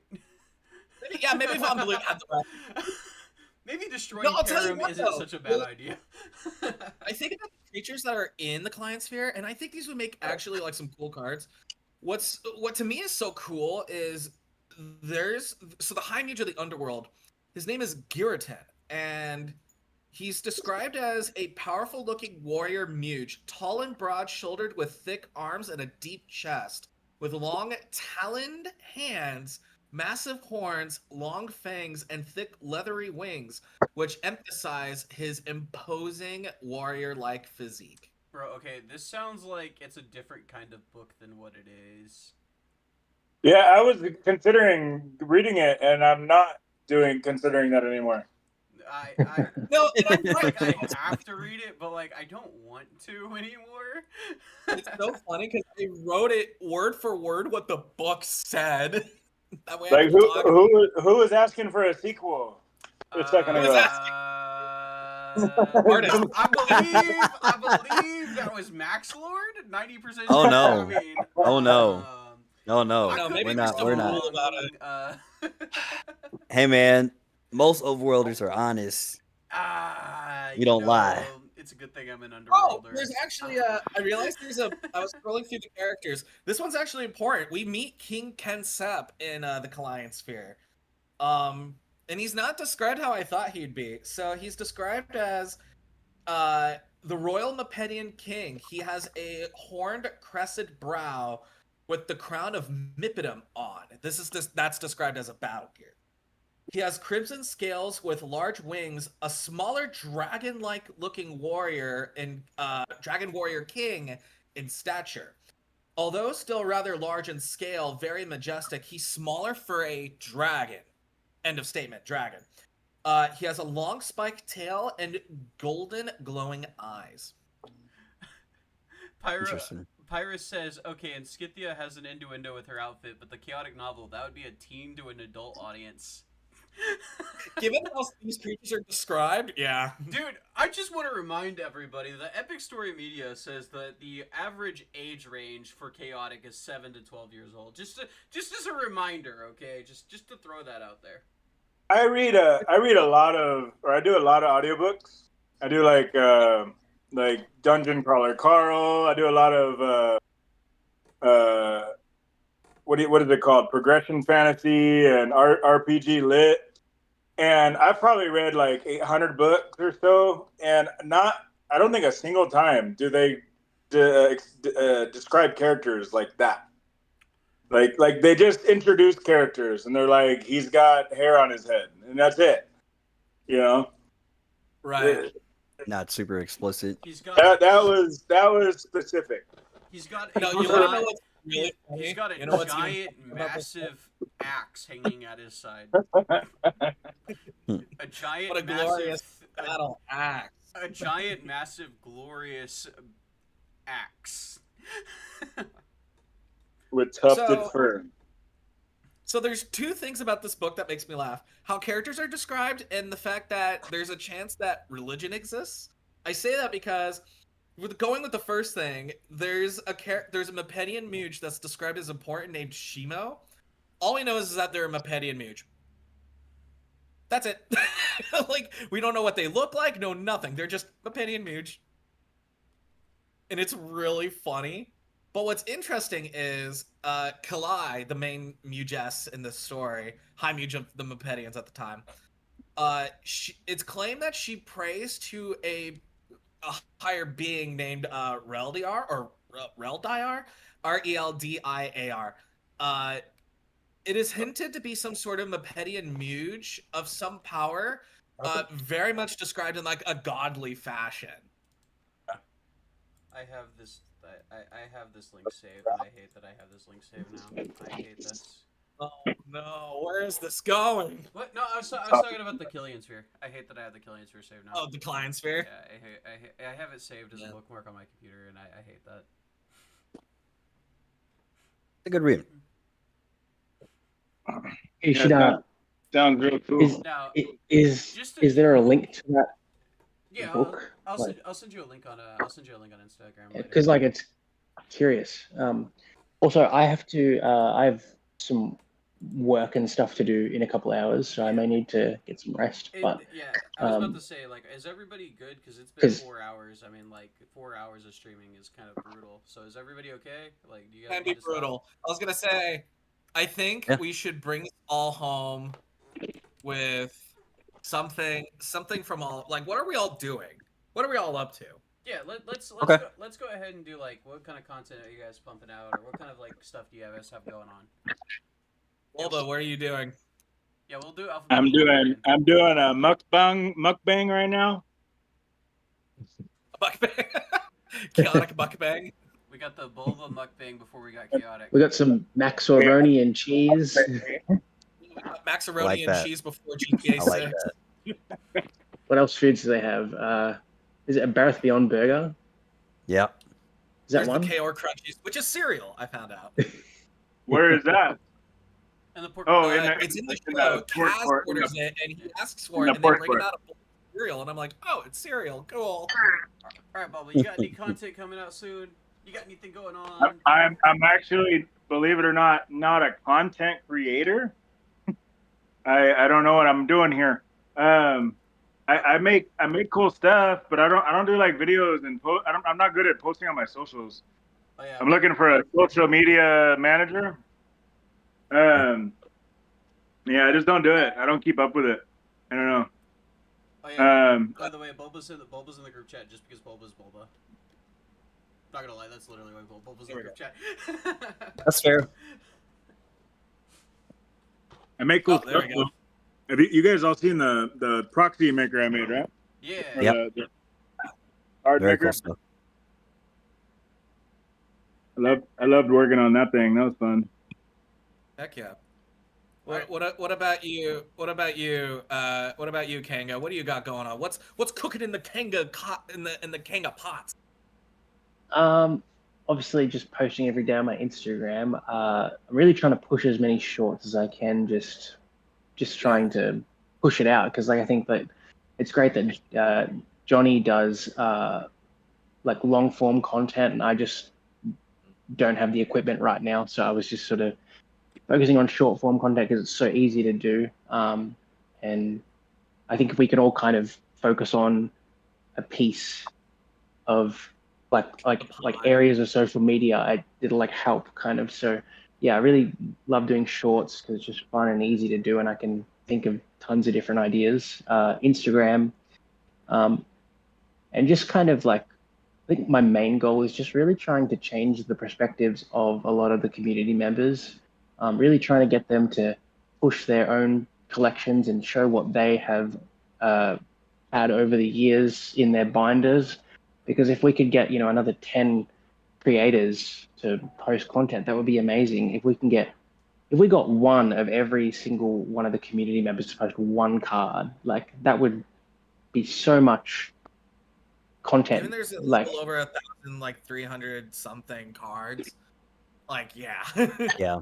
Yeah, like I just think that like if people like they don't have to, obviously people don't have to post cards if they don't want to, but if they did, that would be cool.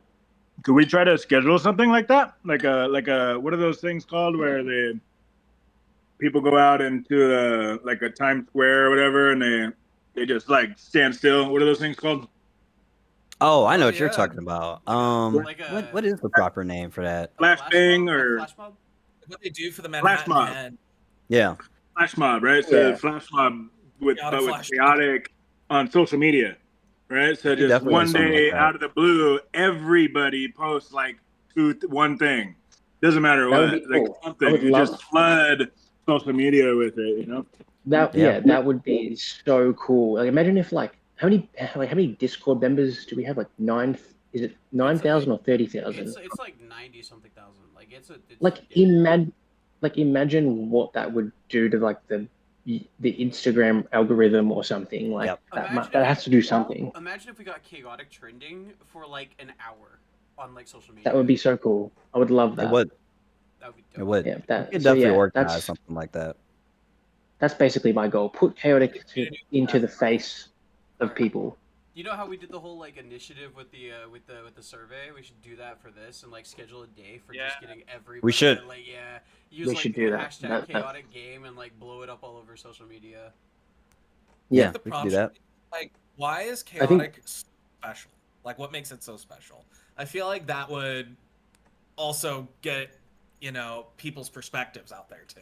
I'm not gonna lie. For sure. I got a hot take. This is the hottest take that you guys are gonna hear ever. I don't think chaotic is special anymore. Like I don't think okay, so the idea of putting cards into a digital client, like every game does that now, right? Like even like in the late 2000s, like you could put like your Yu-Gi-Oh cards into your DS games for for Yu-Gi-Oh, right? Yeah. Like, yeah. And then like obviously Pokemon, Magic is lesser to an extent, but you can like buy starter decks and like put them into like MTG Arena on this like via that way. They come with a code where you can just type it in and get the deck. Like I don't think that there's anything that's like necessarily special about chaotic. I think like it's the chaotic IP that like it's different, and I feel like that's like what a lot of people like because it's like it does definitely like lean more towards a more mature audience whenever it comes to like kid IPs. Like I mean like you literally watch Tangith die and turn into a ghost. Like they don't shy away from that. Like obviously like for sure. Just go to the spirit world, but I mean like yeah, for sure. I mean, like obviously, like Konami was super big on censoring cards, and for the longest time they continued to censor cards. Only until quite recently did they start releasing the lost art. But I think that was something cool about Chaotic was that they didn't really censor a lot of the artwork. Like, to my knowledge, I don't think they did. They just chose to not release cards that may not have fit the world of Perim from now or never.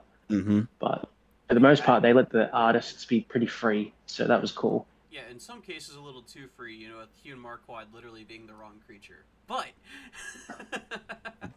which by the way is still the funniest like chaotic thing I've ever learned is that Hugh Marquand was just like, the newer art is the more accurate portrayal of like what Hugh Marquand actually looks like.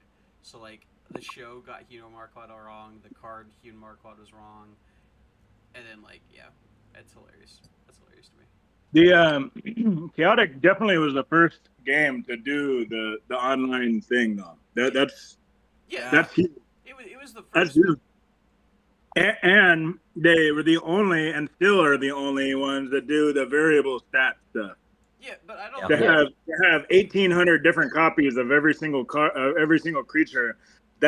I would use the word special for that. Yeah, but I don't. And nobody has done that at all. But I don't feel like that's a good special though. Like, That's subjective. That's your opinion. In the business world, that they made so much more money from that because people had to hunt for max stats. Yeah, but You know, but from a so you sell so many more packs. But from like a competitive like aspect, it's like I get. But that's only a piece though. The competitive. I mean, so yeah. small. I mean, yeah. Like the player base for TCGs is pretty. I mean, it's not small, but it's like, I don't know. Is it? Do you think that they outnumber the collector base for a TCG? I mean, no, but like my point is like more like I don't feel like this is a conversation for this one. Yeah, it's fine. I just feel like it's not. Every other card game doesn't need to make 1,800 versions of a card to sell sets. I just don't feel like exactly. Chaotic, I don't That's feel why like Chaotic special. Yeah, but because they did. But like, I mean, is it necessary though? Like, I'm more at what makes Chaotic special to you. Yeah, like, yeah. Oh, what makes it special to me? The community. 100% the community. Like, the community is just great answer. Yeah, like the community is like amazing. Like Apri, like his channel like stats have like improved drastically since he started because like the community has just come in like full force to support him, which I love seeing that. I mean, like I see Max Lord getting like reposted constantly. I mean, I've actually he's showing up in my YouTube feed without me having to do anything. Like I don't watch Chaotic on my main channel. I like it just awesome. Same. So like I mean that's awesome. I mean like I feel like the community like loves and supports the content creators, and I really appreciate that. Like it's awesome. Yeah, I've noticed that like this stream, whether it's like live or after it gets re-uploaded or what have you, just subscribe to everybody. Yeah, for real. Like I mean, honestly, like there's no reason. Like we've been talking about, like Kanga has like a super wide like Chaotic collection. He posts like his like stuff every day. Max Lord like showing off a lot of his stuff too, and he also posts like some really cool like reels where he like explains stuff on like it was the other day he had the strategy guide out, and I was like watching that for a bit, and then like I got distracted because like I don't have an attention span anymore. Too many YouTube reels, too many YouTube shorts, and obviously as you guys know, Perim's Underworld does lore and gameplay and so many other different things, and I have mad respect for you for to put all the effort you put into your videos, man. Like it's like I couldn't sit there and think of like a lore video and like then piece it together, and it's so cool that I want to do more, but like every video like that I have an idea for it, like I have to rewatch the show each and every single time to make sure like each thing is good. And that's what it takes. It's dreadful. I'm not gonna lie. It's a process to create content for anything, but I think with an entity like Chaotic, there's so much to cover. If I hear Tom go Kaz one more time, I'm gonna scream. He says that I'm forever grateful I have all the episodes personally. Dude, I have them all downloaded because so like it's not like I have to like like go sit through like YouTube ads and stuff like that, but like it's still like the fact that like they say the same thing so many times and you don't realize it until you've watched the same episode like 9 times, and then you're just like, bro, why? I guess to bring it all back around too, Max Lord, what do you got cooking? Do you got something spicy in the pipeline? So I'm getting married soon, and I'm doing. Bro! Thank you. Bro just drops the married card like out of nowhere. What? So, well, we've been we've been engaged for 3 years now. Let's go. But I'm in the process. Well, we are both in the process of contacting this jewelry company that do custom rings, and so my concept is a Chaotic TCG ring. So I will be posting that at some point. It's going to be Overworld and Underworld theme. It's going to have a like placeholder for the gem that mirrors a music as close as possible as we can do. I'm going to have the actual writing within the Song of Resurgence, like healing music, inscribed on the inside. There's a lot of cool stuff to come. I'm That's not gonna spoil all of cool. them. There's a That's lot of cool stuff. awesome, dude. Yeah. So I wanted mine to be special. I wanted it to, because mind you, I introduced my fiance to Chaotic when I first met her. I remember I put it on. She got hooked. I started building a deck for her, and we played together a few times. I got to teach her how to do it on Recode. But as far as like content goes, I'm going to be posting more of my deck. I'm very close to one of my milestones, which is collecting every single Overworld card. I'm just missing one now. So once I do What that, card? I'll Protector Apparel. It's The always last one I need. It's always pop. It's always pop. Yeah, I mean he's hard to get. Dude, He's hard to yeah. get, dude. Yeah.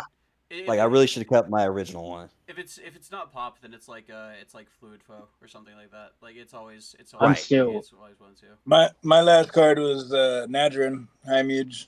Yeah. Oh, and Ripple Heptad. Those are my last two. Mhm. Yeah. Yeah. Yeah, they're very hard to get. I'm still searching for Chaor the Fierce at like he's just gone so high up in price. He has. It It's did. hard to It get was like one. $300 for years. And now he's like twice that 600. amount. It's weird. 500, Yeah. 600, easy. My It's crazy. my Zerium armor jumped. Yeah, I saw that. Zerium armor went And, up. Zerium armor was super 300 all day, every day for years, and now it's like $500-600.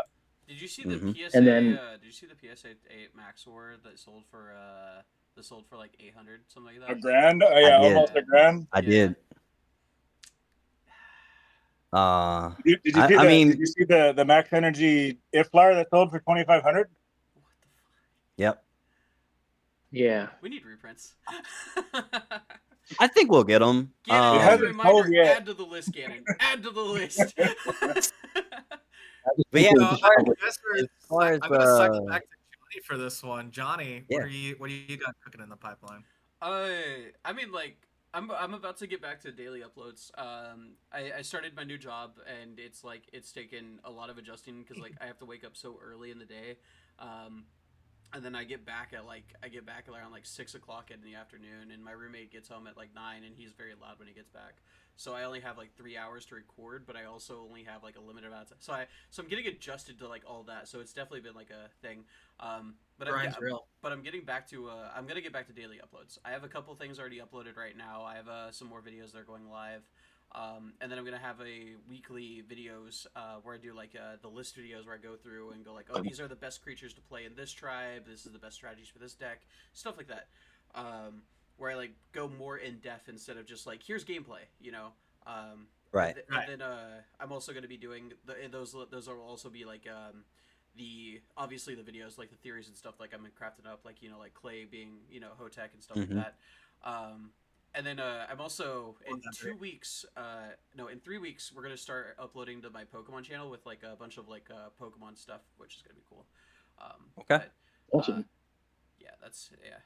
That's gonna be a pain, but we're gonna do it.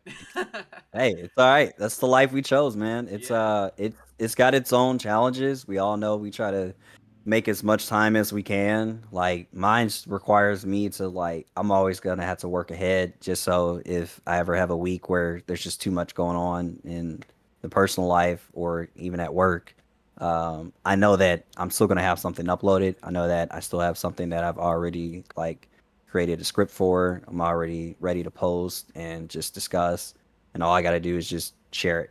Yeah, that's what. Yeah, for sure. April and I are like 2 weeks ahead on Chaotic Odyssey, literally because of that. Like, Yep. For example, like I was probably gonna go to. I still might be going to NostalgiaCon later this month. Okay. And so I was like, yeah, I'm not gonna be able to record then. You said what? Where is that at? Texas, Houston.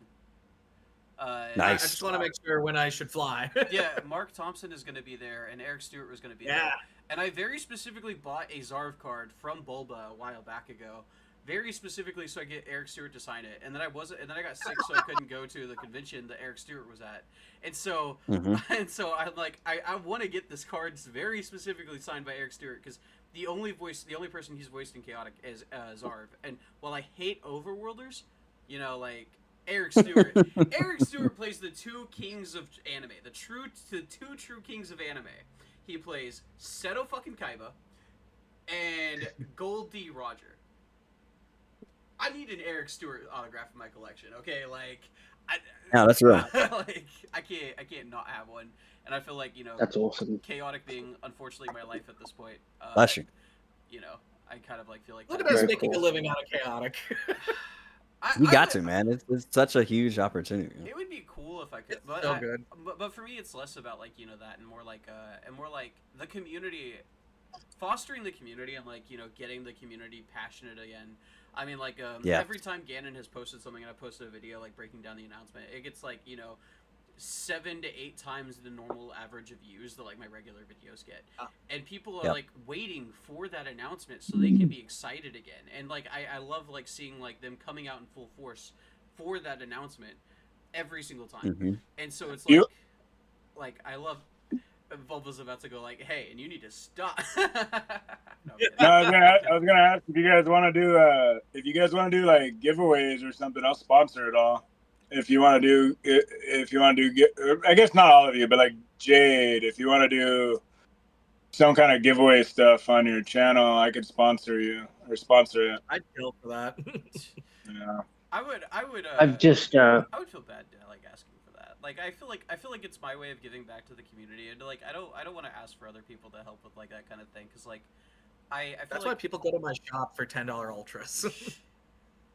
You didn't ask. yeah, I just I You just didn't enjoy ask. just Well, yeah, but like I feel like that's the one thing I can offer them in return for like showing up, and I feel like coming from me it means more than like me going like, hey, yeah, Bulba's gonna like I feel like coming from me it's like You want it to come from you. yeah. I got you. You just Oh, want it to be more Oh, heartfelt, shit. more genuine. I got you. Yeah, I get it. Yeah. Kanga, what did you have to say? I just said I like same principles as Johnny. Like whenever I do my giveaways, it's just about giving to the community. Like they don't have to follow. They don't have to support. But No, it's just it's the joy of giving. yeah, exactly. And I think there's not there's so much going on in the world, and if you can Hmm. if someone can go to their mailbox and see that they won a card or a pack or something, and it can make their day, that's all that matters, in my opinion. Yeah. Absolutely. And Yeah, You know what and I call that? It's the Christmas effect. Like you get your pack, and you're like, oh boy. the world may Yeah, but literally you be know- on fire, but back. And like Yeah. the great thing is Mailman, you're their not Santa I mean, the great we all thing got to is- remember. Oh, sorry. Go Yeah, I ahead, just said the Kanga. great thing is a lot of people, they don't expect to get these things, whereas with that concept, they are expecting it. So yeah, continue, Max Lord.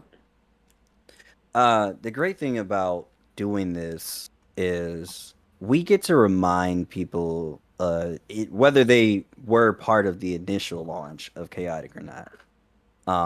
Even if you just got introduced through the show, we get to bring people back to a time where when you're a kid, life is just so much simpler.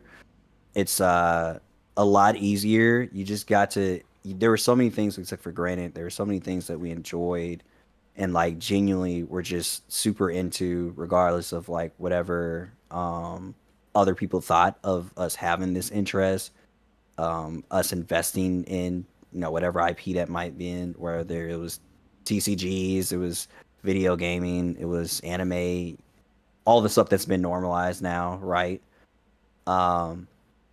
You get to have people back in, kind of pause everything that's going on in the world and just enjoy things for what they are. And like that one card or that one pack or that starter deck, whatever you send, that makes someone's day, their week, their month. You don't know what anybody's going on mentally. Like there's just spiritually, there's so much going on. And I think I'm always saying this, even from when I was a kid, I just appreciate the little things.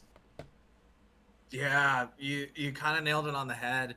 I think about, because I've told the story numerous times on my own channel, which is like for a lot of people are like, oh, Screamer's your favorite. I'm like, yes, personally, but if I were to like go like, oh, this is my favorite, it's Chaor. Because my pops and I, before he passed away, the one card that he was super into was Chaor.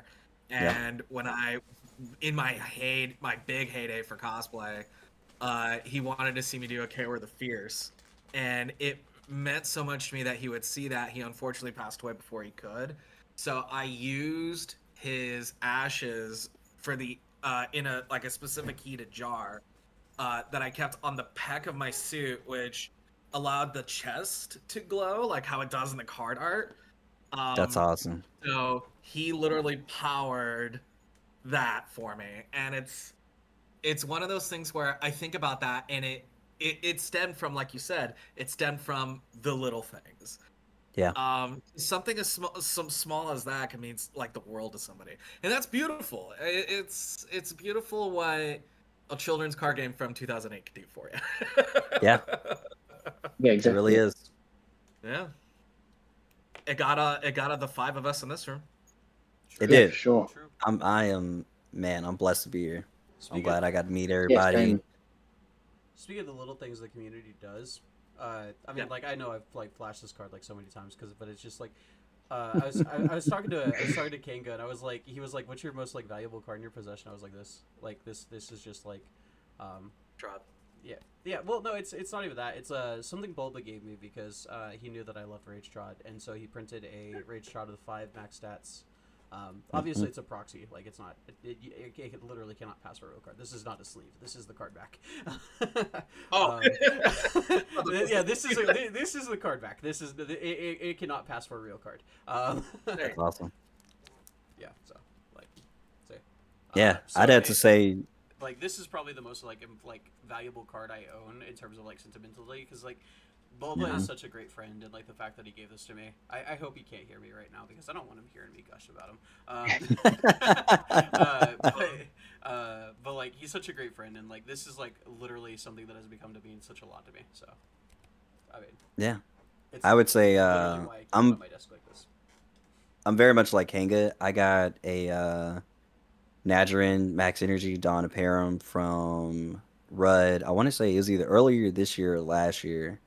And he had a note that he wrote on and signed, and like I literally cut that piece off and saved it, and I got it sitting somewhere safe right now. I still hold on to that card. Everything that Bulba has ever sold me recently, I'm keeping them. Like, this is the deck that it's not going anywhere. It's mine. It's personal. I've made friends over the years within this community. Sitting here streaming and making content with new friends, people I've looked up to since I was a kid that were creating content, and now I'm one of you guys. So I got to do my dream come true. It's just full circle. It really is. Yeah, Yeah, I was yeah, for sure. Oh, good.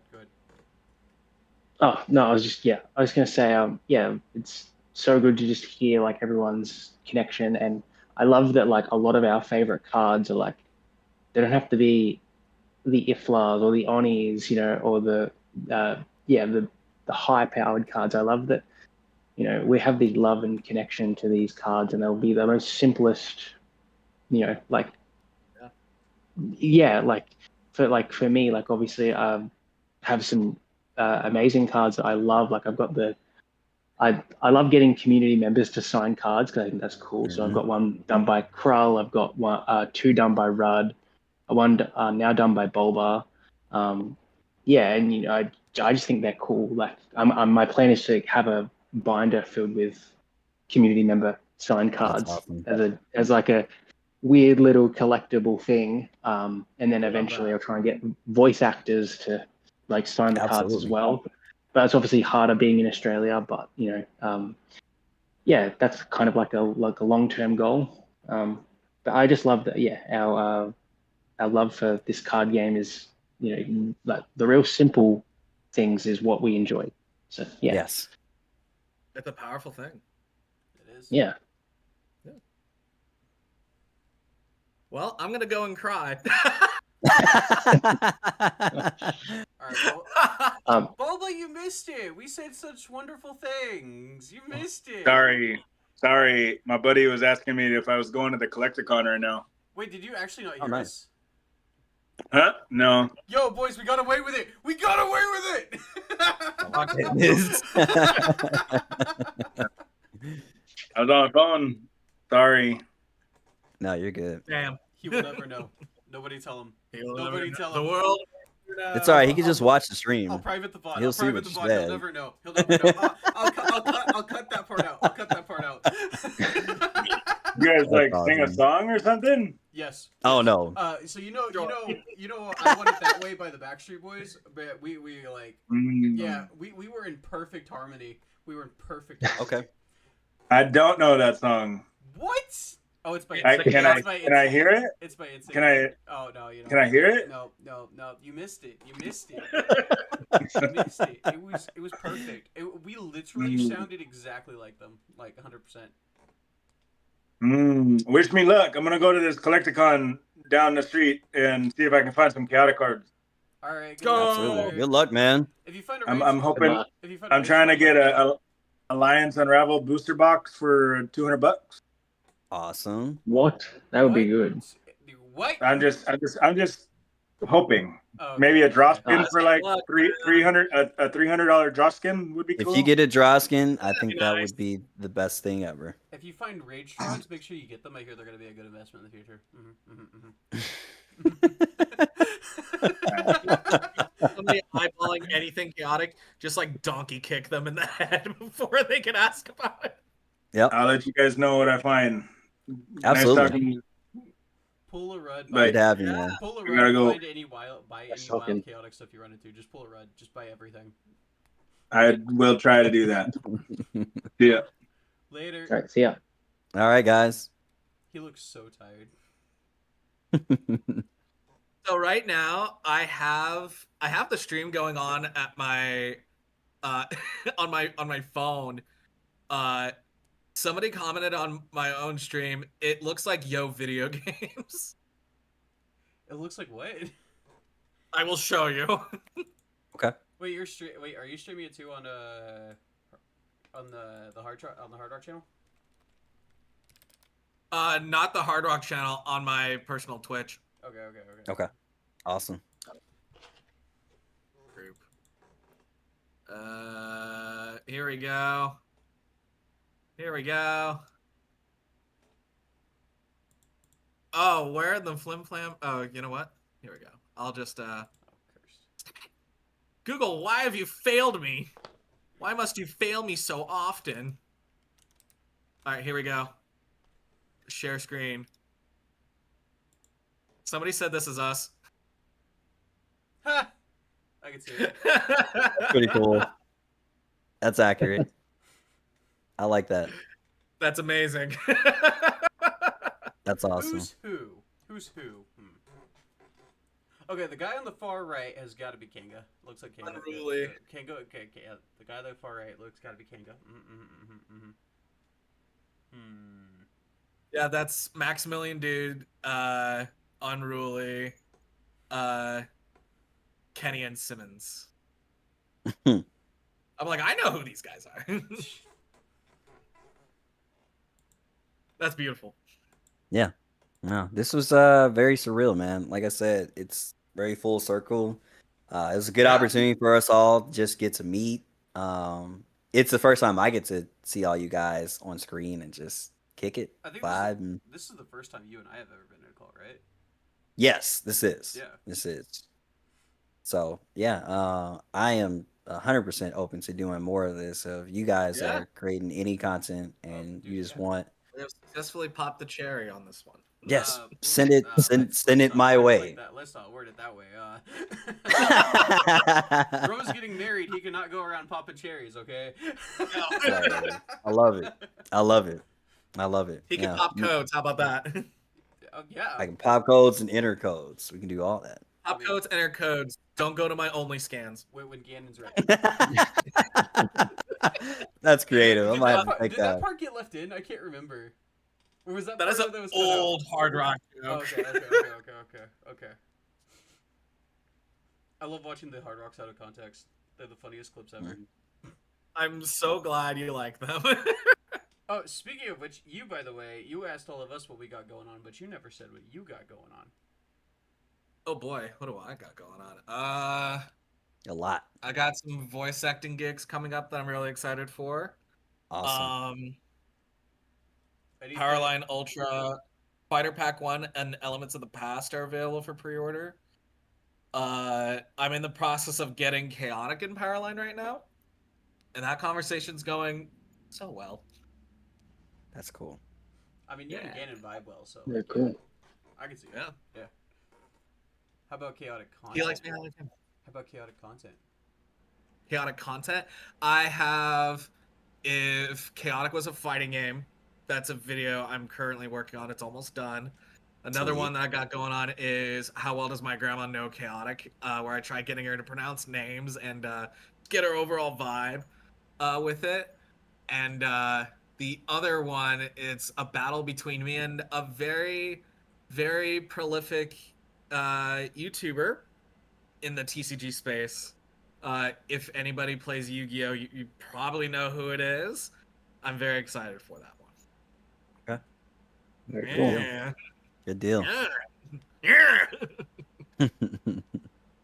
All right. Anyway. Yeah.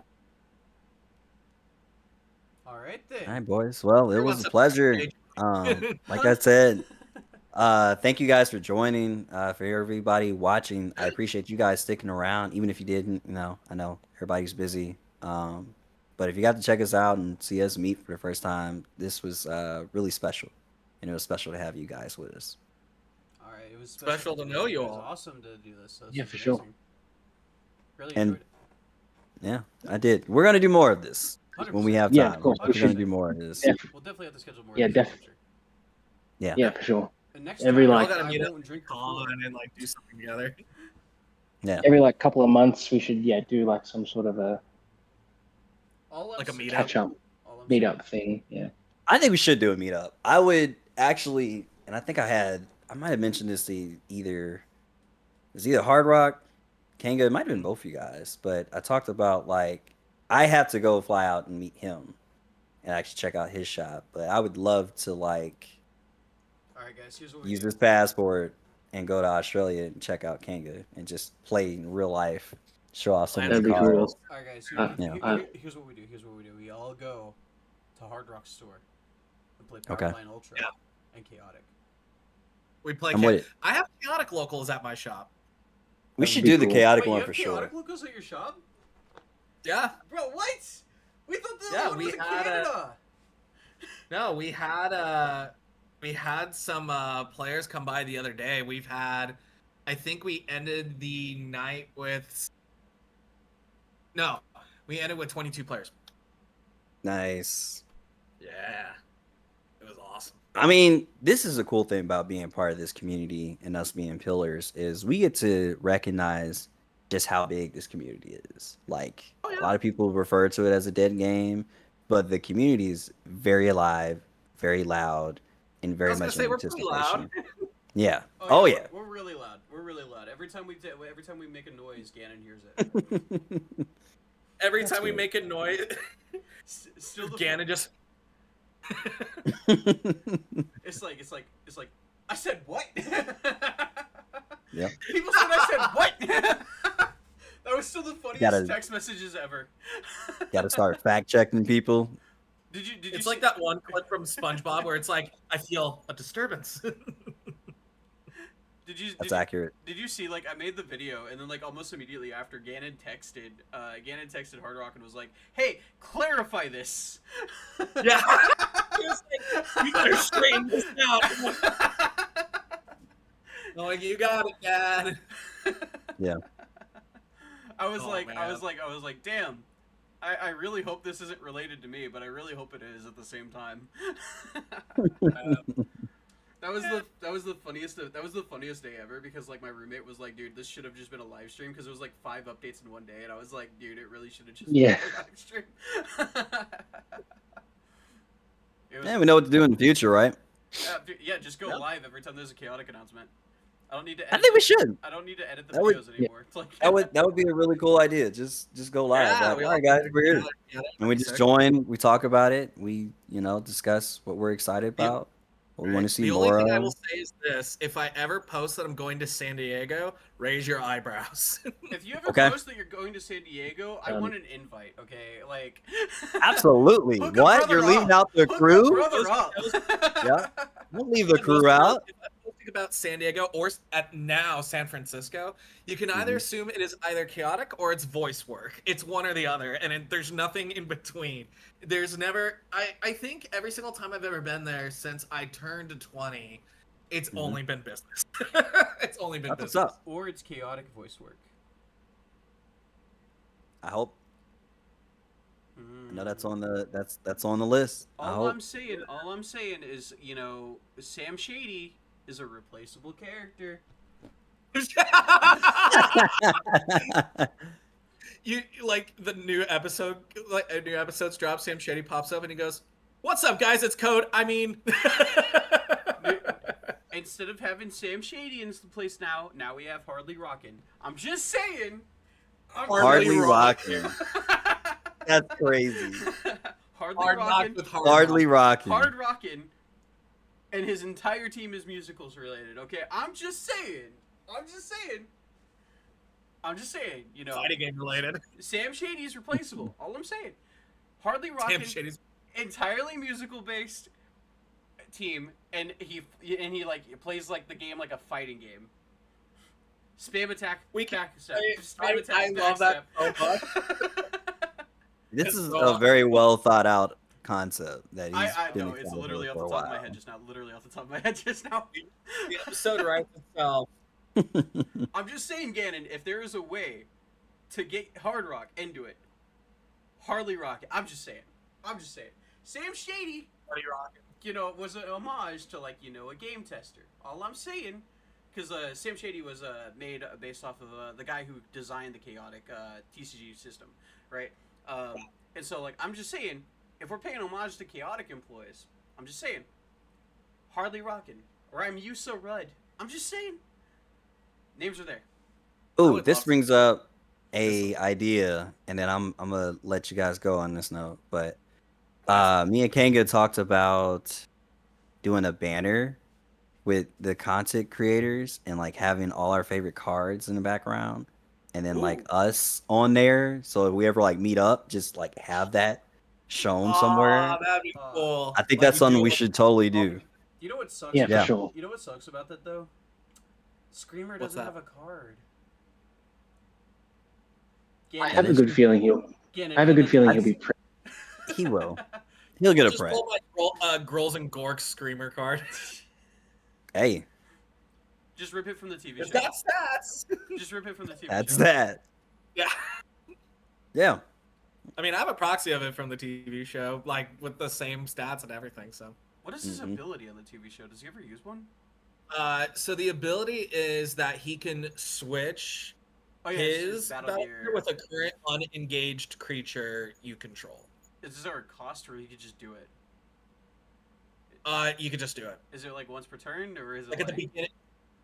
Probably At the once per beginning of combat. the battle. So what happens if you destroy his battle gear? Can you just not switch, or does he just take the battle No, gear? if he switches the battle gear and you destroy it, cool. He can't just switch it back. It's only at the beginning of the battle. Okay.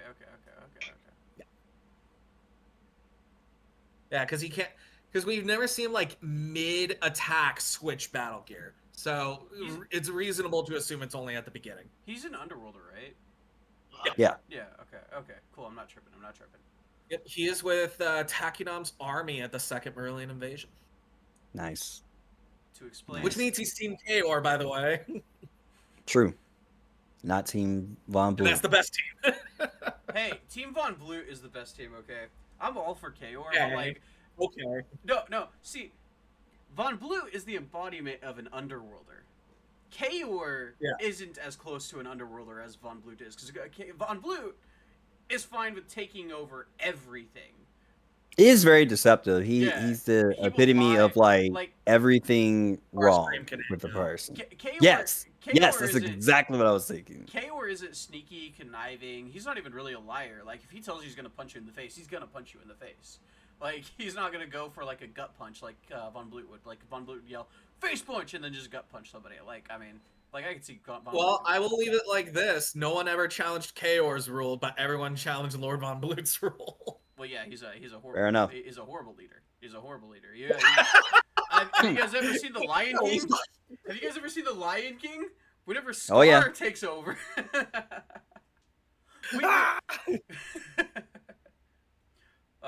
But that being said, I think this is about time we wrap it up. Yep. Yeah. So thank you to everybody who's come out to the stream. Again, go support the content creators who are linked in the YouTube title. They also have other social medias like Instagram and stuff like that. That I did not link. I'm sorry. You can drop them in the comments. Yeah. So I for the people who are watching, I'll have it linked in the comment sections. Like watching later on, I'll have it linked in the comment section, so you guys will be able to get to their Instagram that way. But thank you guys to all coming out, and again, thank you guys for showing up. You guys. Yeah. Absolutely. Yeah, thank you so much. Like, it was awesome. So happy have to be you guys here. I mean, like, yeah, this is awesome. This is a great idea, Max Lord. Great idea, bro. Great idea. Thank you. I just wanted to, again, this community is about connecting.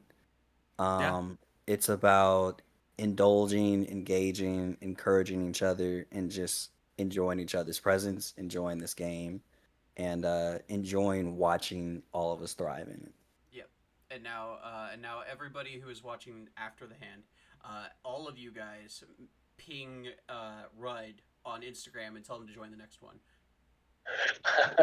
Because he did not catch our pings in the Discord group chat. So make sure his Instagram is filled with, hey, join the next podcast, join the next podcast, join the next podcast. Make sure he sees that, because he's in the group chat.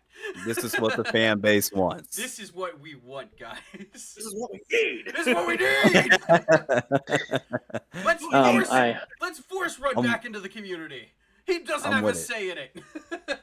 I hope that you guys can take away from this, hopefully, to post your own collections or post a card or make a YouTube video. Just if you, like if it's something that you guys would love to do, that'd be awesome. We just love to see more community members, more content, and I think it'll all help. The more content Brian and the Chaotic USA company sees, I guess, the more they can get the ball rolling. I guess that's always been my thoughts. That if 1,000 Chaotic cards got posted, that might do something, maybe. So yeah. All right, definitely bring some awareness. I'm just saying, Chaotic's birthday is coming up. What if on that, everybody in the community, social media, Twitter, Instagram, everybody all in that day, all did #ChaoticGame.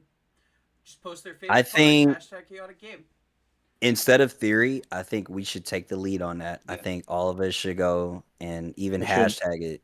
Yeah, I think when that birthday on Chaotic's birthday, I think we should get everybody to just obviously pushing it ahead of time and go hey guys, Chaotic's birthday's coming up.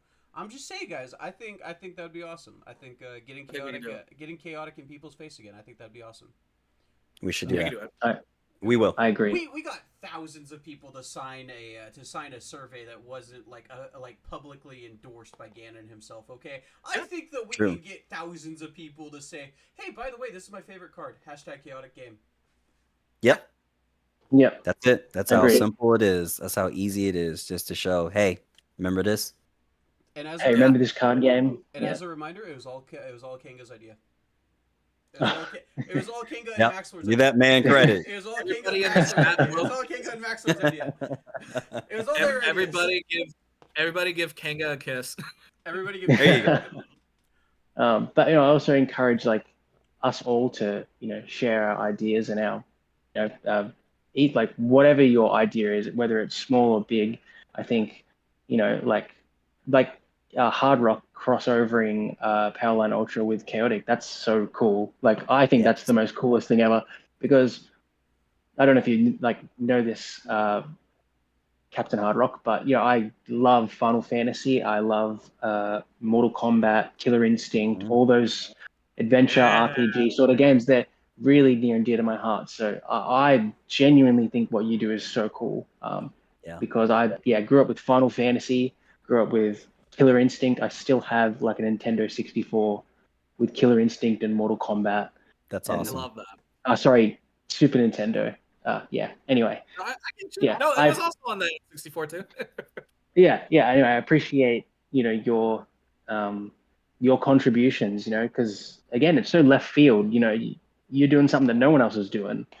Yeah. But it's also a big project. So whether it's hosting a card or building a whole card game, or what Boba does, doing whatnot and doing live auctions, Yep.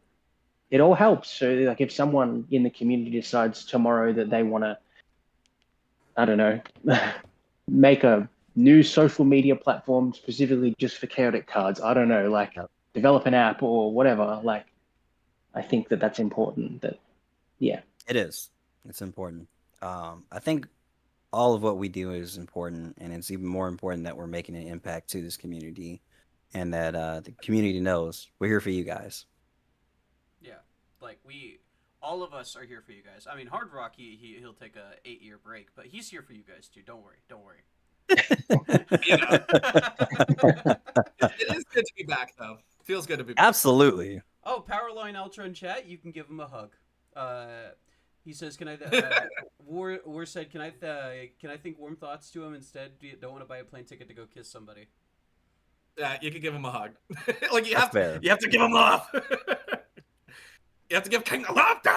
No, all of us have to contribute to the Australian tourist fund. All of us have to fly to Australia to go and give Kanga a kiss. It's just the rules. It's like how we have to pay Ganon $5,000 a month, and well, I mean, Hard Rock has to pay $10,000 a month. I don't know why Ganon did that to him. Maybe we're actually Ganon's favorites, is what that means. Who knows? It's the finder's fee. It's the finder's fee. I like that. I like that. That's good. It's the royalties from the interviews that you did. That's Yeah. Yes, there we that go, make there we go. that Yep. it'll Yep. It It all makes sense now. Yep. it'll make sense. Yeah. Yep. Those interviews weren't free. No, not at all. I love it. Greg, Abby, you're next. I love Oh, oops. I didn't mean to say that. Oops. I didn't hear a thing. That's okay. If chat heard it though. Chat heard it. Secret video. Secret video. Something secret video. That's it. But anyways, no guys, it was awesome to do this. It was awesome to meet up, and I'm glad that everybody is in chat. I'm really looking forward to everything that's coming in the future. Now, Absolutely. Hard Rock, before we end this, is there anything you want to say? Anything I want to say? Kiss the homies goodnight. I was trying to bait him. It didn't work. No, it's not going to work. I'll see y'all in October. Ominous. I have something coming up in October. Ominous. We keep it that way. We'll see you before then, though. Yeah, you'll see me before then. Yeah, well, yeah. I mean, yeah. You and I are actively talking about something right now, so like, I mean, yeah. So we'll obviously talk before then. And then he obviously has chaotic videos coming out, so we'll see you before October. But we'll see you in October. October, I got something fun planned. Okay. We look forward to that. I look forward to it. And now, where I'm gonna leave the stream running, and just have a 5-minute end period where nothing's going on, just so they can't skip to the end to see the announcement. Ah, there we go. So That's how we do it. So that being said, guys. That being said, guys, thank you for watching the stream, and we will be back doing this. Let's try to do this once a month. This is cool. I like this. Yeah, once a month. Let's I think do it that's once a very month. doable. Yeah. So we'll be back at this next month. So we will see you guys then. Kiss your homies Take goodnight. care, everybody. Make sure you kiss your homies goodnight. Bye. Bye.